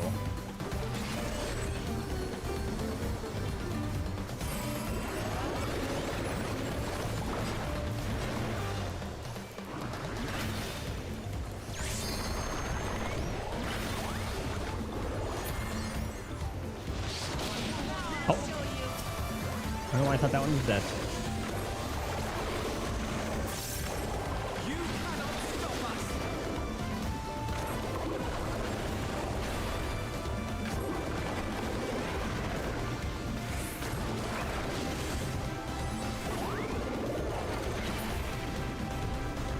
So what determines? Oh, I guess like if I use this combo, I get the comet, and then if I use this combo, I get the holy. I think that seems to be the case.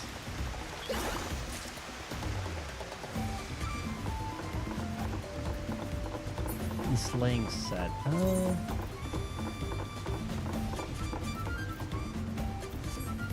Meh, I could just dismantle them and sell the mats for it, cause mats are selling for quite a good amount now. Oh, Sancred. What did you guys do, you bastard?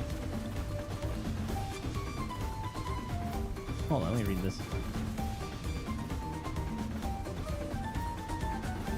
Alphino, Muklamat. What strange happenstance has some misfortune befallen thy vessel? Apologies, friends. Seems you'll be taking a long way around. Okay, this is actually I like having the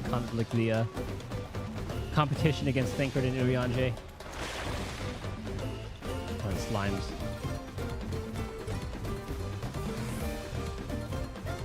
What are they gonna change them to? Ew.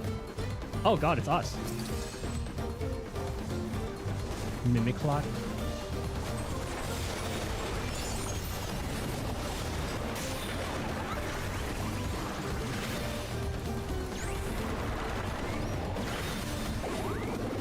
That is creepy.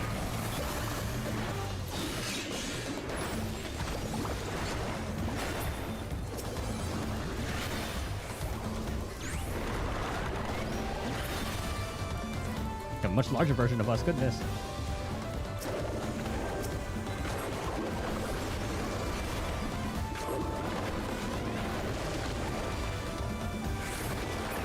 Oh, that didn't give black mana.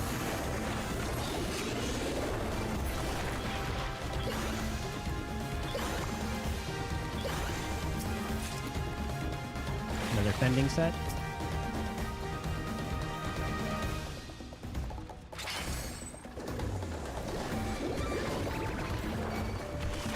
Please don't.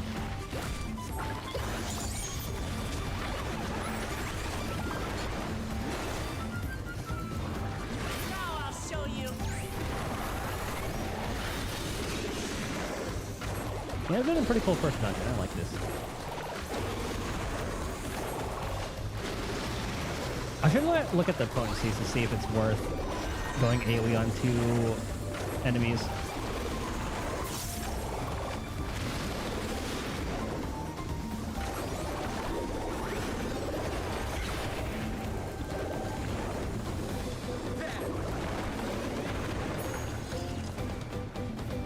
Okay, so single target 460, 140. Is it 4 enemies? 780, 260. Damn, so maybe 4 enemies is when I have to use AoE. Otherwise, single target might be better.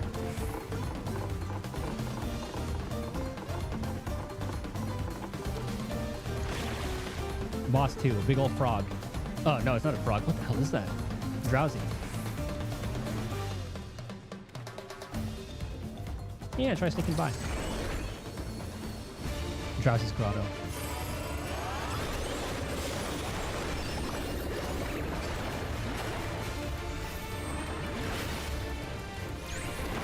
Uppercut, it looks like a tank buster.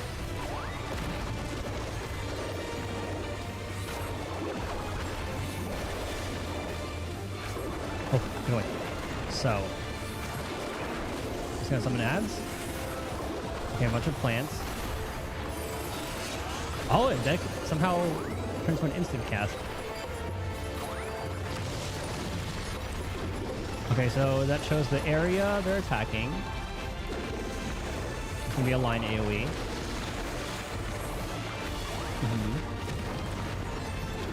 That's a new marker.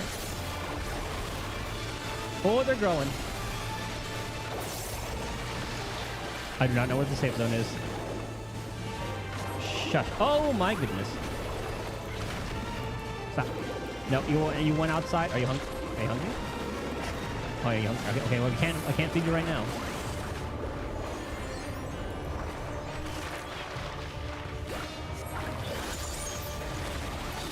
Spit. That looks like it's like a halfway attack. Oh, holy. Okay, they're gonna transform.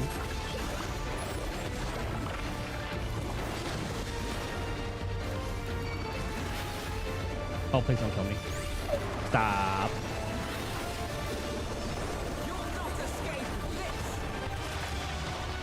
What?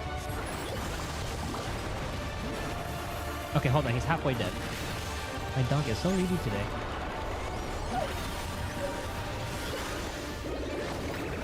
Hold on.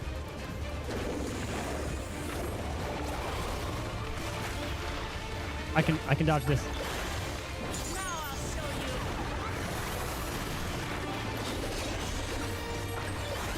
God, I love Painter for that.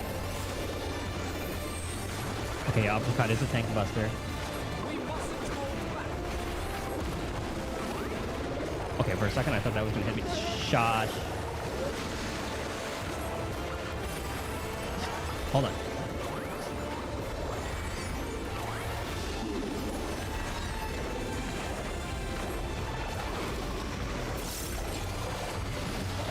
Hold on. It's almost dead. 15%.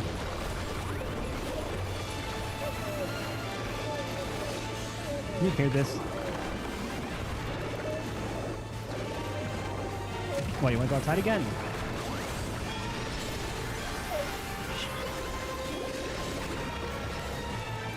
I think I'm safe here. Maybe like right here. Wait, we're golden. Okay, let me take care of the dog again. Jesus Christ.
I'm just gonna leave him there until he knocks to come back inside.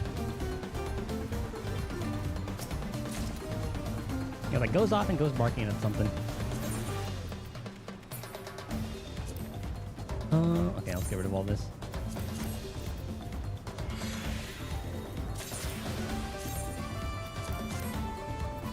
So I probably won't even need gear until like the 85 dungeon or 95 dungeon.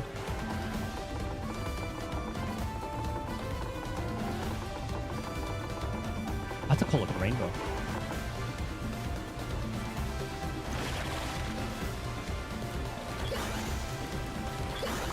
Automaton? Oh, I was gonna, yeah, one of those.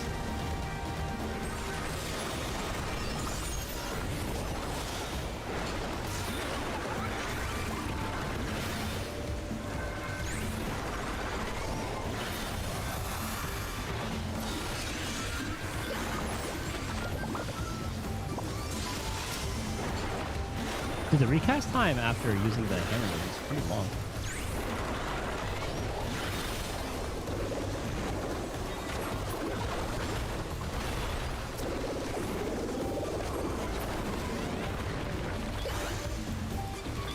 He's dead. Oh yeah, they're dead. Oh, it's this thing. These motherfuckers killed me at Bosnia a lot.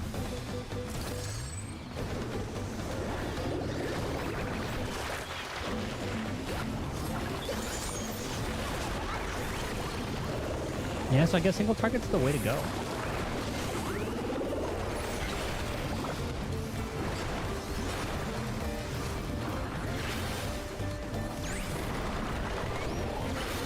It's just a fucking nuke.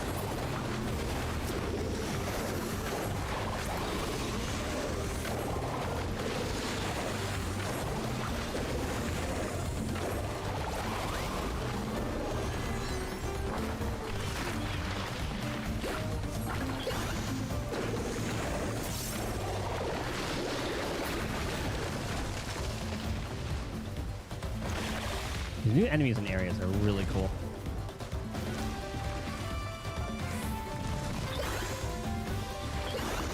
This thing looks insane. Oh, that's definitely gonna be a boss.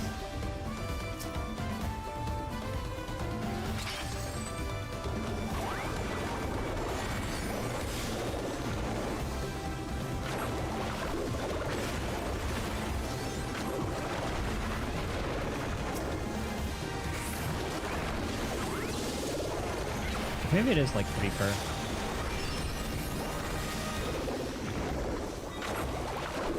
Or like 3 enemies, so I should use AoE.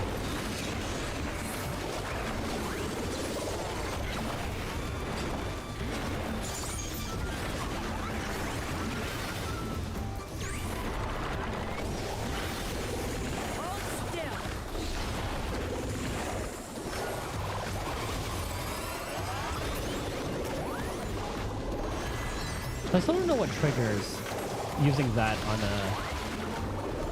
triggers that with a 3 cast.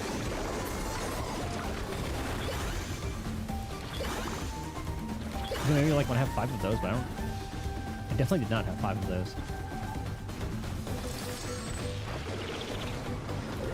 I could probably do that whole reading thing, but I think I'm gonna get time from that one.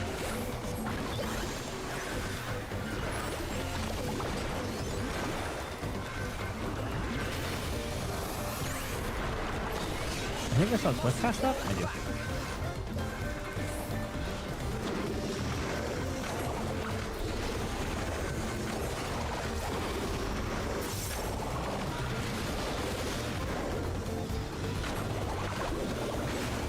I should open with that.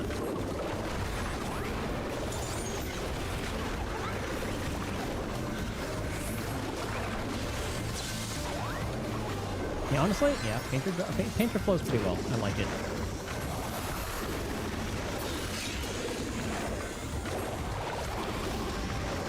I thought it was gonna be pretty jarring having to like paint the motifs every time, but it doesn't really seem that bad, and it's worth it because the damage output is just absolutely nuts.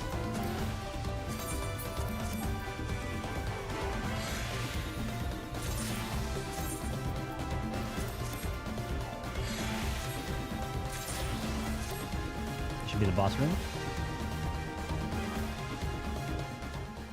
Where's it gonna be? Oh yeah, that mantis thing. Apex Predator. Apollyon.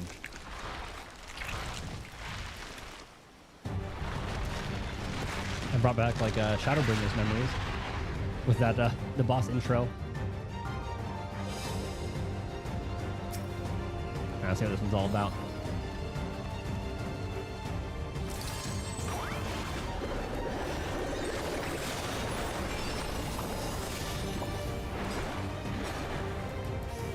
Alright, Razor Zephyr is going to be just like a little line. Blade is going to be the Tank Buster.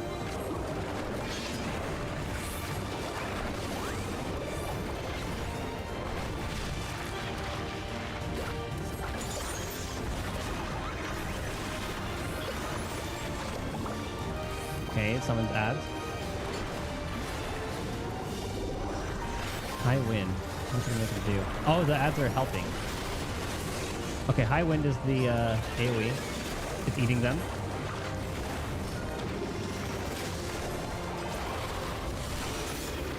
Feeding the beast has strengthened Apollyon. Oh.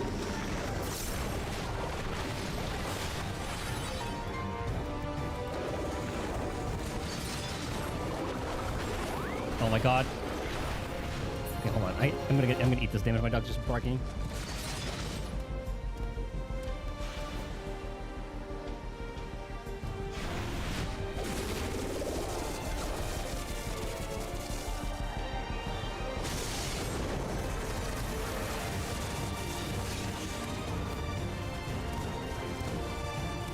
Oh my god, I'm alive. How? I was able to come back and dodge all the AoEs.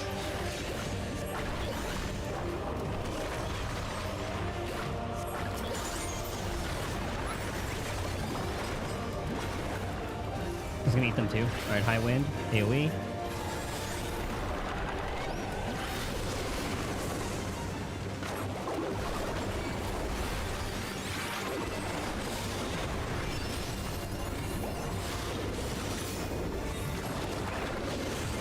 Okay, so the different things that he eats grant him the different effects. That's what I'm getting. Uh-oh. Okay, so that goes from Tank Buster to that. To a goddamn near room-wide AoE. Or frontal cleave. I don't know my other terms. I could have swift casted that. Wind whistle.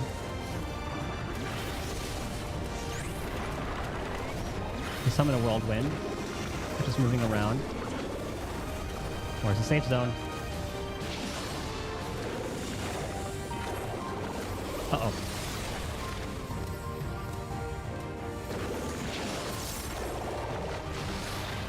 How are they? I'm gonna get hit.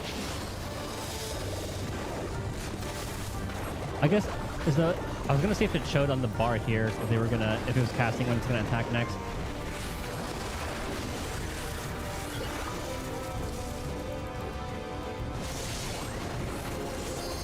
Ah, that's that attack.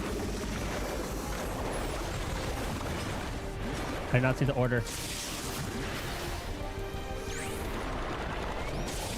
Okay, we're good.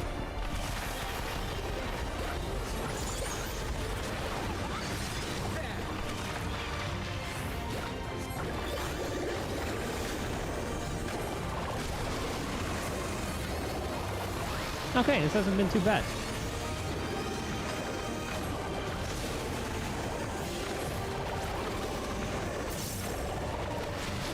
Oh, this fucker.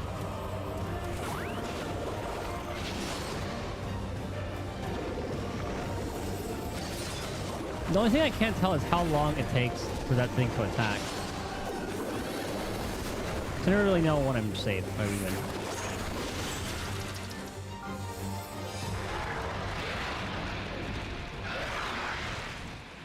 That's a pretty cool fight, though.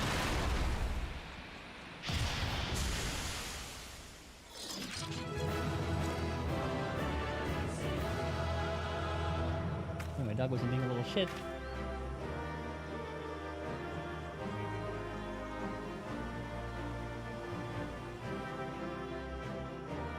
Okay, so calm down now.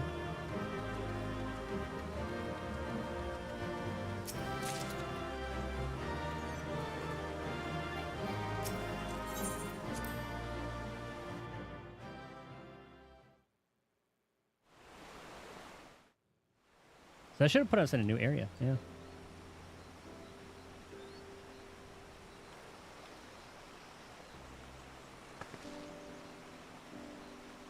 This is as far as we can go on foot, it seems. We'll have to head back and see about fixing the boat. Maybe she'll have one of those invisible bridges. Or not. Hey! Everyone all right?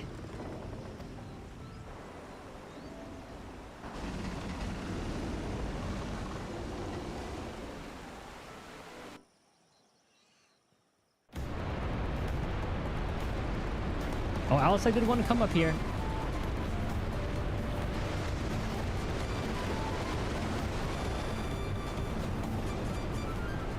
Sorry, we might not catch up to you. These caverns you traversed were dug by the Yakoi in their search for gold. Remnants of their excavations can be found throughout this region. Well, I appreciate the lesson, oh wise guide. Are we landing this boat anytime soon? Oh, there's the seasickness. Our river journey is almost over. For proof of that, you need only look ahead.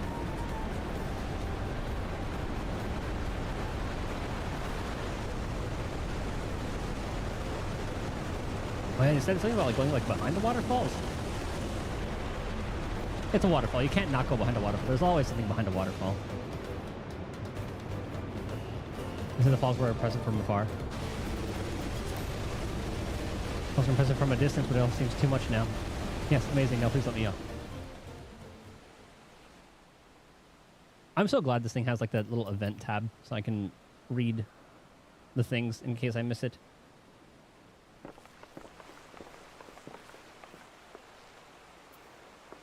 No. No more boats.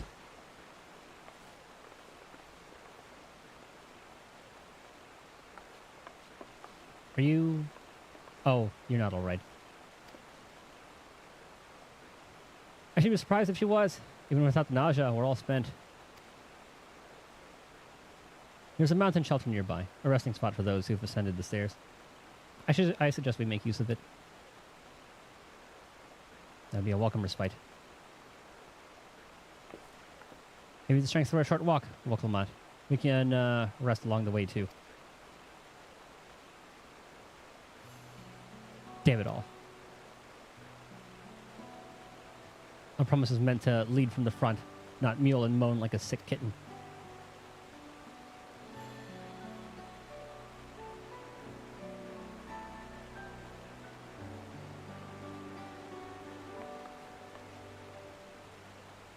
Welcome on.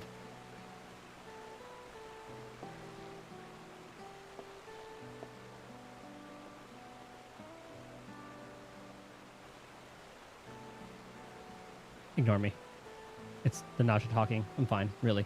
Lead on. I'll follow.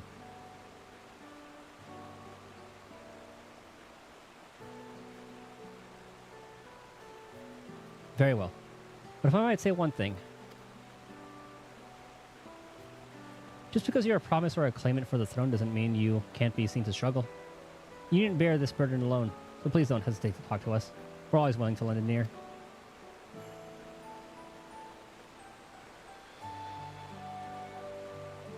But, Kryl,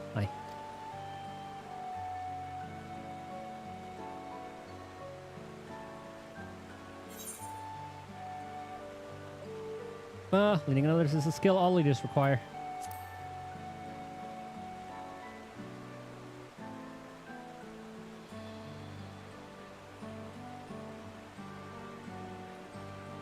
You as well, Titus. Oh, yeah. You know how many times we use that crystal?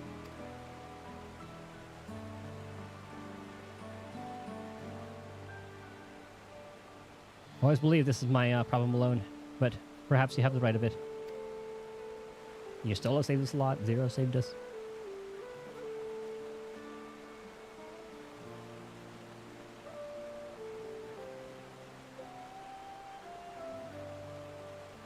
All right.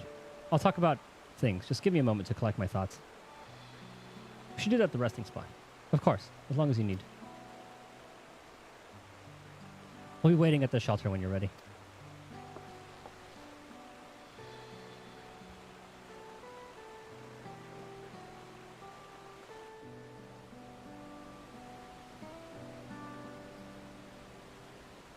I'll definitely need to play through that dungeon again and then look at the dialogue.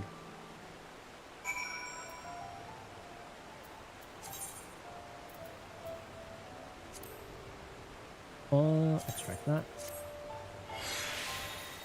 Oh my god, Pictomancer's already almost at 93. Holy moly. I long felt that I could never tell anyone when I was confused or hurting. That admitting to weakness would bring shame to Papa's name. But if you say you're willing to listen, then there are things I'd like to talk about. Come on, let's catch up to the others.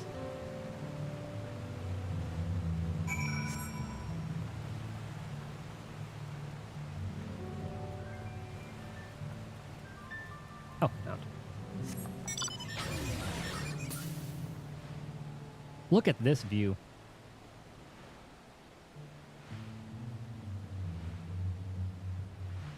Kind of reminds me of like that one scene in Red Dead where you're going to it was that manor. I forgot what it was called.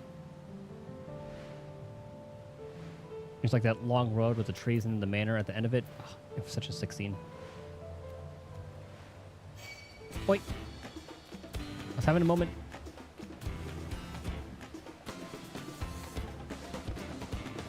Okay, before the next cutscene, I'm gonna go ahead and attune to this.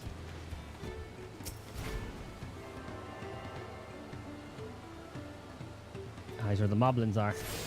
Right? That's what they're called in this one? In this continent. And they're still gonna have the whole thing. Now that I've decided to share, I feel so nervous. This place is called Many Fires, for the constant stream of peddlers and travelers who make camp here after climbing the stairs. No! Oh well. We stop here for the night. I understand that the desire to rush ahead, but we need to recuperate from our punishing river adventure. Now let's settle in. We'll need a cook fire, and there's meal preparation to be done. I want to talk to Alice in Trial, damn it.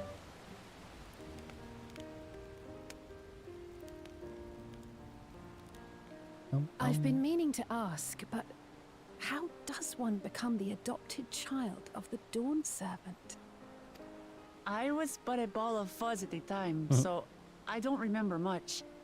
My earliest memories are of life in the palace. All I know is that I was born in Ikbrash, a village in Yaktel. But I've never bothered to return there. As far as I'm concerned, Lul Jaja is my only parent. I quite understand. I have no memories of my birth parents either. For a while, I wanted to learn who they were. But over time, that curiosity waned. Oops. So our situations were quite similar. Galif was my dear grandfather, and that's all I needed. Okay.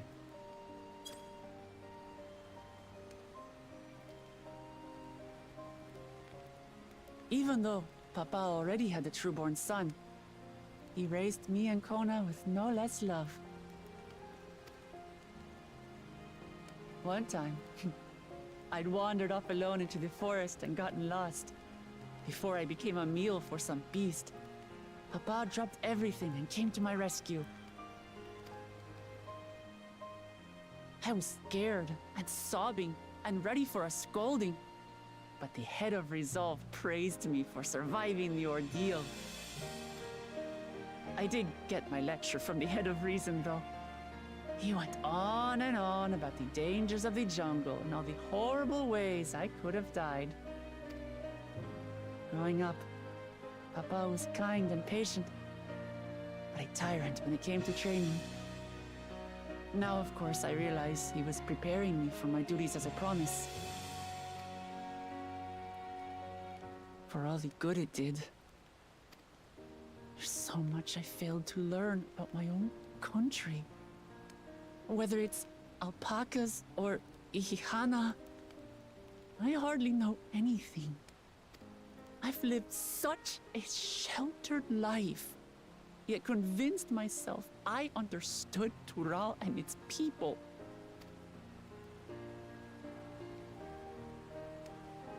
I don't have Kona's education, or Zoralja's strength.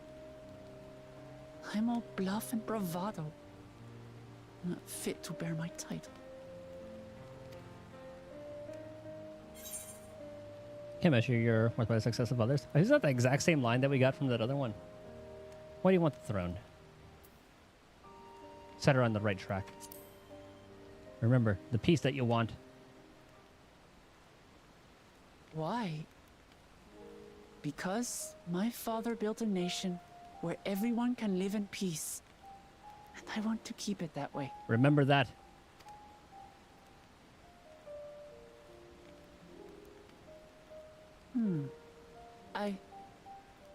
I think I see what you're saying.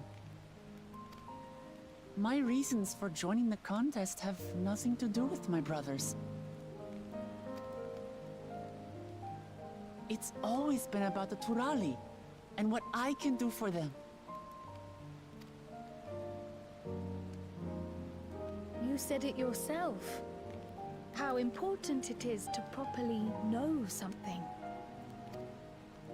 To hear the voices of others, empathize with how they feel, and think how best to serve. In so doing, you'll come ever closer to being the person you wish to be.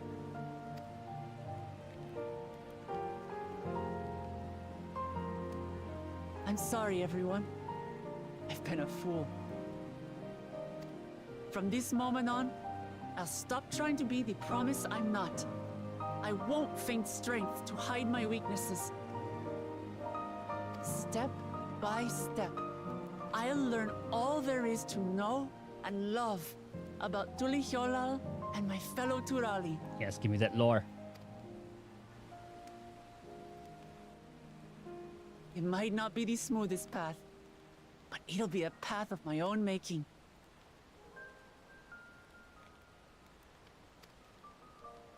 I will find a city of gold for all of us, along with the answers you seek about your grandfather, Kryl.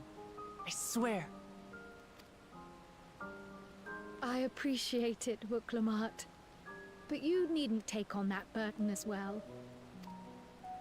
Galuf Baldessian dedicated his life to protecting people from all manner of threats.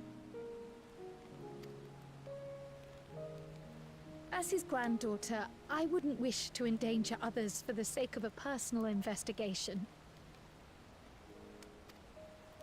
So let's just concentrate on winning the contest. We have a shared goal, and, if at all possible, I'd rather we enjoy the journey.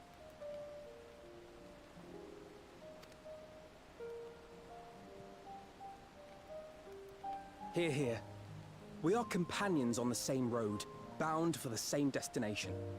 With our combined talents, nothing will stop us from reaching the Golden City. Thank you. Thank you all. I am proud to call you my friends.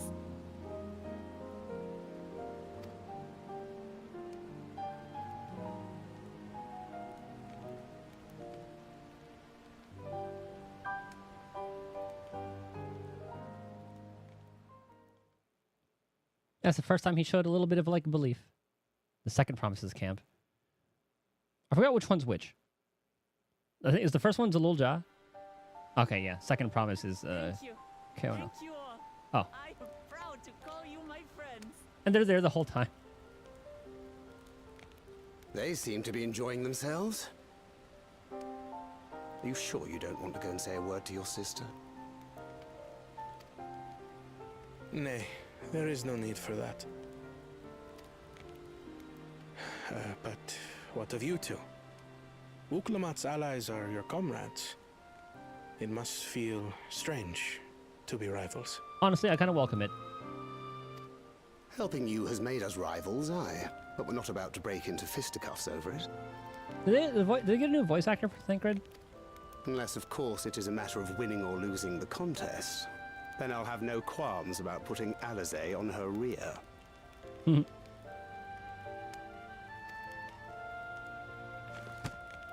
sounds a little different. Despite our long history, never have I been given the chance to test myself against our companions. The thought stirreth within me a most unexpected sense of competition.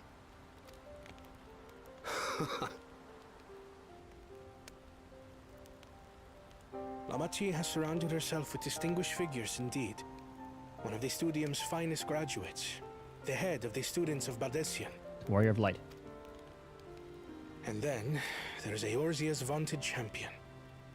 If he's half the hero you say, then the odds are stacked against us. Not that I've any intention of bowing out.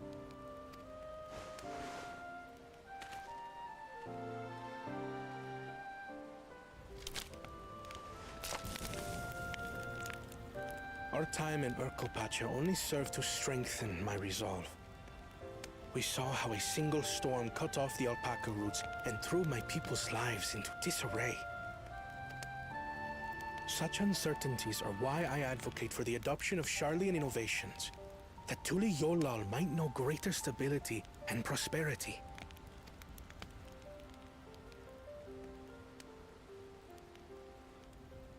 Our nation can change for the better, and I will be the man to change it.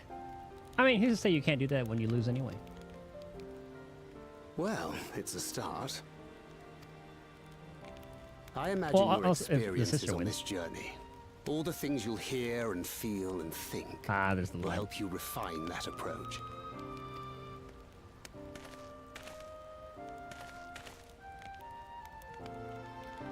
But to return to the subject of the rite, I'm a touch concerned by the condition for victory. The claimant who breaks the seal becomes Dawnservant, not the one who performed the 7 feats first. The would-be victor need only possess the 7 keystones.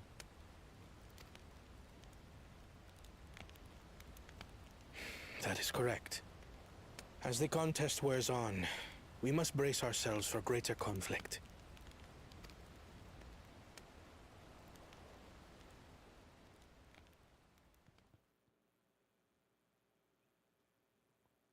First promise. Zalulja.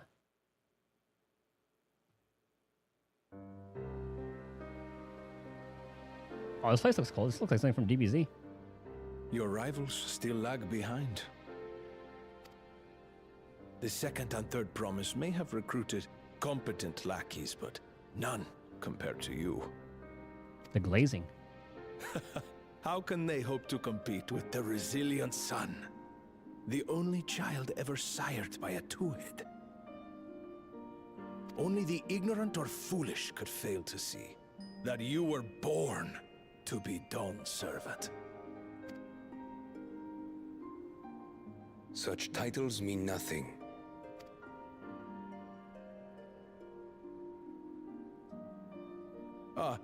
I neglected to mention, when I first heard the rumors that the contest involved the Golden City, I spoke in confidence with Gulul Jaja's inner circle.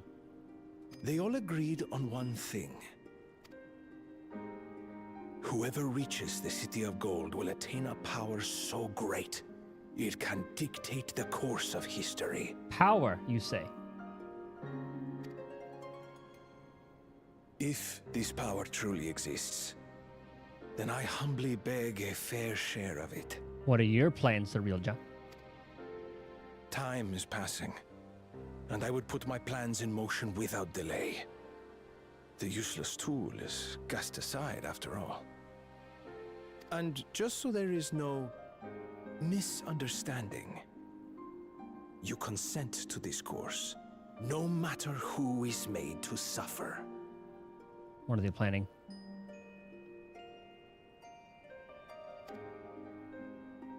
In battle, Everyone bleeds. The Dawn's promise is no exception. What better lesson to teach our people the folly of war?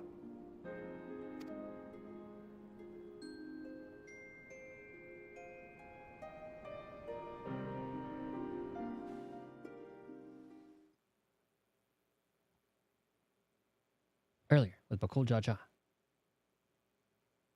I'm glad we're getting some insight on what's going on at the moment.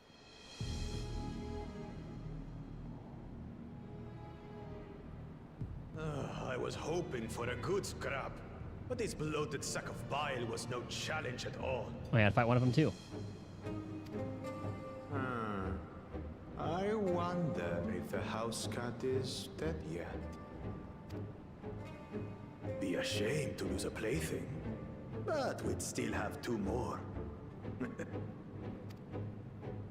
If I may ask, Chosen One, what are your plans for Tuliolal after you take the throne?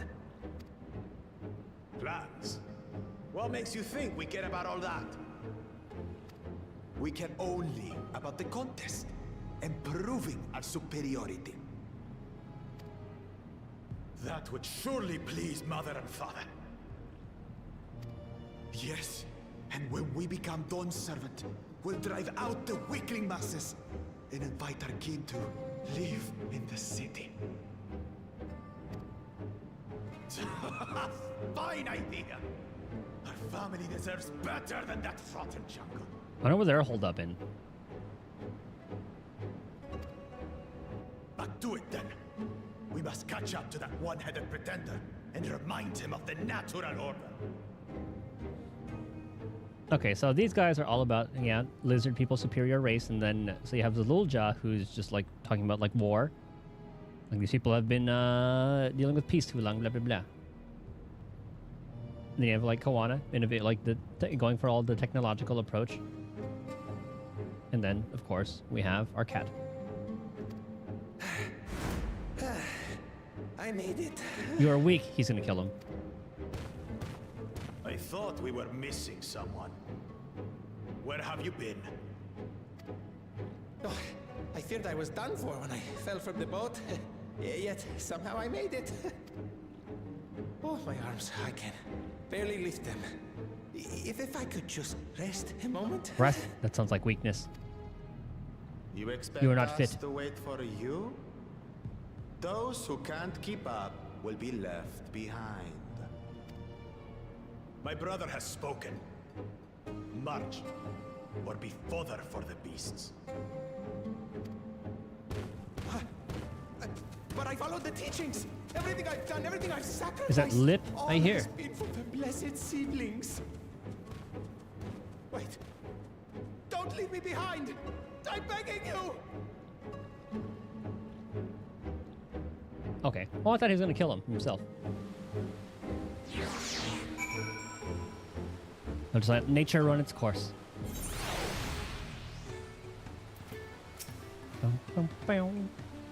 It doesn't matter if Wokelmat's scared of alpacas or gets sick on boats. It doesn't change who she is or what she means to her people. I have some small experience with the pressures of leadership. I'm crumbling beneath its weight, as you all know, or you well know. If anything good can be said to come of my failures, I hope it's my capacity to help others avoid similar mistakes. I'm glad we could take a moment to talk things through. Wokelmat seems much happier for it. It's good to see Wokelmat more sure of herself. Hold on a second.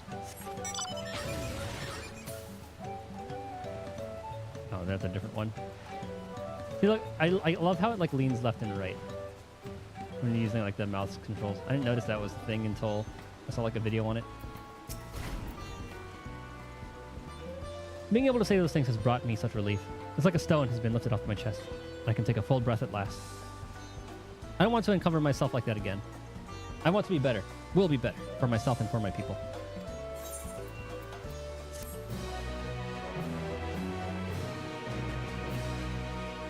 Enter with the trash delivery. I guess we'll be using Viper for a while because... Look at this. That dungeon gave me so fucking much XP. So I gotta be 10, 229. Is that in the million? Is it 10,229,998? Yeah, it is.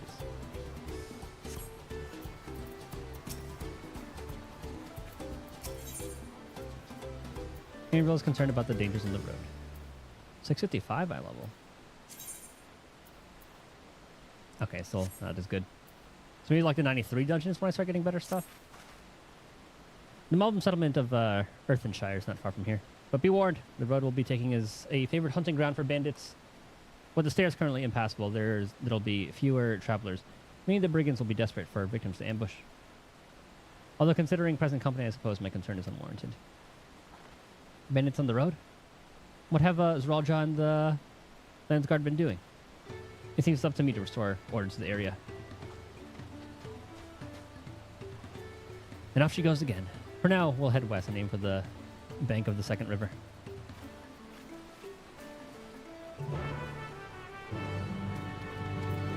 A bunch of shit.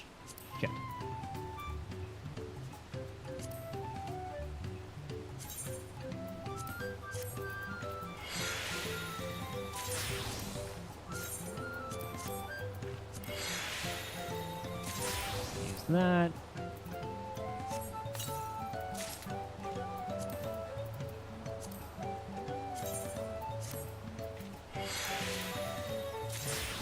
Should be a good amount of stuff. So, yeah, that silver Lobo leather, that was selling for like 10k on the market board. For just one.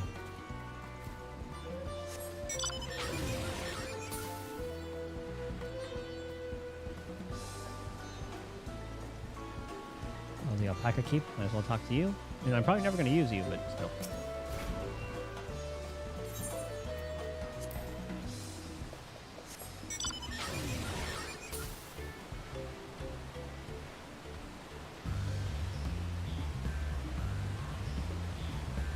Is there a thing where you can like show which job you're using? Actually, I don't know why that's showing like the Viper thing. What's the thing that I just got?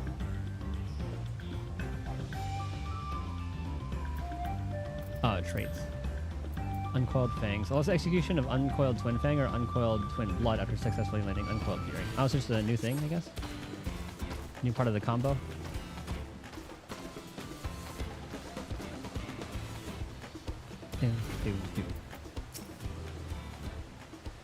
Oh, I see. It's the river which feeds the waterfalls above Okanu.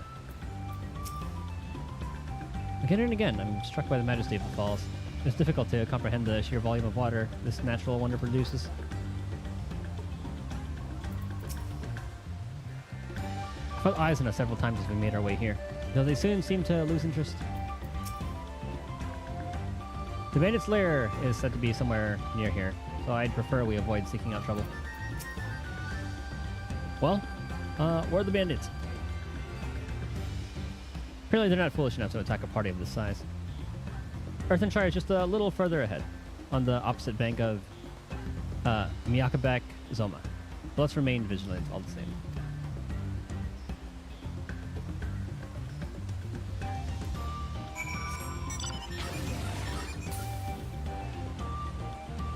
Good lord, the map size is absolutely nuts.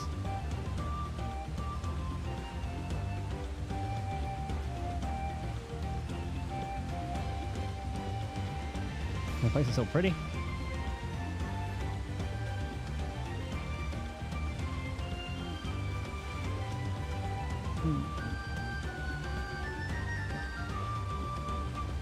Oh, is this where Zalulja was? Oh, that might be the bandit base. That might be where the storm hit.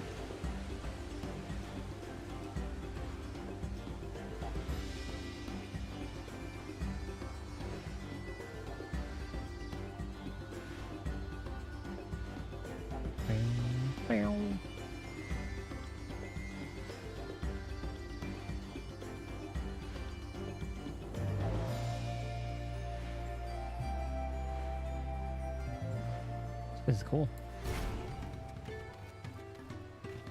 Oh, it's so bright. Not another claimant in sight. Does this mean we're ahead or behind? Even as Hanu Hanu culture is distinct from the Vanu, Moblin society has developed quite differently from that of their goblin cousins.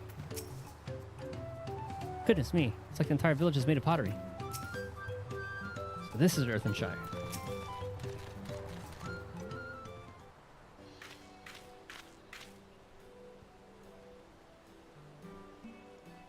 This is it. The village where the Lay of Pots from the Tuliyollal saga took place. Earthenshire, Idleshire. Might the similarity be a cultural inclination, I wonder? The settlements themselves couldn't be more different, though. The Shire appears custom built to resemble pots, while the other is a repurposed town.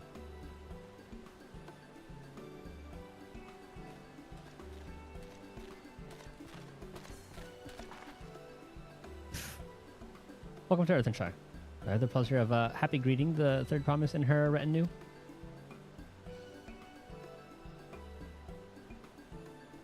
That's us. We're looking for Dawn Servant's Elector, if you happen to know who that is. You're exchanging tongue flaps with her now. Red Rock is the Elector you seek. Oh, that's helpful. We can cut straight to performing the feat. As much as Red Rock would like to do just that, we have much more pressing worry. A much more pressing worry. The storm which hit our village shattered the cliffs and dropped rocks on our brain cases. Many help hands for the Potsworn were injured. There's no time for feats or metal tests. Sorry to hear that. After learning what the storm did to the stairs, I feared you'd been caught in its path. Not to change the subject, but what are the Potsworn? Goldsmiths contracted to work with the Moblins. The word comes from the pot-like workshops they practice their craft. The Moblins provide these Potsworn with tools, materials, living quarters, everything the artisans could possibly need. This allows them to concentrate on producing what is widely known as the finest gold and metalwork in Tyrol.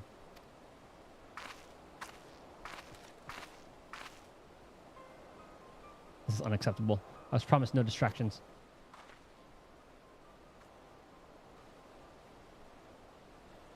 This is the best they can offer. Should have never left watching Meki Meki.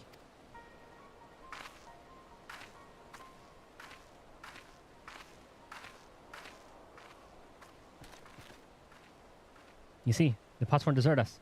Without enough healthy help hands, we are failing to uphold our side of the pot pact. Should all our Potsworn leave, Earthenshire will grind to a halt. We have to do something, and do it soon. Then let us stand in for the injured helpers. It would give me the chance to learn more about your people and your village.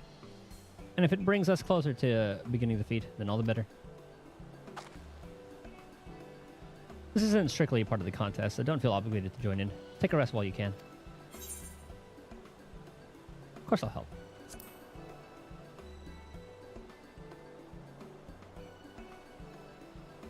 I was hoping you'd say that. I wasn't actually sure, so... I wasn't actually sure I could do this on my own. With all help, I doubt any of us could just sit around and watch. We'll take every help hand we can get. Redirect Truth swears that once the Potsworn have their perfect workshops again, we'll commence the feat with all haste. You and the third promise can assist help hand Rock.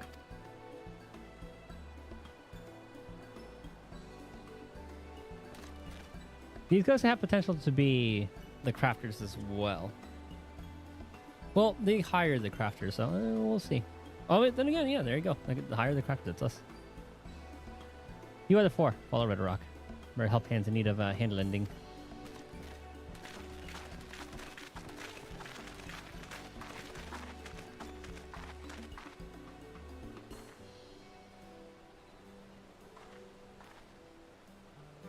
I really appreciate you pitching in.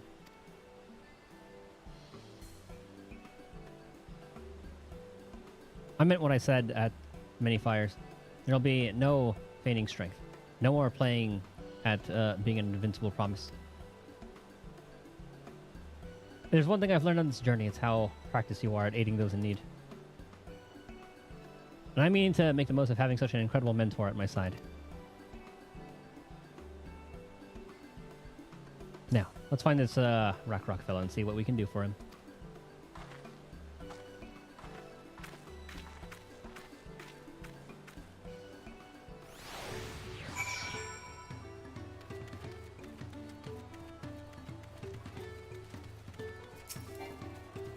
wish I could do that.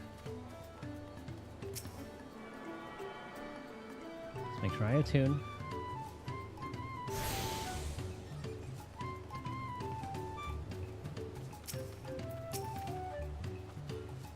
I think I found our help hand. First, we'll solve this problem for the moblins, then we'll see about completing their feat. I'll turn the brightness down a little bit. It is very bright. Can I do that?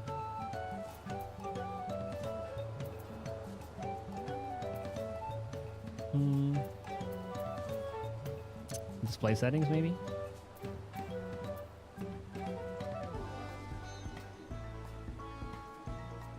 Why does that look pretty good as well? Full drawing though. Let's go to like 50.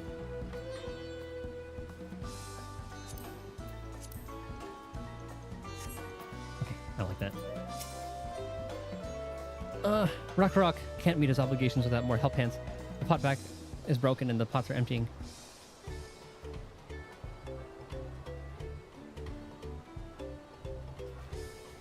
You come to aid Rock. Rock accepts your hand lending with joyous fuel smiles. We can offer the Potsworn their promised good livings. We might save the day yet. Whatever you need.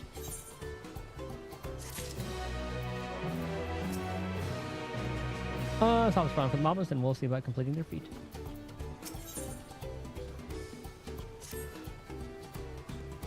What Rock needs is new help hands to create good living for Potsworn Kahi.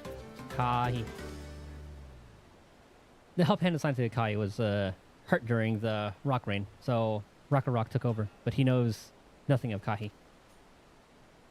What does Kahi want? What does Kahi need? Help hands do not bother the Potsworn with straight tasks. Our job is to observe and anticipate, to prepare things with guest think. Please, guest think with Rock. Find out what Kahi is lacking so we can provide it. You can count on us.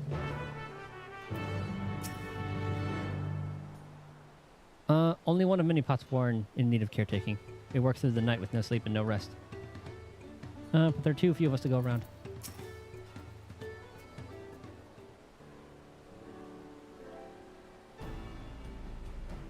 This is where Kahi works, is it?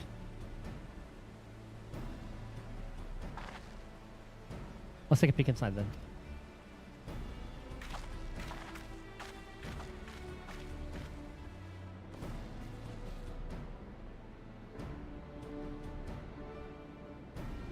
Alright, he looks like he's hot, so we should cool the place down a little bit. That's Kahi. It'd be a lot quicker if we could just talk to him, but that's not the way they do things around here, apparently. Air conditioning. What to leave him be, and try our hand at some guest think. Inspect the workshop, okay.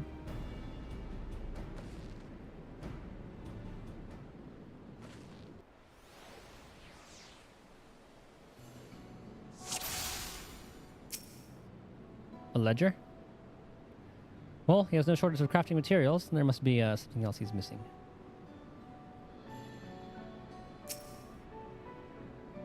Why does that look good? Barely touches meal. That just meant to be eaten hot, or it loses its savor.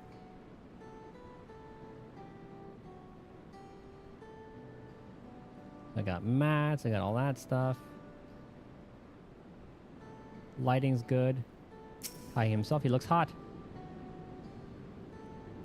You must be boiling sitting so close to the furnace. There's no airflow to speak of. How could anyone work in that stifling heat? Yes, I got like the mats, the meal.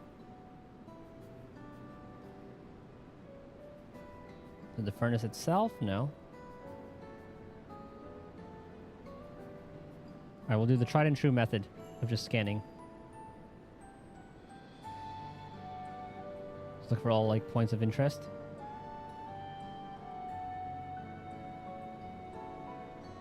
I thought it'd be like, it's not the lighting. It's not these spools. We look at the mats. We look at him. Ah. The souls look pretty worn down. Maybe it's time for some new ones. New tools and airflow. Let's bust a hole in this place.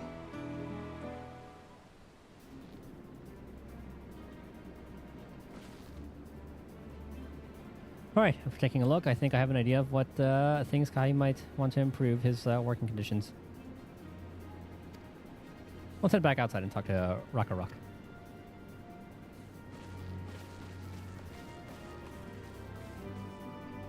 Yeah, those windows definitely aren't going to be cutting it. Well, let's show what we observed.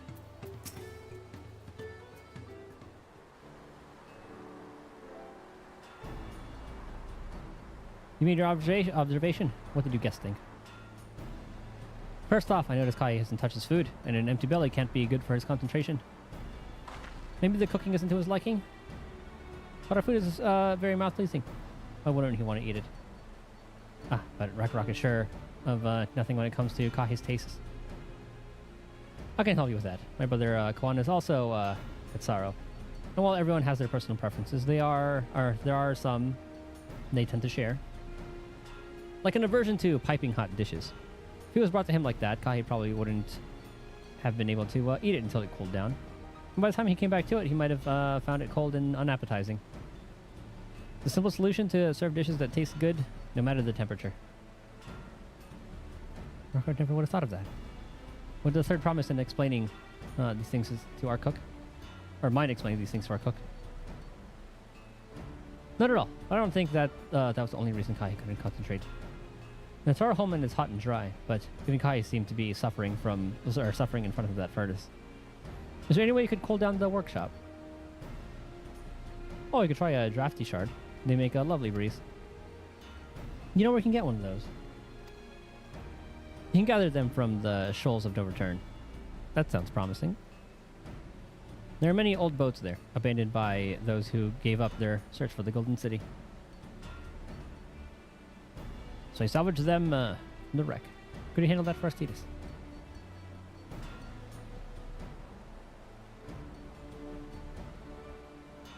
Oh, and one more thing. From what I could tell, Kahi's files and saws and things were very worn down. Maybe a new set of tools is in order? Ah, Rockar is too preoccupied with stocking materials, a serious oversight which we'll rectify.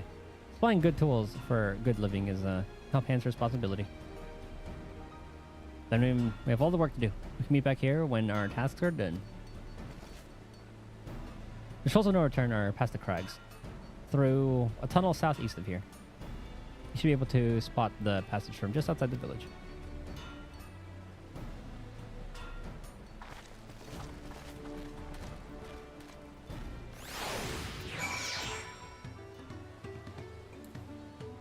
That wasn't too far at all.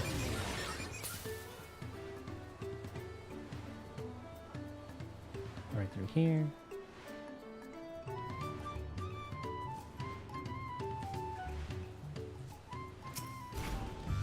What is that thing? That looks like alien. Oh, it's one of the little plant dinosaurs. Okay.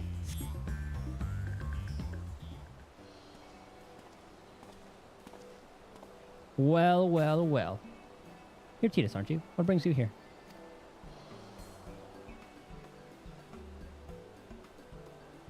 Ah, the issue with caring for the Potsworn.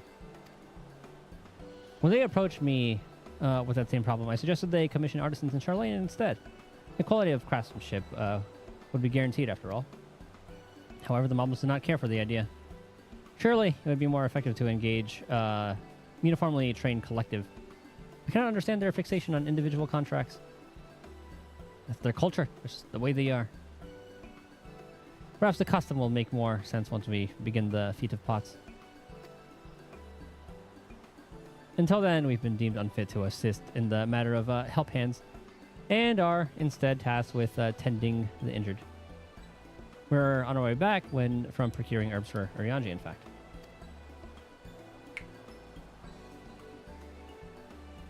Settlements in Kozama-uka, too, have been isolated by the storm's destruction. What would have become of the wounded had we not found a way here? Trying to become Dawn's servant, one of the first acts will be to establish reliable trade routes to the capital. When I mention how much good we can achieve with Charlene technology. You don't seem too sure about that, Thancred. My apologies. I have much to consider. She likes to use us. We'll meet again soon, I'm sure. Take care, Titus.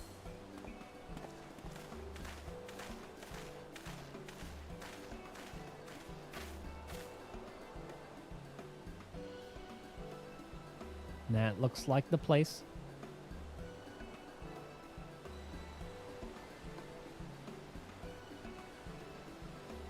Spot the tunnel opening. Head through the passage to the Shoals of No Return and recover the drafty shard. I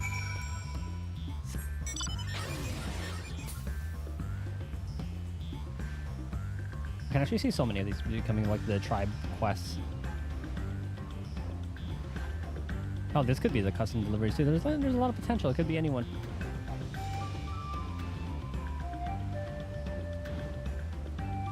Dude, I cannot wait to see that animation of this turning into a ship when I can fly.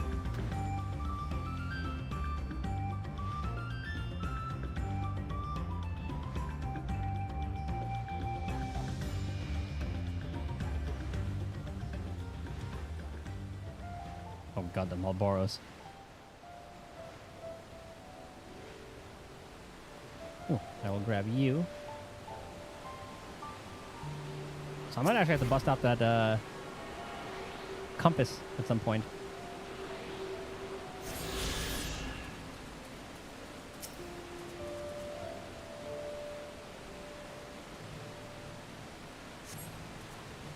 Crystalline shard is faintly warm to the touch. Does not appear to be the wind crystal you seek. I mean, I always associate green with like arrow.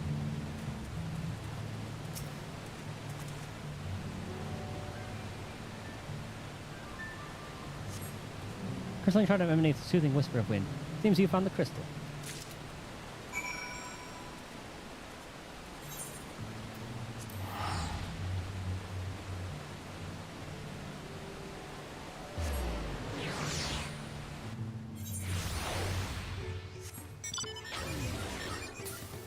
Oh, let me talk to the alpaca cube first. Yeah.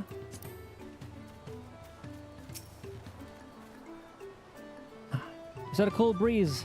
Rock feels.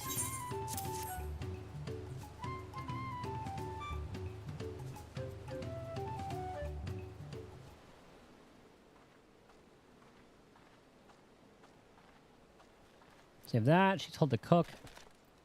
Then he was taking care of the tools. Yes, thank you for Zeke finding a drafty shard. Rock will add it to the new set of tools he brought. And I come bearing good food tidings. The cook has prepared a feast fit for the most discerning Hetsaro. And it's on its way even as we speak.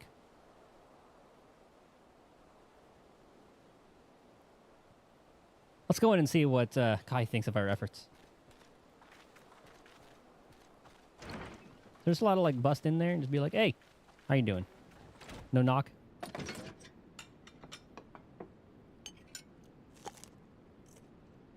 Me munching.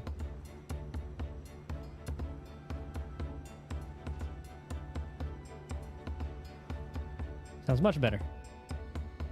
He's got his like little desk fan.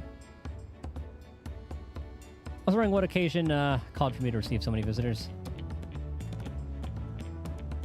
Fine meal, new tools, and a welcome source of cool air. Now I remember why I signed a pot pact.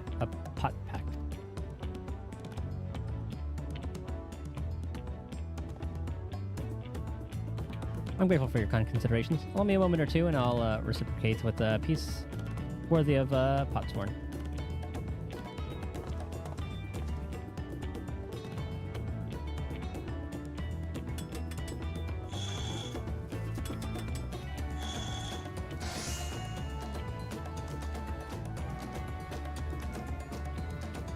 Beautiful. What's that? Tab? Ah, it's a lamp. An oil lamp to brighten the halls of Volek Shunsa. The craftsmanship satisfies Earthenshire's reputation for quality I trust. Such luster, such brilliance. Truly a gift fit for the Dawn Servant. I'm glad you like it. Considering the time I've wasted until now, I hope to continue crafting at this improved pace. I have a contract to fulfill after all.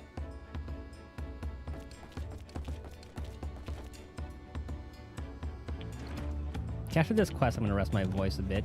And I'll probably level other characters.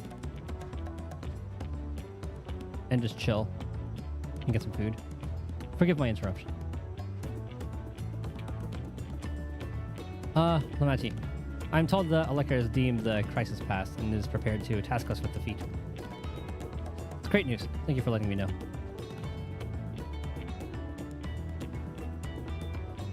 So this is the craft of the Potsworn. It is indeed a masterful piece. Thank you for your words of praise, second promise. I drew inspiration from Kozama Uka's natural beauty and sought to capture it in my work. Natural beauty being the key. I wondered why the Moblins did not simply build a workshop in the city. Now I have my answer. Even Charlene Goldsmiths could not easily replicate such exquisite artistry. Yeah, he's got to combine like traditional with technological if he's gonna win everybody over. One cannot create great things if one lacks creative impetus. Tuliyollal, unfortunately, or fortunately, is not one for inspiration. Anyone wishing to learn the basics of a craft would do well to study it there. I was raised among Hetzaro, more traditional than most, and the shared ingenuity of Tyrol's various peoples was eye-opening. You lived as a traditional Hetzaro, and few fond memories of nomadic life.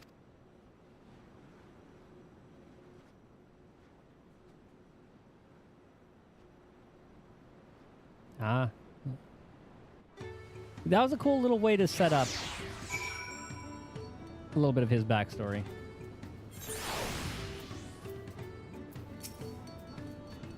Well, that I could forget that time. I shared a serving of the dish we prepared for Kai. It was so good. I had a second helping. Rock is very grateful to you. I thank you both for your hard work and clever guesting. When it comes to help handing, knowing the Potsworn really is important. Well, that's true for pretty much everyone you meet. It's a lesson I've drummed into me several times already on this journey.